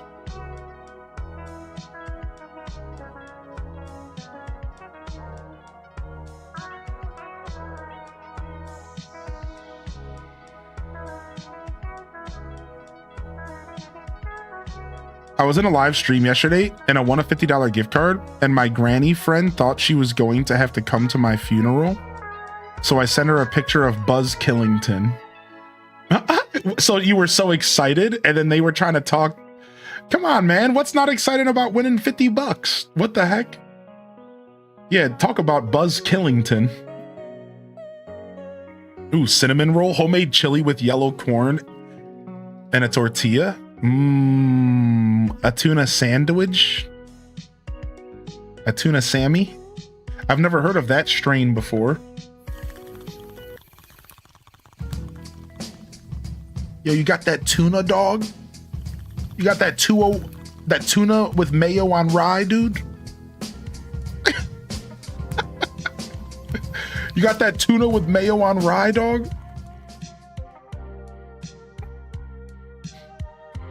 It's better. That's better than like Skywalker and some of the other ridiculous names that they come up with. Let's be honest. Northern Lights, Mango, Zaza, Zuzu, Bazooka, Bazinga. Like, dude, you're just making words up to name this stuff. Just making up words. I made oatmeal in my rice cooker. Ooh, nice.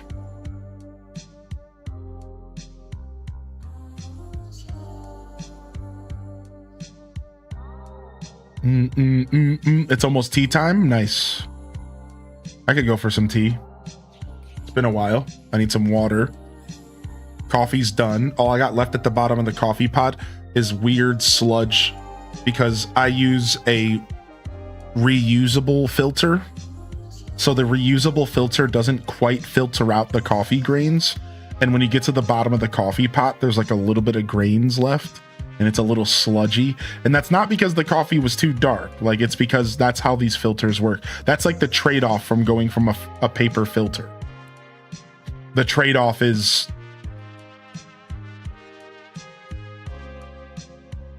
your coffee isn't like as clean as it could be, I guess.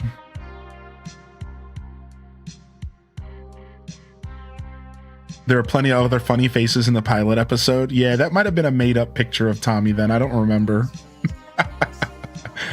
That's pretty funny stuff. Yo, Galaxy Star Might been lurking the whole time on YouTube. Hope you've been enjoying the show. It's good to see you back in here. Hope you're enjoying the broadcast today, homie. Playing some Pokopia and then doing some DDV. What's going on in the world of Disney Dreamlight Valley as of late? What's been going on in the world of DDV as of late, y'all? What's been the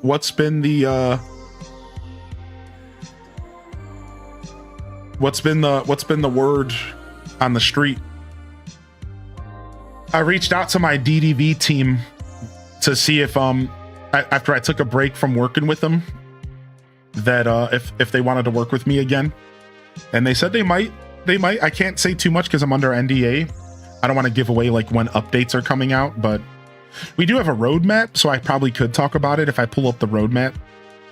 Either way, we might snatch up a DDV sponsorship or two as we go into summer, if they're still offering them. I just wanted to take a break from that stuff, you know. So we pretty much took a break for the first half of the year. I'm like, you know, I reached out to him the other day and said, hey, just letting you know I'm kind of back in business again, so to speak, and if that's something you want to do with me, reach out to me, let me know. Don't really know because you haven't been playing. Yeah, I took a break. I just needed a break from it, you know. I don't ever want stuff to feel forced. That's just my rule around here. And it started feeling forced. It started feeling like I wasn't having fun with the sponsorships and with the game. I was like, yeah, it was time to take a little bit of a breather. Pocahontas, Hercules is next, coming soon. Nice. I'm excited for Yoshi. Yeah, I'm excited for Yoshi and Lego Batman.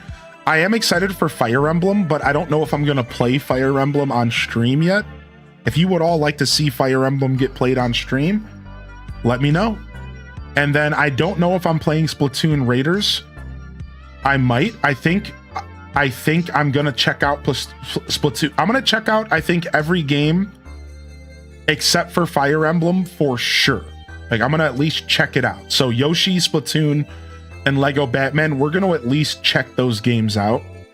I don't know about Fire Emblem yet. That's the one that I'm thinking about skipping for the show unless y'all protest, which would be a healthy thing. Like, if you want to see it, you got to let me know. Yo, Balloon in the Twitch chat this morning. I still need to unlock Lady and the Tramp. I'm so behind in that game, dude. I'm right there with you. Most people are prepping for the Hercules update. Spring Festival's happening.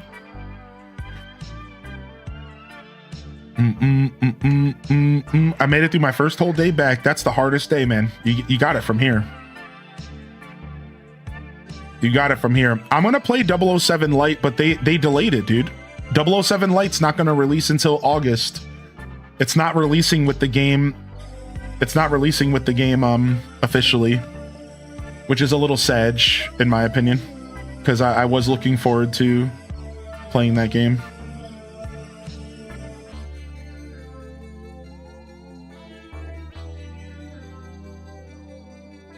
Yeah, I don't know if Fire Emblem's going to be a good stream game. It's usually the kind of game that I play by myself so I can sink my teeth into the story and the characters and the lore. And I'm a big tactics guy, so I sit there and I think for 1,000 years about the strategy, and I play the game on real high difficulties, so I have to sit there and plan all my attacks out perfectly, or I lose my characters, and I like to play permadeath if it's an option. So the way that I play Fire Emblem is just not the best for streaming because it's so boring. Like, I tell you right now, it's just boring to watch unless you're just hanging out with me, which is fine. A lot of people are, you know, but the way I play Fire Emblem is really boring, I think, to watch. It's fun for me, but I think it would be boring to watch. Like, I'm really slow with it. I take my time. I will sit there and scan a battlefield for 45 minutes before I start the battle. Reading every character's items, what they're bringing to the table. How can I position my troops to get the best outcome? How can I make sure the relationships are building up? You know, how can I make sure I don't lose characters because I'm playing on permadeath mode, if it's an option? All these details, you know, like, so the way I play those types of games feels a little bit rough for a show. I don't know. That's why I was hesitant on Final Fantasy Tactics as well, because I imagine I would fall into the same super slow-paced trap of, like, just the way I play those games is real offbeat. It's very involved. I'm a slower player too, yeah. So, like, sometimes when I make comments like, I don't know if a game's good for stream, usually I'm just talking about the entertainment value of what I would be bringing to the table.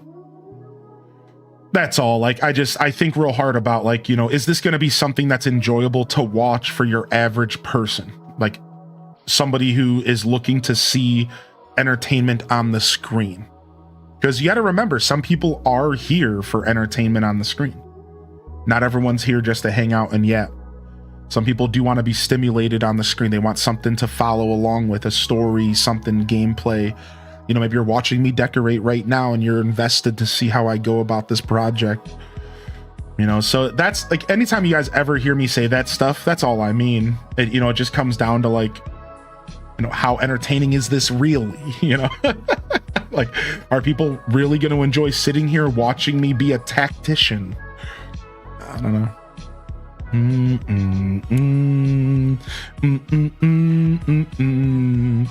Yeah, it's like Heroes of Might and Magic. When I play RuneScape, I mirror it to my TV so my husband can watch me play.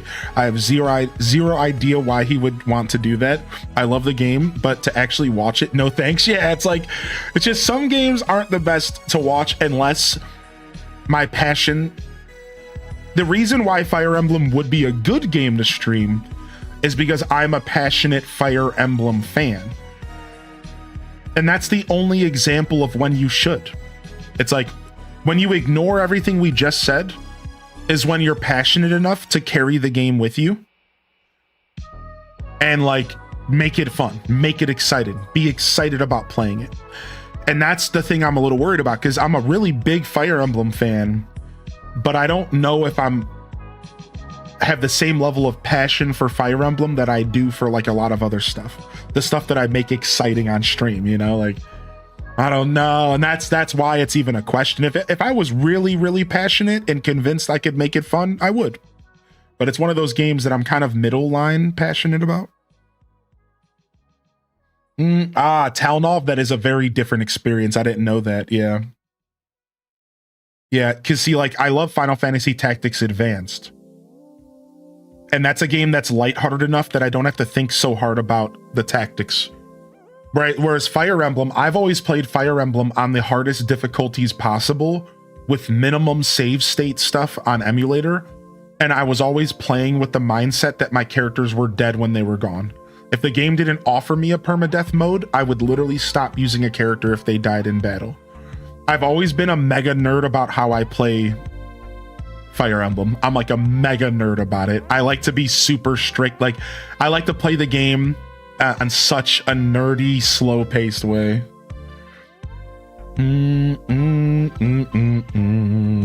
Yo, good morning, Exhaustion. Hey. Yeah, I like the permadeath stuff. I think it's cool. It really adds a bunch of extra energy to how you approach the game, you know? It adds stakes. All right, let's switch up the jams. Let's get something a little bit more lighthearted going in here. And I know exactly what I'd like to play. Is it not in my list of recent played? Have I taken a break from that album for long enough? No, there it is. Oh, I made this a playlist. All right, let's chill. Yo, have a great day, Elobu. Thanks for coming and vibing for work this morning. Yeah, the map. We've done a lot, dude. We've done a lot of work on this island. We're getting there. I came back recently and started swinging real strong. And I want to get this project moving forward. I decided I was being a waffler. And I wasn't taking the time to... like really finish this island. And I was waffling on it because I knew it was going to take a lot of time and effort. But I've decided to just get it done with.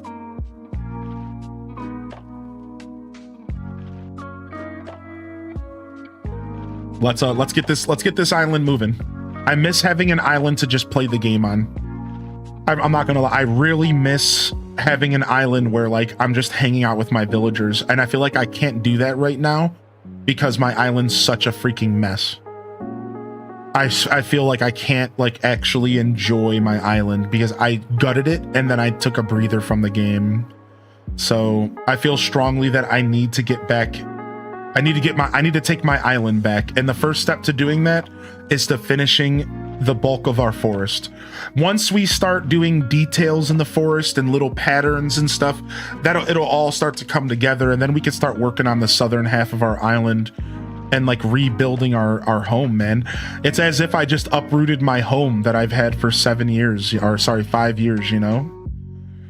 And like, I know a lot of you can relate because I've heard so many stories of people gutting their island and then losing interest. whereas I didn't completely delete my island, you better believe I gut it. And it did affect me. You know, I kind of uprooted my home for something I've worked on. I would say that my island was about 2 years old from the last design we did, the last overhaul. Even though it was 5 years old, the last real big overhaul we did was just about 5 years ago. So, or sorry, 2.5 years ago. Sorry, brain fart. So yeah, I was pretty comfortable with my island for a rough. I was pretty comfortable with my island for a rough 2.5. Do. Beebo, beebo, beebo, beebo. Bo, beebo, beebo. Beebo, bo, beebo. All right, before we continue putting down bushes, we need to start pathing again. We need to start doing some false pathing again. So let's figure out what we want to do there. Where would I like to start one of these false paths? If we go all the way this way, we don't even actually need this many trees over here. These trees are going to actually thin out. So we have more trees than we need over here, and we can start thinning these trees out a little bit. So let's actually do that. Let's go grab ourselves a little bit of a bigger source of food, and let's start doing a little bit of tree thinning, and we can just plug these bad boys in our storage until we need them. You might go back to New Leaf. I put on a gym soundtrack on Spotify yesterday and finally got back on the walking pad. Let's go, Tamara. Yo, can we get a round of hero swords in the chat for that one, dude? Tamara, let's get it, man. I've been trying to get back into walking every single day. I've been pretty successful, but it can be tough. It can be tough.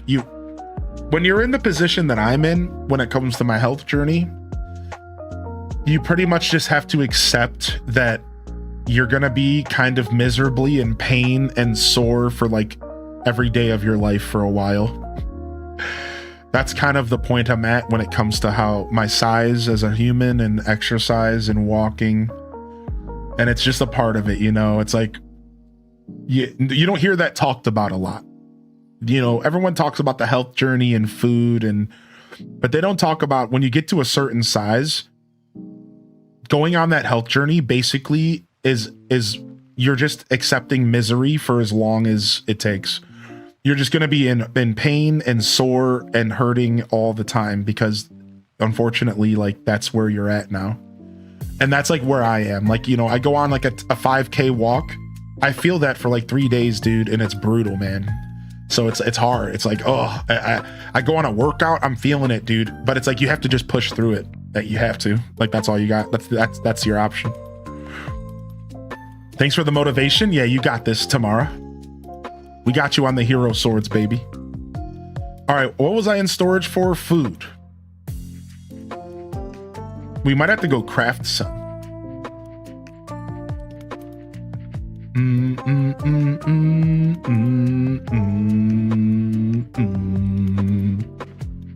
We might have to go craft some food. We might have to go do some cooking. Let's go see what we can cook real quick. I have to keep in mind that any movement is progress. Yeah, exactly. That's exactly how it is, Tay. That's how you push through it. Temporary misery versus instead of permanent misery. Yeah, that's the mindset you have to have. You just have to push through it and remind yourself that it's all worth it. You know, you're making it happen. So I'm trying to train my brain to just accept that life right now. That's the current step that I'm in. I'm just like training my mind to accept, like, yep, you are just gonna feel kind of tired and a little stiff and sore all the time. It reminds me of when I was working out regularly, even as a healthy human. You know, after a good leg day, you're sore. You're going to work after a good leg day and you have to stand all day. Anybody been there? Dude, I've worked on my feet most of my life. So, you know, you have a good leg day, you go to work the next day, you're like, oh, worst decision. Oh, You work with a job that makes you lift stuff. Like I had a job where I was constantly working a pizza oven with a peel, so my arms would get tired, dude. And after arm day, you're just hit. You're just like, oh man, I'm stiff as heck, dude. I gotta sit here and work through this. So it's not like I haven't dealt with the, you know, the pain that comes with the gain of working out, and it's a lifestyle for some people. You know what you hear some of the crazies out there? I call them crazies as a joke. You want to know what you hear from them? Oh, I get through the pain of working out by working out more. That's the people that are deep, dude. They get through the pain of working out by just working out more. It's like, holy heck. But it's true though, because like once you start moving again, your body just like kind of adapts. It's like the starting process. It's like once you're sore and stuff from a workout, if you can get past the first 10-15 minutes, it's like it's not even like you were sore at all. So it's like the way of life. It's like a way of life for like real active people who work out multiple days a week. It's a way of life, man. You're just always kind of sore.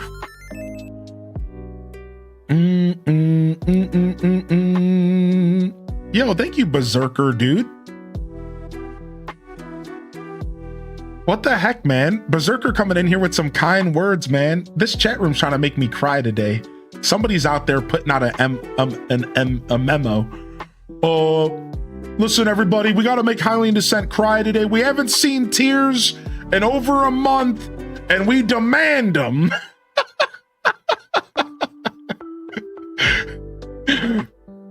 Thank you, dude. Thank you.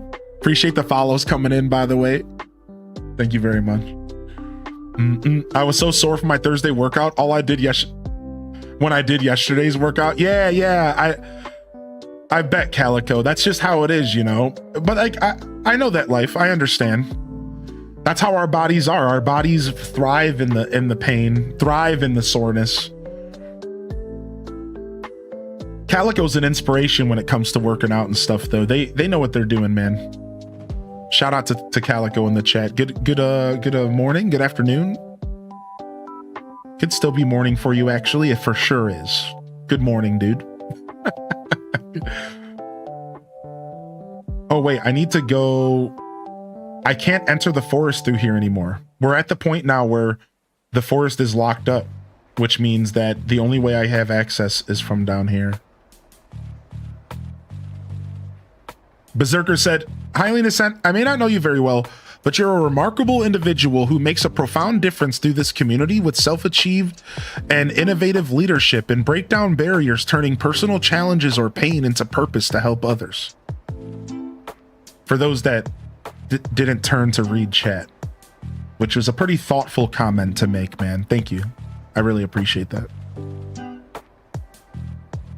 Thank you, man. Oh, we need more bushes. We should have grabbed them while we were heading up here. So let's just start off by picking up some trees. We need to thin out the forest a little bit here. So I don't want the outskirts of the Lost Woods to be as dense or as thick as the actual Lost Woods. I want there to be such a distinct difference that you see the tree line change as you walk towards the Lost Woods area. So this is going to be a little bit of a hard thing to accomplish, but we're going to be able to do it. So what I want you to do is when you're looking at my forest, I want you to imagine a circle on the sides. You can't really imagine it on the top because the top and bottom are squared off. But on the sides, starting at about maybe here, like you see where the pathing stops? I want it to kind of feel like a rounded edge here, and then you go down and it's kind of rounded, and then it's going to go up and it's going to kind of round back here, where my finger was. So that means anything outside of the circle that I just jankily traced is meant to be light forest, walking trails, hiking trails, stuff that you see in everyday life. But then as you get to that center circle, around the area, that fake circle I'm trying to imagine, it's going to be really dense and really hard to navigate. So when I first planted all these trees, just to kind of get the process done, I planted a bunch of them way out of the circle over here. Well, that was just to, I knew I was going to need more trees than I had. So instead of like having to deal with growing trees later, I just decided to plant as many as possible and then thin them out later and shape and mold my stuff as I go forward. So I'm the kind of guy that does really well with designing if I can put a foundation down and then chip at the foundation. I love designing, almost imagining that I have like clay in my hand. And first I shape the clay and I wet it and I get it moistened before I put it on the pottery wheel, and then I start to shape it. But even when it hits the pottery wheel, you know, you don't really start to get the final shape until the end, when you start to do the lip and you pull out the tools to make designs. And even when you're first shaping the clay, it's really just like a blob with like a rough shape. And that's kind of the phase we're at right now. We're in the like, the blob is starting to form a shape on the pottery wheel, but we're not quite, we don't really have a vision yet. Exactly, right? Like we're not quite there.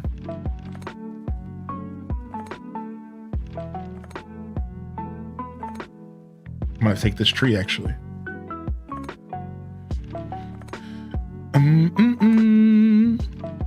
I look like a baby giraffe walking today. That's how you know you got it. Just these two bushes next to each other is gonna be a cute little aesthetic. So I paused because I'm looking at my map on the corner of the screen to help gauge what I'm doing. So if you see me pausing and I'm trying to figure out what my next step is.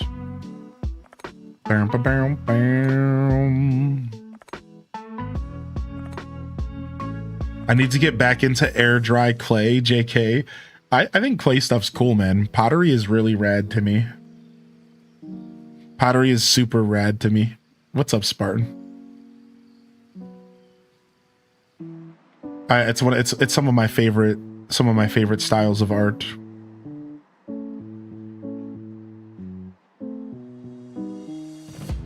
All right, let's thin out one more. Let's go with here. All right, and we'll fill up all these spaces with hiking trails and stuff. All right, this feels pretty good. This is honestly still pretty a part of the forest here. Let's plant this back again. This is gonna take me a little bit to figure out complete. Instead, let's remove this one. Oh yeah. We'll probably thin it out a lot more, but I'm just trying to get a rough shape here.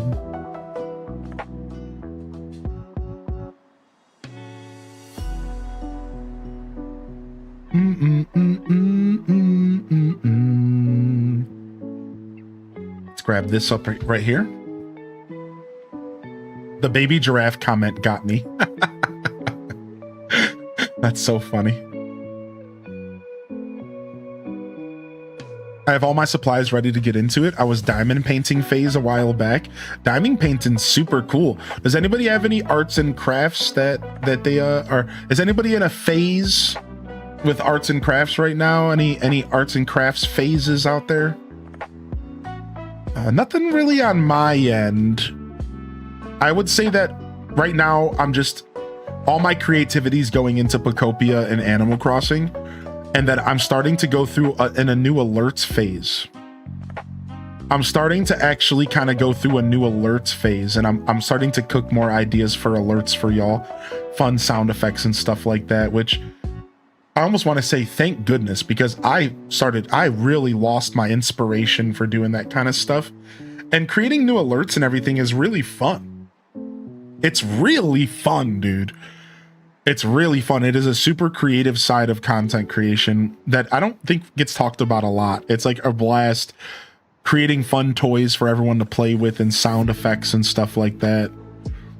So I've been feeling inspired to do more of them for y'all.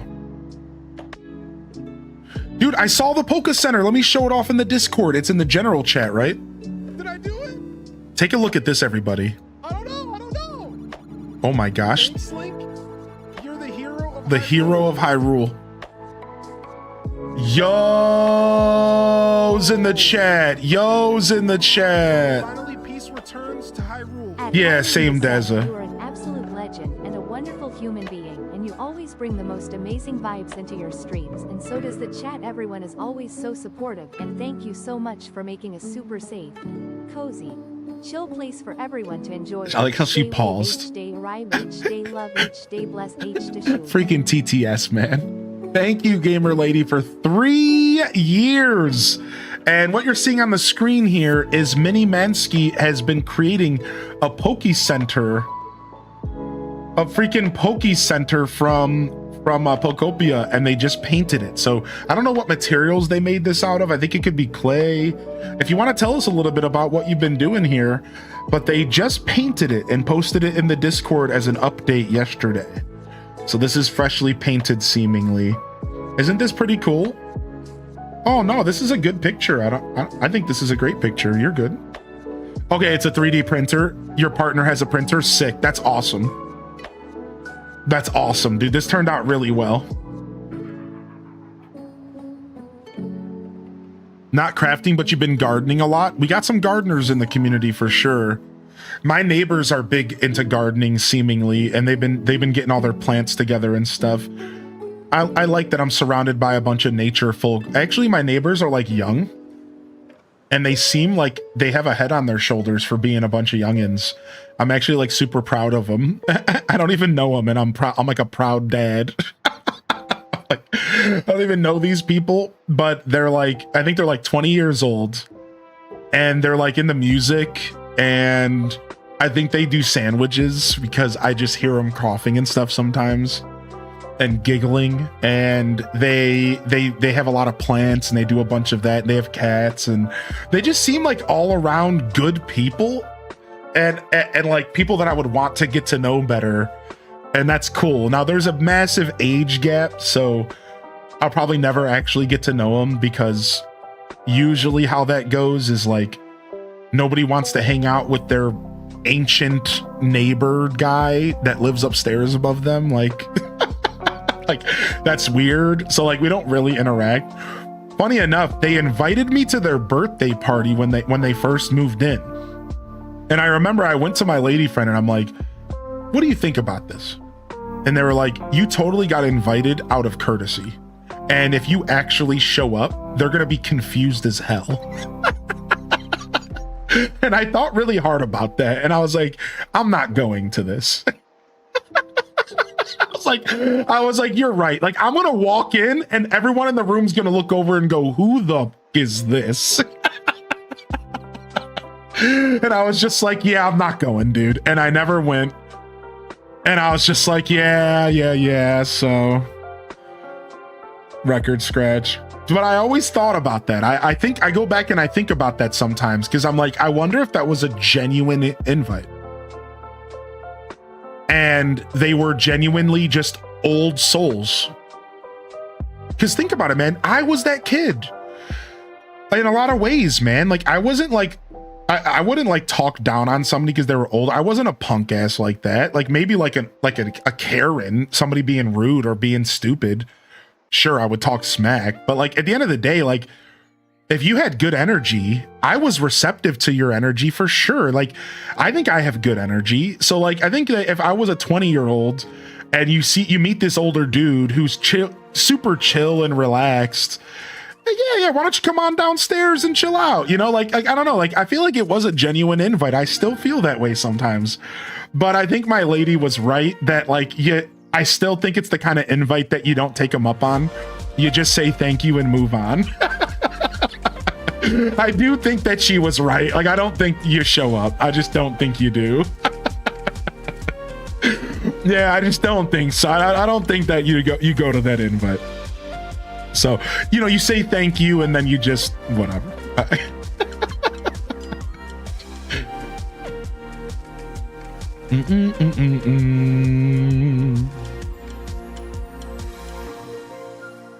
Did you tell them that you were sorry you missed it? Yeah, no, I was actually going out of town, so I didn't have to lie. It was perfect. It was actually perfect. I was already going out of town, so I replied to him and was just like, hey, I'm going out of town. I can't make it to this party, but that's super cool that you would even think of me. And I was actually out of town. So the fun part is that I didn't actually, I would have maybe gone if I wasn't going out of town because I'm just a goober like that. But I didn't have to think too hard about it. It all worked out. They got to have a party without their neighbor home. So I imagine they had a blowout, which is awesome. And then I didn't have to think about this invite. I was just like, I'm out of here. So Happy Monday. H-Day Wiggle, H-Day Wiggle, H-Day Wiggle. yo, thank you, Real Supernova, for 18, man. Yeah, Tamara, as you get older, that's way different. Yeah, that's way different. Exactly. In all reality, they just think you're not cool enough for the... They just think they're not cool enough for the older dude to come. Yeah. In all reality, they're thinking that they weren't cool enough for me. Shut up. No way, dude. No way. That's a funny comment. In all reality, they were like, man, I guess we're not cool enough for the older guy. No, they're cool ladies, man. 2 ladies living downstairs. And it's their first apartment and stuff, so they were like sweethearts. I told this story before. They reached out to me like real early on, and they were like, listen, dude, we've never moved out before. Why is our gas bill a certain price when we never use the gas? What's going on here? And I was like, hey, actually, even though I'm the older guy, I have no fucking clue either. I'm just like a big child. And I'm like, but I did some research for you. And I quickly found out that in Ohio, we have a minimum we pay for gas. And it's how they make up for the people who can't afford gas. It's like a program. So everybody pays a base price no matter what. That's just to get in the door, basically. And it helps for people who are like, people who need help. So, and I texted back that I looked it up for him, and I was like, so I texted back like, so thanks for asking, because I was wondering why I kept getting charged the same number every month, but I just kind of paid it and shut my mouth. So funny enough, they were more responsible for me than me, because they actually took the time to like wonder why there was a bill that they didn't understand. Meanwhile, my big baby self was just paying the bill blindly, like, whatever, I'm an adult. So it was actually a beautiful situation, because I was like, actually, you guys had me research this, and I really appreciate it, because now I know how my gas works, and you're good. You're welcome to ask anytime. It was such a fun interaction for me, because it just goes to show you how, in a lot of ways, I guess I'm just an irresponsible guy, but I'm more so just don't care that much about things. I kind of float through life sometimes, and I don't know, it was just a really funny look into my universe where I really am just a big baby. I don't know what I'm doing. I don't know what adulting is. Yeah, you're all learning together. Exactly. What's up, Sofer?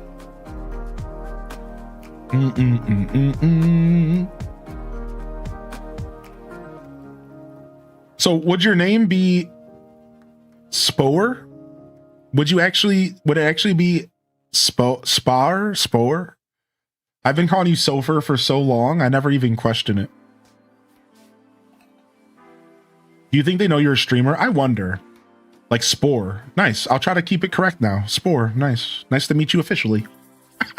You've been watching me for how long? I just got your name right. Hylian, I'm just a baby. I wonder, because I don't know how much noise goes downstairs. I just can't tell. I can't always hear them talking and stuff, so I don't know how much they can hear me. If I had to guess, they have to have an idea, because I feel like if you're younger, so you're more in tune with the internet and like the ways of life, you notice that I'm always home and that I work from home. You're seeing tons of packages always coming to my front door. Dude, like they were here for the apocalypse of, they were here for like when I got my cat, and like all of a sudden one day I walked downstairs and there was like 15 packages. Like I feel like they have to have an idea that I'm not your average dude and I don't live like an average life, but I don't know if they've made the correlation to like streamer. Does that make sense? Like, I don't know if they know I'm doing a live broadcast every day, because a lot of people don't think live first. If anything, they think I'm a YouTuber and I'm making videos or something. But to think I'm a streamer is a step that I don't think most people take. I don't know if everyone's too tuned in like that. Yeah, so like, I don't know. I really don't think so. They could just think that I'm like a telemarketing agent. Yeah, exactly, Cast Casual. Yeah. Like, they could just think I'm a telemarketing guy who's really excited about his job. Like, little do we know they're in chat. Plot twist, I'm your downstairs neighbors. Dude, if one of my viewers was my downstairs neighbors, I actually wouldn't be too mad about that. But specifically a viewer that's been with me for a while and I can kind of trust them a little bit, that would be really cool, because then we could hang out. I'm down for some more friends. I think that would be rad. I would like that. But it would be different if, like, it would actually bother me a little bit if my neighbors found out I was a streamer and they were able to hunt me down and figure out who I was. Because then I would always have in the back of my mind that there's people who know exactly where I live, my exact address, that could show up into my chat and just drop that information anytime. So that would like terrify me. Like, one time that happened to me. So I met a guy that I used to work with that I hadn't seen in a really, really long time. And he's an Uber driver, and he dropped me off at my house. And I did talk to him about content. I did give him my stream because I was going to talk to him and maybe help him out with his content and, you know, put him on, so to speak, and give him some shout outs and help him out, because I like doing that. I like helping people build. And they popped into chat once and stuff, but when I got out of the car that day, after giving them my stream and stuff, right? And I was walking up the stairs, I had a moment of fright. I really did. I'm not gonna lie. And I was like, wait a second, what did I just do?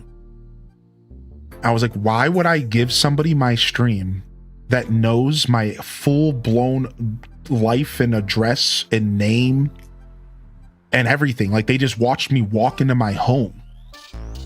And I was like, why did I do that? Like, it doesn't matter. Like, that's just not smart. Like, even if I did know this guy from 20 years ago, I was like, this is scary. Like, why did I do that? And it's okay because he creates content as well, and it's all good. But I'm gonna tell you, I don't think I'm ever gonna do that again, no matter how well I know the person. I think I don't really go around talking about my show. I just don't. Not with Uber drivers, not with people who are driving me places. You know, it's one thing to pull out a card and say, watch my show when I'm at Target or something. It's another thing when it's my Uber driver. That scared me, and I didn't think about it until after I got out of the car. And I was like, I'm never giving my stream name again, ever in public. So I actually lied recently because some dude was like, what do you do for a living? And I was like, you know, I work for Amazon. And he was like, oh, really? What do you do? And I was like, you know, whatever, contract work. And he was like, contract work? What does that mean? And I'm like, you know, I'm in their entertainment department. And he's like, entertainment department? What kind of entertainment? And I'm like, you know, I do like YouTube stuff. And he's like, oh, wow, that's so cool. What's your name? And I was like, Johnny Slick 75. Look me up. Then he was like, oh, I'll look it up later. And I straight up lied. I was like, Johnny Slick 75. And he's like, oh, cool. And I like told him a little bit about my show. And then I just like lied. I was like, whatever. Cause dude, he like kept pushing and I didn't want to talk about it. So I was just like, here's my but here's my stream, dude. That's classified. That happened like very recently. That was like a month ago. It was funny. But yeah, like it was just a little mini lesson for me where like, you know, no matter how well I know somebody, I should be more careful. Right. I do have a PO box. Yeah. Here, let me link it for you in YouTube. I don't have a command set up over there yet. Give me just a second. I can't do this. I keep typing the wrong thing. I'm such a boob. Okay, we got it. We got it officially. 8 years later.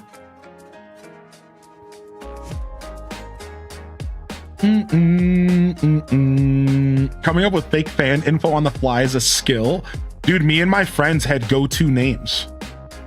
Yeah, hold on. Can I remember my names? Hold on a second. Wait. Me and my best friend, we had names, and we said if we ever got in trouble with police, we would confirm the names like they were the Lord's word.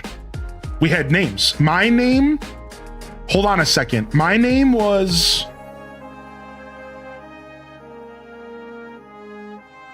It was the name of a dictionary in the library when I made it up. So I was like Tom, like Chilton. Yeah, Chilton, I think. Chilton, hold on. Yes, dude, wait a second. Chilton Dictionary, is this a thing?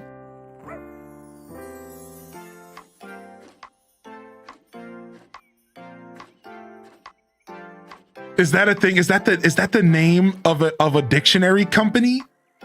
I don't know. I think it was like my last name was Chilton. So we had these fake names ready to go. I think my last name was like Chilton. I don't remember what his was.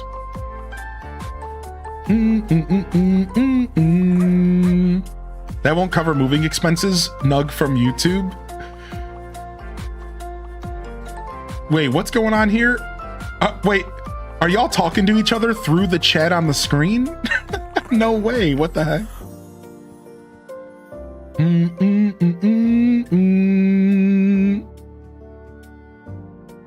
Never give a fake name for the lol. Better to never give one at all. Yeah. No, it wasn't Webster. That one was too obvious. How long did it take you to design your map? We've been working on this for maybe 40 hours now. I'd say probably roughly 40 hours at this point is what we've been doing here.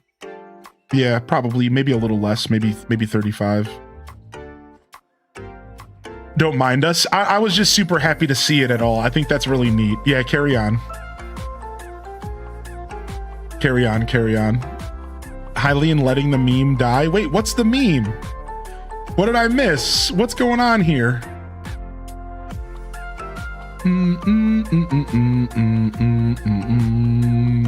What up, Zaradu?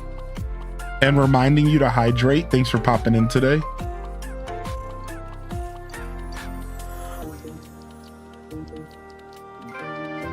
Reminds me of that guy, that Family Guy episode. My name is Peter Crap. That was pretty much us as kids. All right.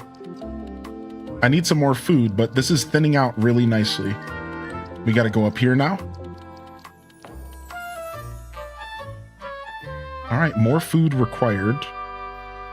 And let's plant another bush here.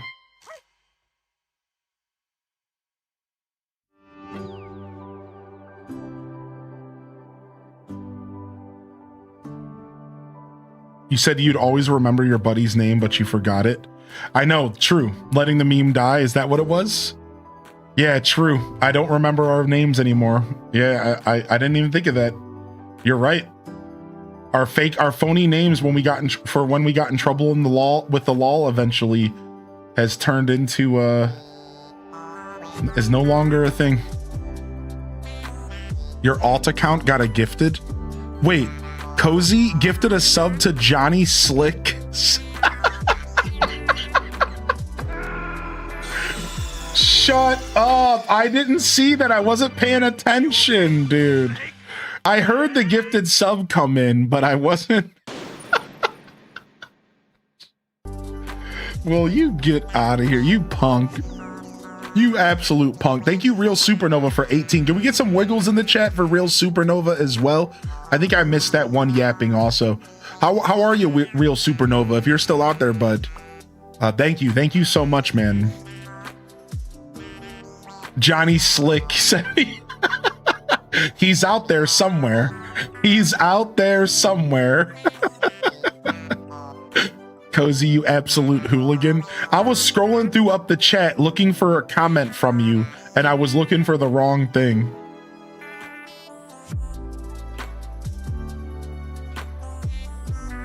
What up, Cozy with Ruby?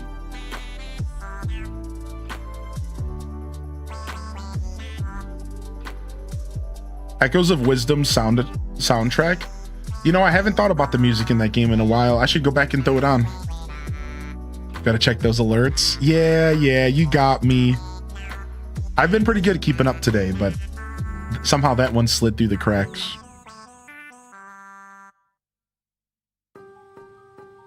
Can you back me up here, Cozy from Twitch?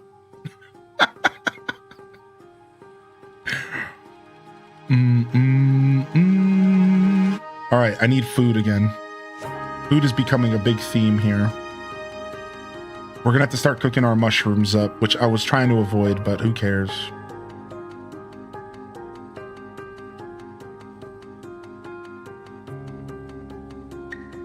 "7 p.m. New Leaf, I'm existential. This song will do that to you."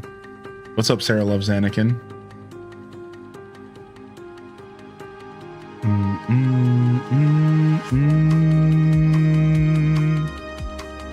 Got to start using our mushrooms here. We'll do another one of these.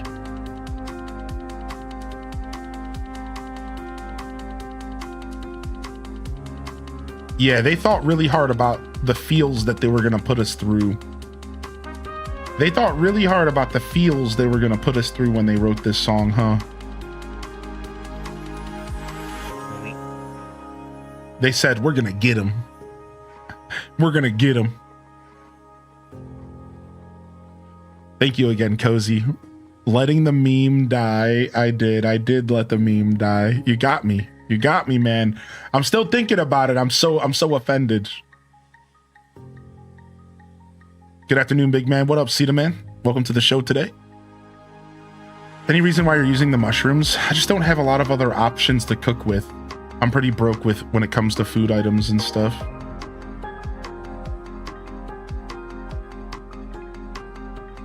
I have to go like harvest. I need to go harvesting.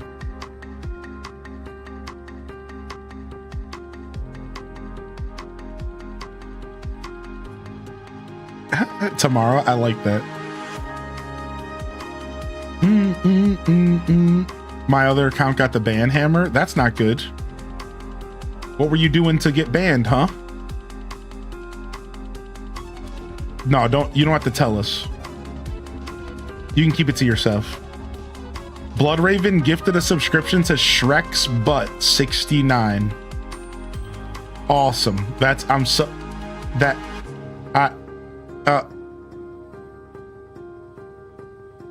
Oh, Cuck Magic. They got you? They banned your name because... Dude, that's so lame. Why is that word bad? Is that... I guess it's pretty bad. I guess it's pretty bad. I would even avoid saying it sometimes. So I guess I understand a little bit. But like, I don't know. That's mega lame. That's so lame, dude. Yeah, like I know what the word is and everything. Like I don't have to Google it. I just Googled it because I wanted to see if it had if it was a real word. And it's not a real word. That's the problem. It really is only a slang term for that. So like, I guess I understand why, because if it was like a real word being used differently, I would be like, that's lame. But it's like not really. It's like that is the word. Like that's just.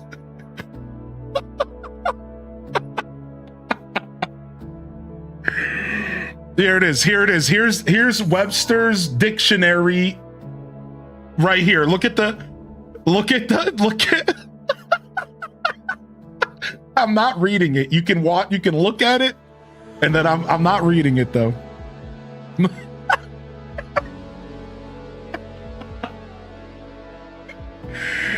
Yeah, I guess.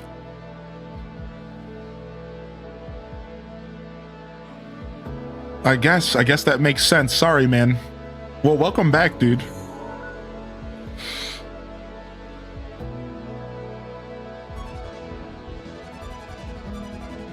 Aw, thank you for the gifted sub, Oz, to Shrek is no, I'm not saying it. Thank you for the gifted sub. You better calm down.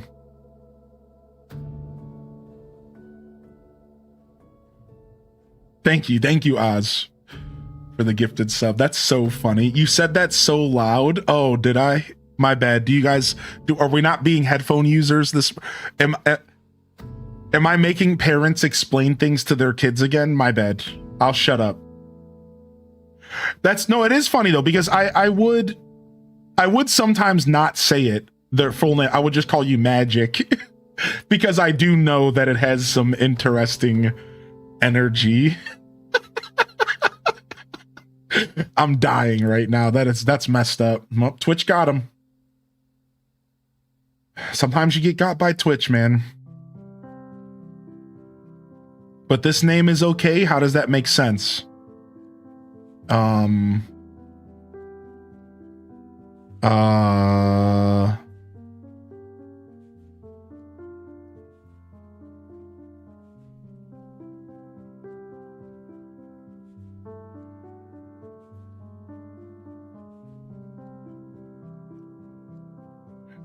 Somebody probably reported their name. That's how it always goes. Yeah.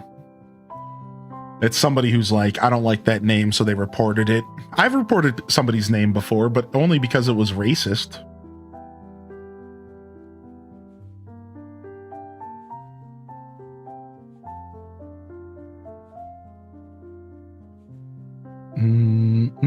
Been there, Miss Spankum Nasty. I was thinking about you during this whole thing.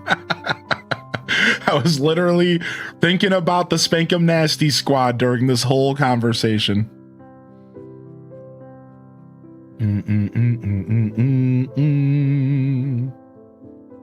Bow, bow, bow.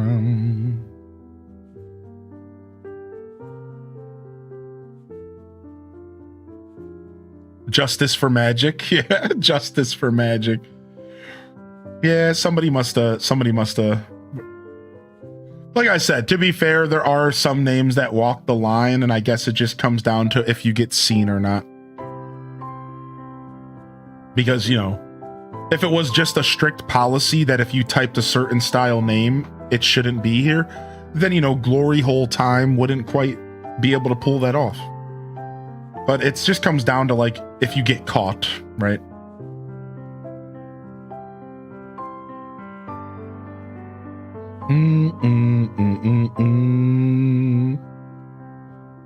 Back to the safe account. Oh, you own both of those accounts.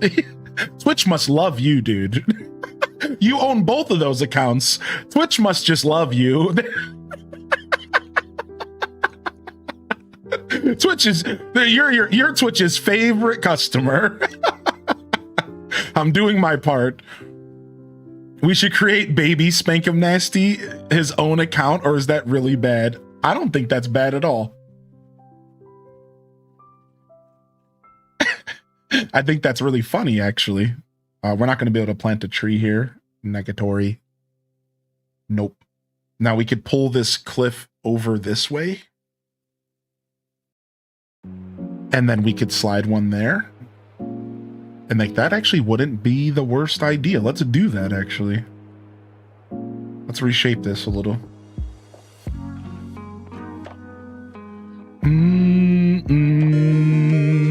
This is my gamer tag. Yeah, because you probably... Dude, gaming platforms are even worse than Twitch. Oh, by far. Oh, yeah. Because gaming platforms have like automated systems in place. They'll get you.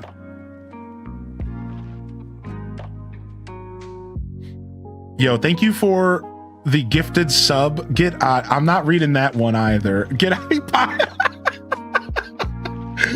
all right, nope, I'll do it because people are offering me support and the supporters have spoken. So Pineapple Flow gifted a sub over to Cuck of Redemption, and Oz gifted a sub to Shrek is Love in Life 69. Thank you. Thank you. Thank you very much.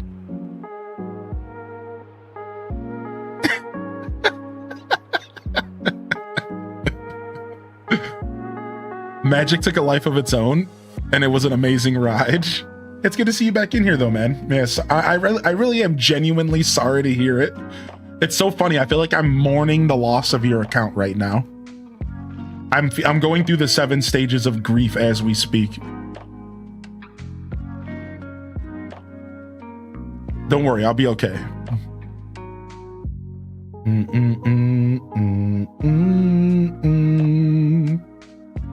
All right, we've loosened up the forests really healthily here, and then it's going to be nice and dense here as we go into the dense side of things. We really want to make this side of the forest super dense. I want it to feel like a completely different journey. All right, let's go down and around so we can get to the other side.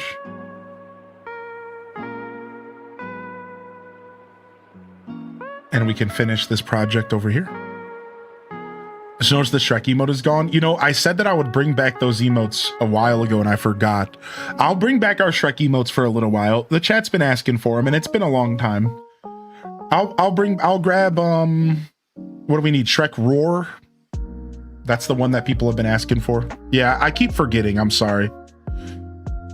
Yeah, it is on BTTV though. What's up, Tiff Trilla? Mo me mo me mo.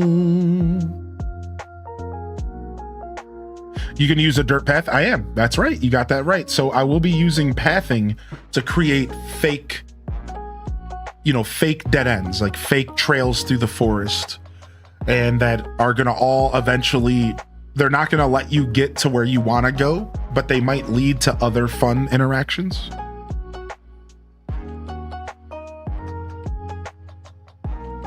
Yeah.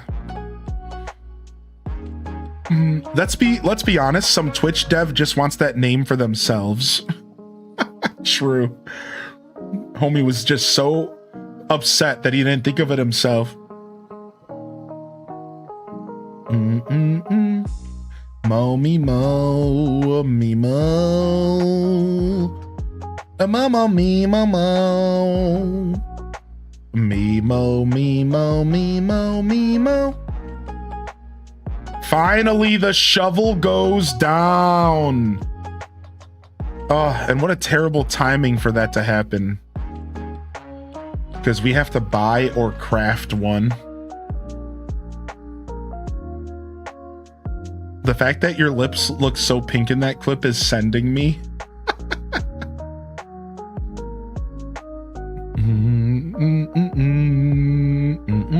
You remember the not safe for work troll messages we would get during the early DDV days? Dude, those were raunchy. Those were mad raunchy, dude. I can't even repeat anything. Dude, yeah, we used to get a couple people would come into our stream. It was probably like one person. They would show up in our stream every once in a while and they would drop a paragraph. And this paragraph would be this super obscene explanation of like explicit activities between like Mickey and Minnie Mouse. And they were like grody, like they were like nasty, like gnarly. And like it was like every time I was like, oh wait, like it was like bad, dude. Like, oh, why do I remember that, dude? I'm telling you, yeah, it was awful, dude. Aren't you glad I stopped doing that? Yeah. Yo, hey Joy. What's up, Joy? Welcome to the show. You're currently building a massive wheat field? That's cool. I love the wheat item in this game. The wheat field item is so rad.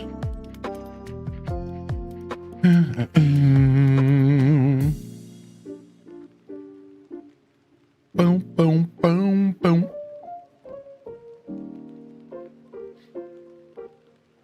What up, Zane? Hey, man. How you doing, Zane? Dreamy Gamers in the house today.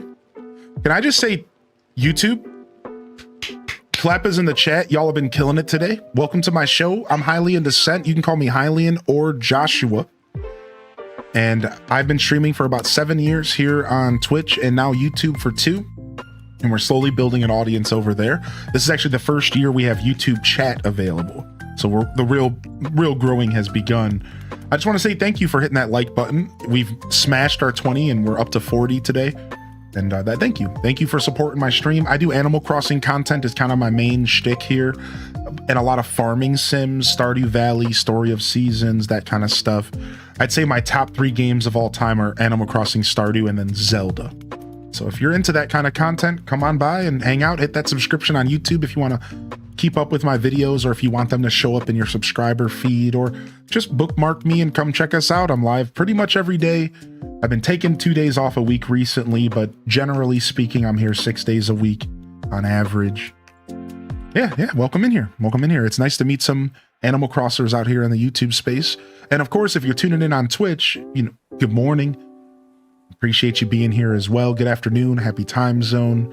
The Twitch audience, we've been going strong for years, so you guys already know what I'm up to and what I'm about, but I like to do those little introductions because even here on Twitch, we're always meeting new Animal Crossers and having fresh faces roll into the show. So if you're new here on Twitch, the same to you. Hit that follow button or throw us on a bookmark, and welcome to the broadcast. And yeah, we're usually here for quite a while most days, maybe 5-6 hours average.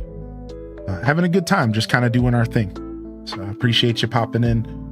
I will say that if you're not here for the game, if you're not here for me, you're probably here for the community. That's what I like to say.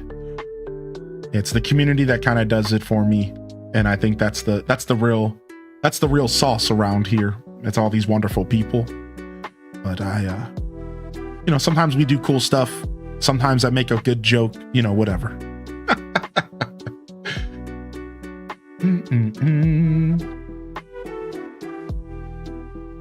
All right, this can go.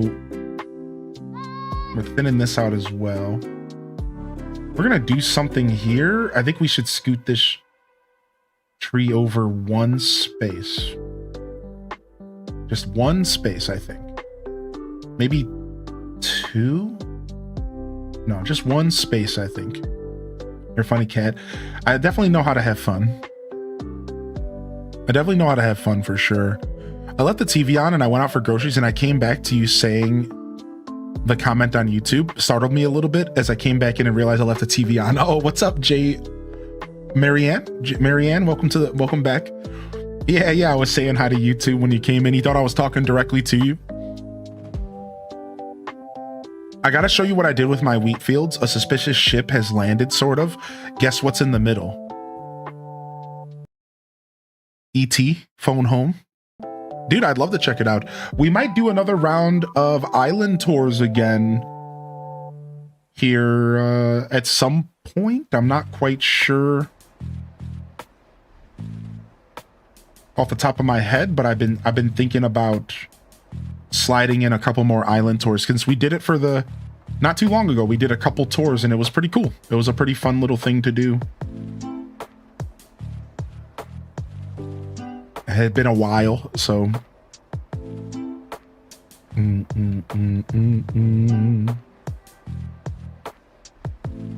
yeah, Detective Rach, some real D-Gen energy, that's for sure. All right, this is a nice forest clearing. We can do something with this clearing. I really like it. I like a good forest clearing. I think they're very important to making a forest feel good. If you want a forest in your Animal Crossing to feel good, I think you want to add clearings to it, because that's really how that works. Maybe some downed trees, maybe some. You want to add a clearing. I think that it really balances things out. Yeah, you could put a pattern, some flowers, whatever. Is it okay if I send you a DM on Discord? I have a giveaway question. Yeah, go ahead. Yeah, hit me up. Hit me up. I didn't reply to your DM recently, but I was just cleaning up my DMs and I read your one again. And it was about, weren't you gonna potentially get something made and sent to me? And then we were kind of just going back and forth a little bit. Wasn't that you, Tay, doing Disney? Am I thinking correctly? Yeah, I just saw your DM again, but I decided to kind of let it lay because I didn't want you to send anything out. You know, yeah, it's okay. I'm always extra humble about people sending stuff my way, so I don't want you to put yourself out.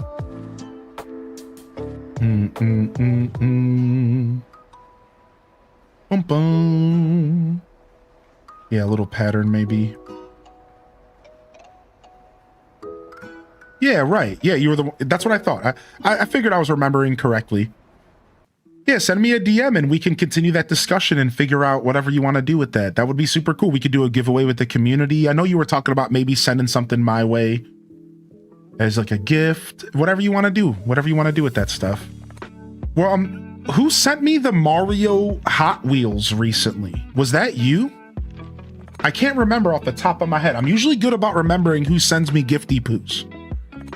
Who sent me the super sick Mario Hot Wheels? That wasn't you. Okay, I didn't think so. Okay, so we have not connected over that stuff yet. I just wanted to make sure I was remembering correctly. That's all. Okay, so we're still in the process. Yeah, let's chat. Send me a DM and I'll try to catch up on it today. I'm going to the PO box. I'm going to the PO box maybe today. I haven't wanted to pay the Uber prices, but I think we're going to go to the PO box today, Aubrey. Everything should still be good. It should still be there. I'll pick it up and then I'll let you know. Yeah, hold on. Let me see if I can find the Mario Hot Wheels really quick. They might be right behind.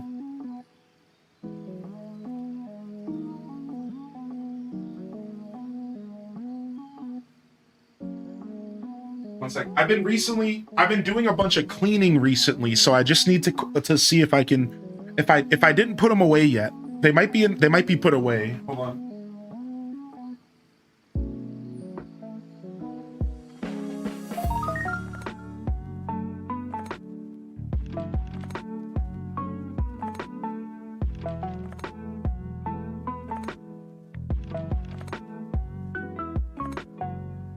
Yeah, look how sick these are. These are legitimate Hot Wheels too. These are legitimate Hot Wheels too. Take a look at these, dude. Here, let's jump over here and I'll pull up the green screen so you guys can see them. Because it's Bowser and Baby Bowser. Second here. Take a look. Baby Bowser. And he's got a sick little roadster. Look at that. And these are like legitimate Hot Wheels. Like these are actual Hot Wheels. Just to be clear. These aren't just like cars that look like Mario. These are actually, this is a Hot Wheel brand. And then here's Bowser rocking the pink freaking like Corvette here or whatever you would call this. Look how sick this is. Yeah, these were sent to me this past year. I have a card with them. I just got to go grab the card to see who sent them. The card's on my table out there. I should have grabbed it. Yeah, these are authentic. These are sick. Yeah, these were gifted to me here earlier this year. It came with a card and this cool coin. I got a Toads coin, look. Yeah, there's a whole set, is there? Yeah, super nice, man. Super official merch. I love them. Bum, bum, bum. Yeah, I can go grab the card to say thank you officially, but, you know, we did when we opened it. Yo, what up, FB Champ? Thanks for 26, man. I know, I love that Bowser has a pink card. Isn't that so interesting? Like, wow. The pink car for Bowser? What the heck, right? I think that's weird, but that's cool.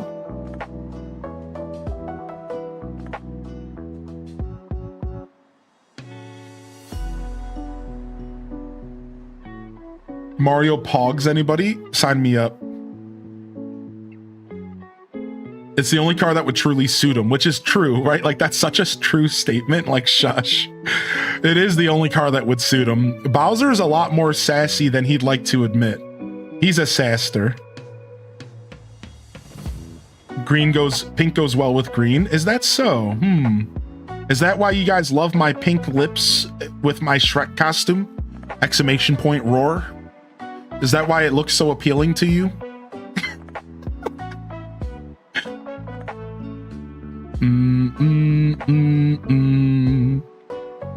Is that?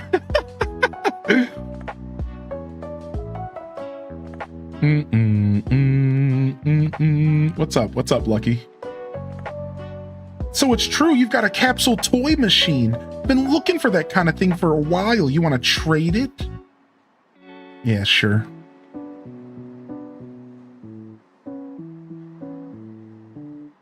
Boom, boom. Unfortunately, all the cards are separated from the gifts, so I'd have to dig through the cards. Because what I do is I take all the art and all the cards sent to me over the years and I keep them all. I have them in a big old box. All my different art and pictures and letters and everything people have sent me over the years. I'm a big softie in that sense. I like keeping that kind of stuff. I think that stuff's important to keep around. One day, years and years and years from now, I'm gonna be in a low moment and I'm gonna bust open that box and I'm gonna remember all the people that I've interacted with over the years and all the different ways that I was able to add value to people's lives, you know what I mean? Because that's what a lot of that stuff is. A lot of that stuff is like wonderful notes and letters from people about the show. I'll be keeping all that stuff, dude. None of it goes to waste.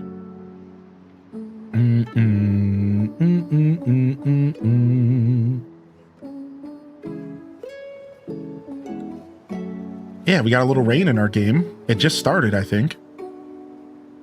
So we might get a thunderstorm in a little bit if it just started at the halfway part between the hours. It might be building up to a full blown out thunderstorm.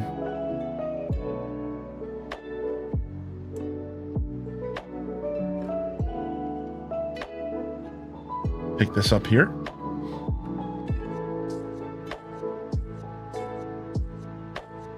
Yeah, the thunder and the lightning in this game is awesome. That's some of my favorite stuff. The weather effects in this game are top tier. They did such a good job with the lighting. Yeah, here's the sky. It's looking pretty gray. It definitely could storm in 30 minutes. I think so. Bum, bum, bum, bum, bum.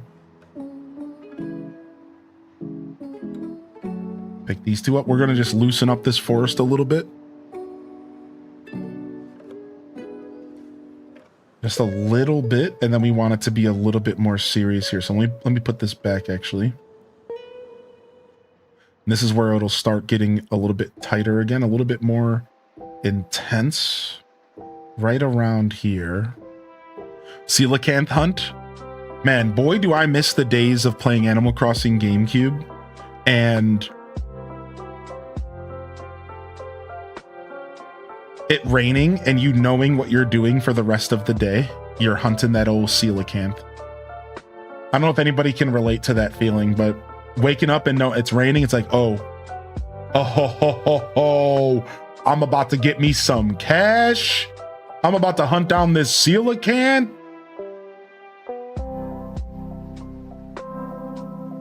Dang it. Just out of food. I don't think we can plant another tree here. We need to move that tree up top. Bam, bam.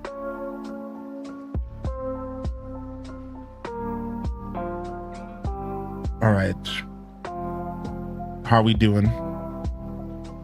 Pretty good. All right, we need some more food to finish thinning out the forest, but this is starting to turn out pretty good. So next, once we finish thinning the forest out, we are going to, once we finish thinning the forest out a bit, we're gonna want to start pathing. Pathing is the next step. We're gonna start pathing the whole map. The whole stinking map. Like, you see how there's only pathing on the right side of the circle? I'm gonna be pathing all the way around that circle. We're gonna have little bits of paths and fake trails. That's our next step, because once we get the forest shaped. Then we get the pathing down. Then we can start doing bushes and flowers, and then we enter detail phase. And detail phase is so fun. It's little teeny details.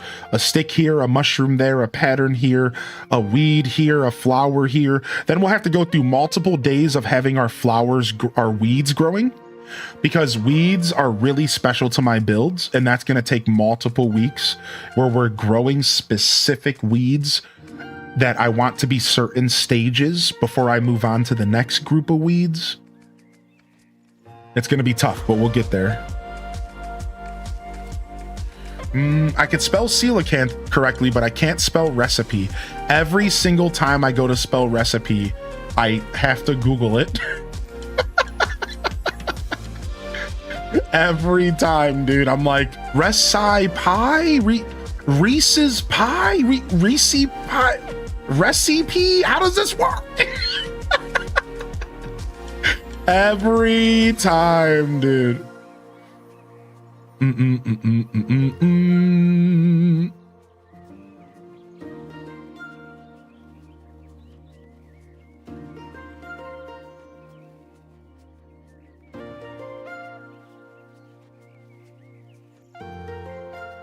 Oh yeah, I love glowing moss. We'll be mixing some glowing moss in as well.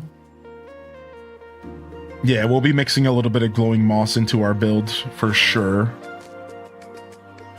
All right, feeling really good about some of the work we've done. I almost want to time travel to see the bridge finished. Let's time travel so we can see the bridge finished. I really want to see the bridge finished. Let's do it. I really want to see the bridge finished. I want to see what if it looks good. I think it's gonna look great. Yo, what's up, Nintendo?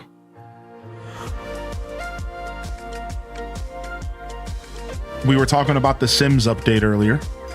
Thank you again, FB Champ, for the support coming in, buddy.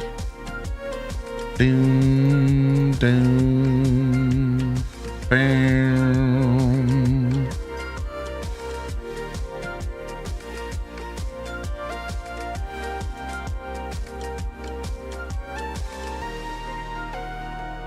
All right, the fabled Hylian descent time travel.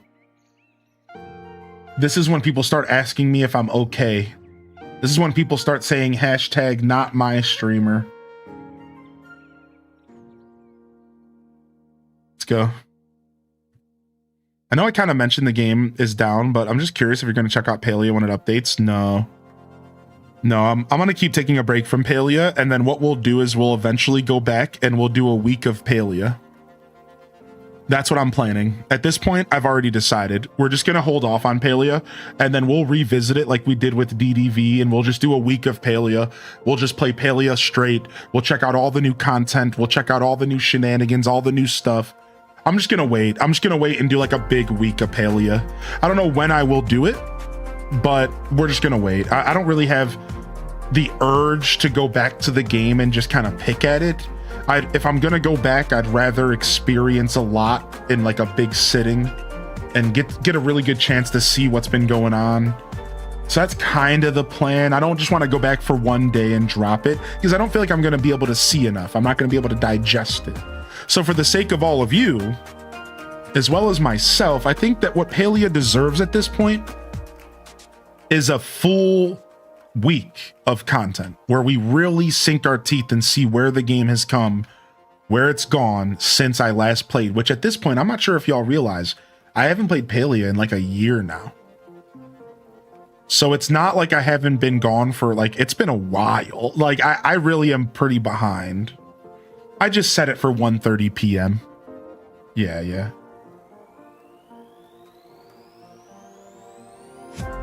Not my streamer today, but probably tomorrow.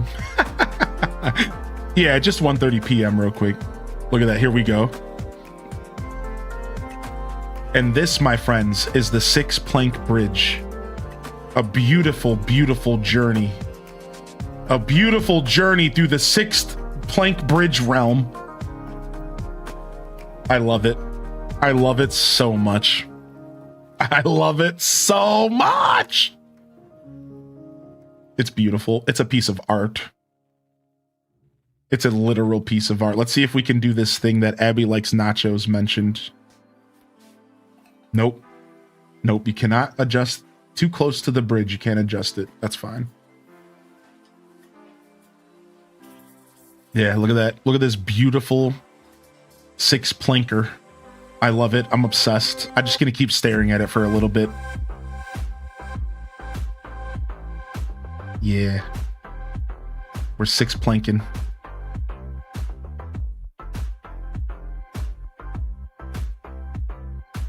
Oh, Tengi's yard's about to be dope. I'm changing Tengi's yard up pretty big. I'm giving Tengi the nature yard that she's deserved. Tengi's yard was very much like a real yard. It had like fences and cute little structured areas. What we're going to do for Tengi this time is we're going to paint it as if she's living in the forest, but she's also kind of curated the land around her a little bit. So it is going to still feel a little bit curated, a little bit taken care of, but it's going to be a lot more naturey. We're going to give her a bit of a nature home, maybe similar to what Frobert's home used to be like, if y'all remember Froby's home. And I don't want to use the word that I'm basing her property off of, because I know this chat. But if you go to Breath of the Wild, and if you go to Tears of the Kingdom, and you take a look at the Lost Woods in the top right corner. All right. So right here is Mido's swamp. Mido's a character from Ocarina of Time. He's a Kokiri kid. And this is actually kind of the vibe we're going for, but like obviously it's not going to look anything like this, because like, so what I'm trying to do is lots of land mixed with water. Land and water, that's what you think of when you think of a swamp. Excuse my burp, coffee burps. So a blend of land and water, and we're going for a somewhat swampy vibe. Except we're not doing the whole swamp bog thing. Like, I'm not going to be doing like down trees and like, you know, moss and everything everywhere. Again, it's going to be the blend of a curated property with land and water mixed in to make it feel a little extra swampy. And that's the top right corner of my Lost Woods is going to lead to her property. It's going to be pretty good. I'm pretty excited to see what we can come up with for her.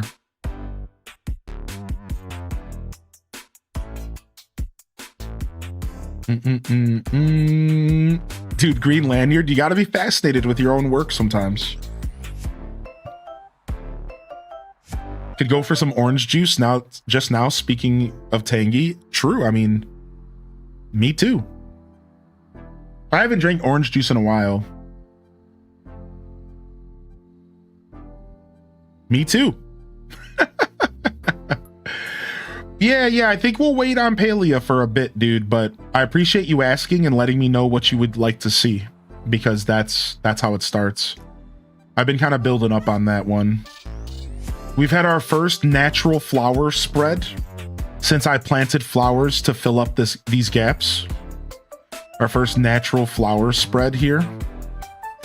So after the more rain that falls, the more natural flowers we'll hopefully start to see spreading around.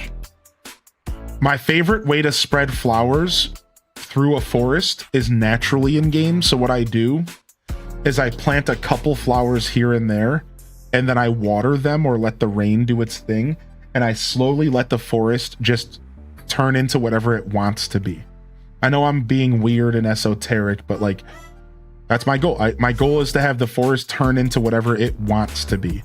So I try to put flowers around in a way where they will naturally spread around. And like over here, for example, we got one right here. A natural spread here.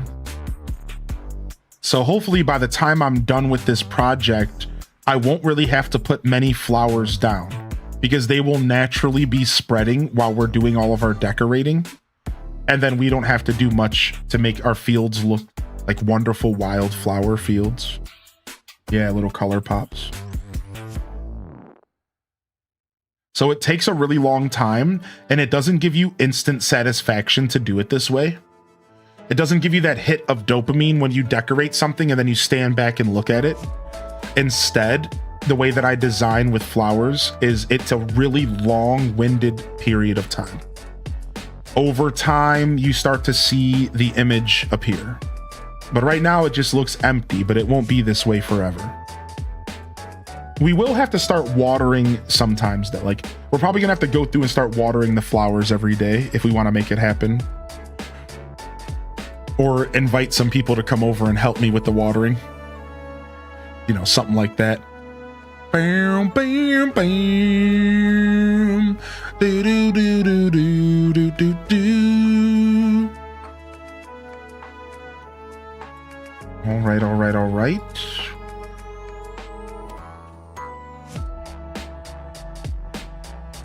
Do, do, do, do, do, do, do, do.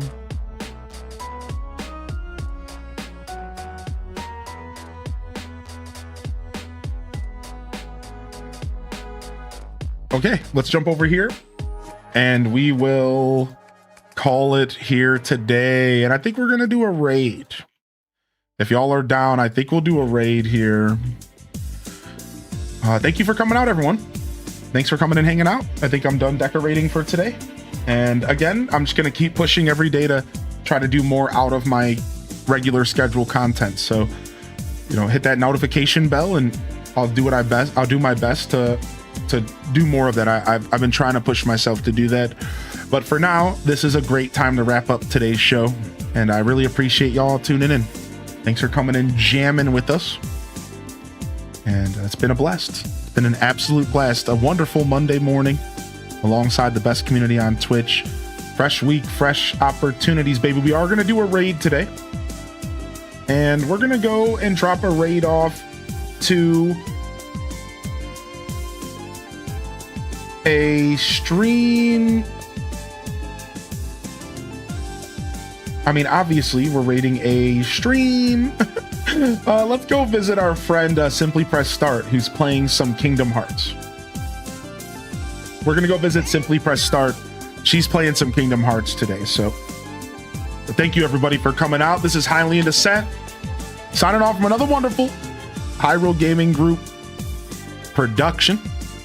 I'm gonna be back tomorrow and we're probably gonna dive into some more Lego Star Wars. But I'm also kind of itching for a little bit of Grand Bazaar. And I think I would like to continue Grand Bazaar before we go back to Stardew. So I'm kind of between Grand Bazaar and some Lego Star Wars tomorrow. We'll see what we feel like doing. We'll see what we feel like doing when I wake up, all right? Come on by. And let's jam on some games for a down-tempo Tuesday. But again, on that note, signing off here. If I don't see y'all here tomorrow, I'll see you when I see you, fam. Don't forget to game on. And of course, as always, peace. Wrap it up and on to the next episode. Peace.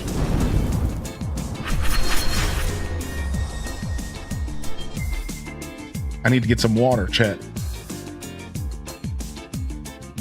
We're mush mouthing.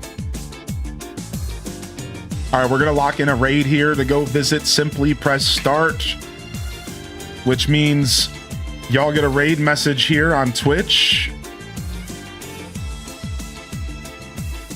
Beautiful combo. Grab yourself a raid message and let's go visit Simply Press Start. They're playing Kingdom Hearts 1.5 plus 2.5 remix. Let's go see what they're up to. Love y'all and appreciate y'all. Honored to be a part of your daily routines. And I'm certainly honored to have you as a part of mine. It goes both ways. It's mutual. Thank you sincerely for tuning in. Thanks for choosing my broadcast to relax. Couldn't do this without y'all. Literally. Thanks, y'all. Peace. And hit them cat jams. You know what to do, baby. Peace, peace.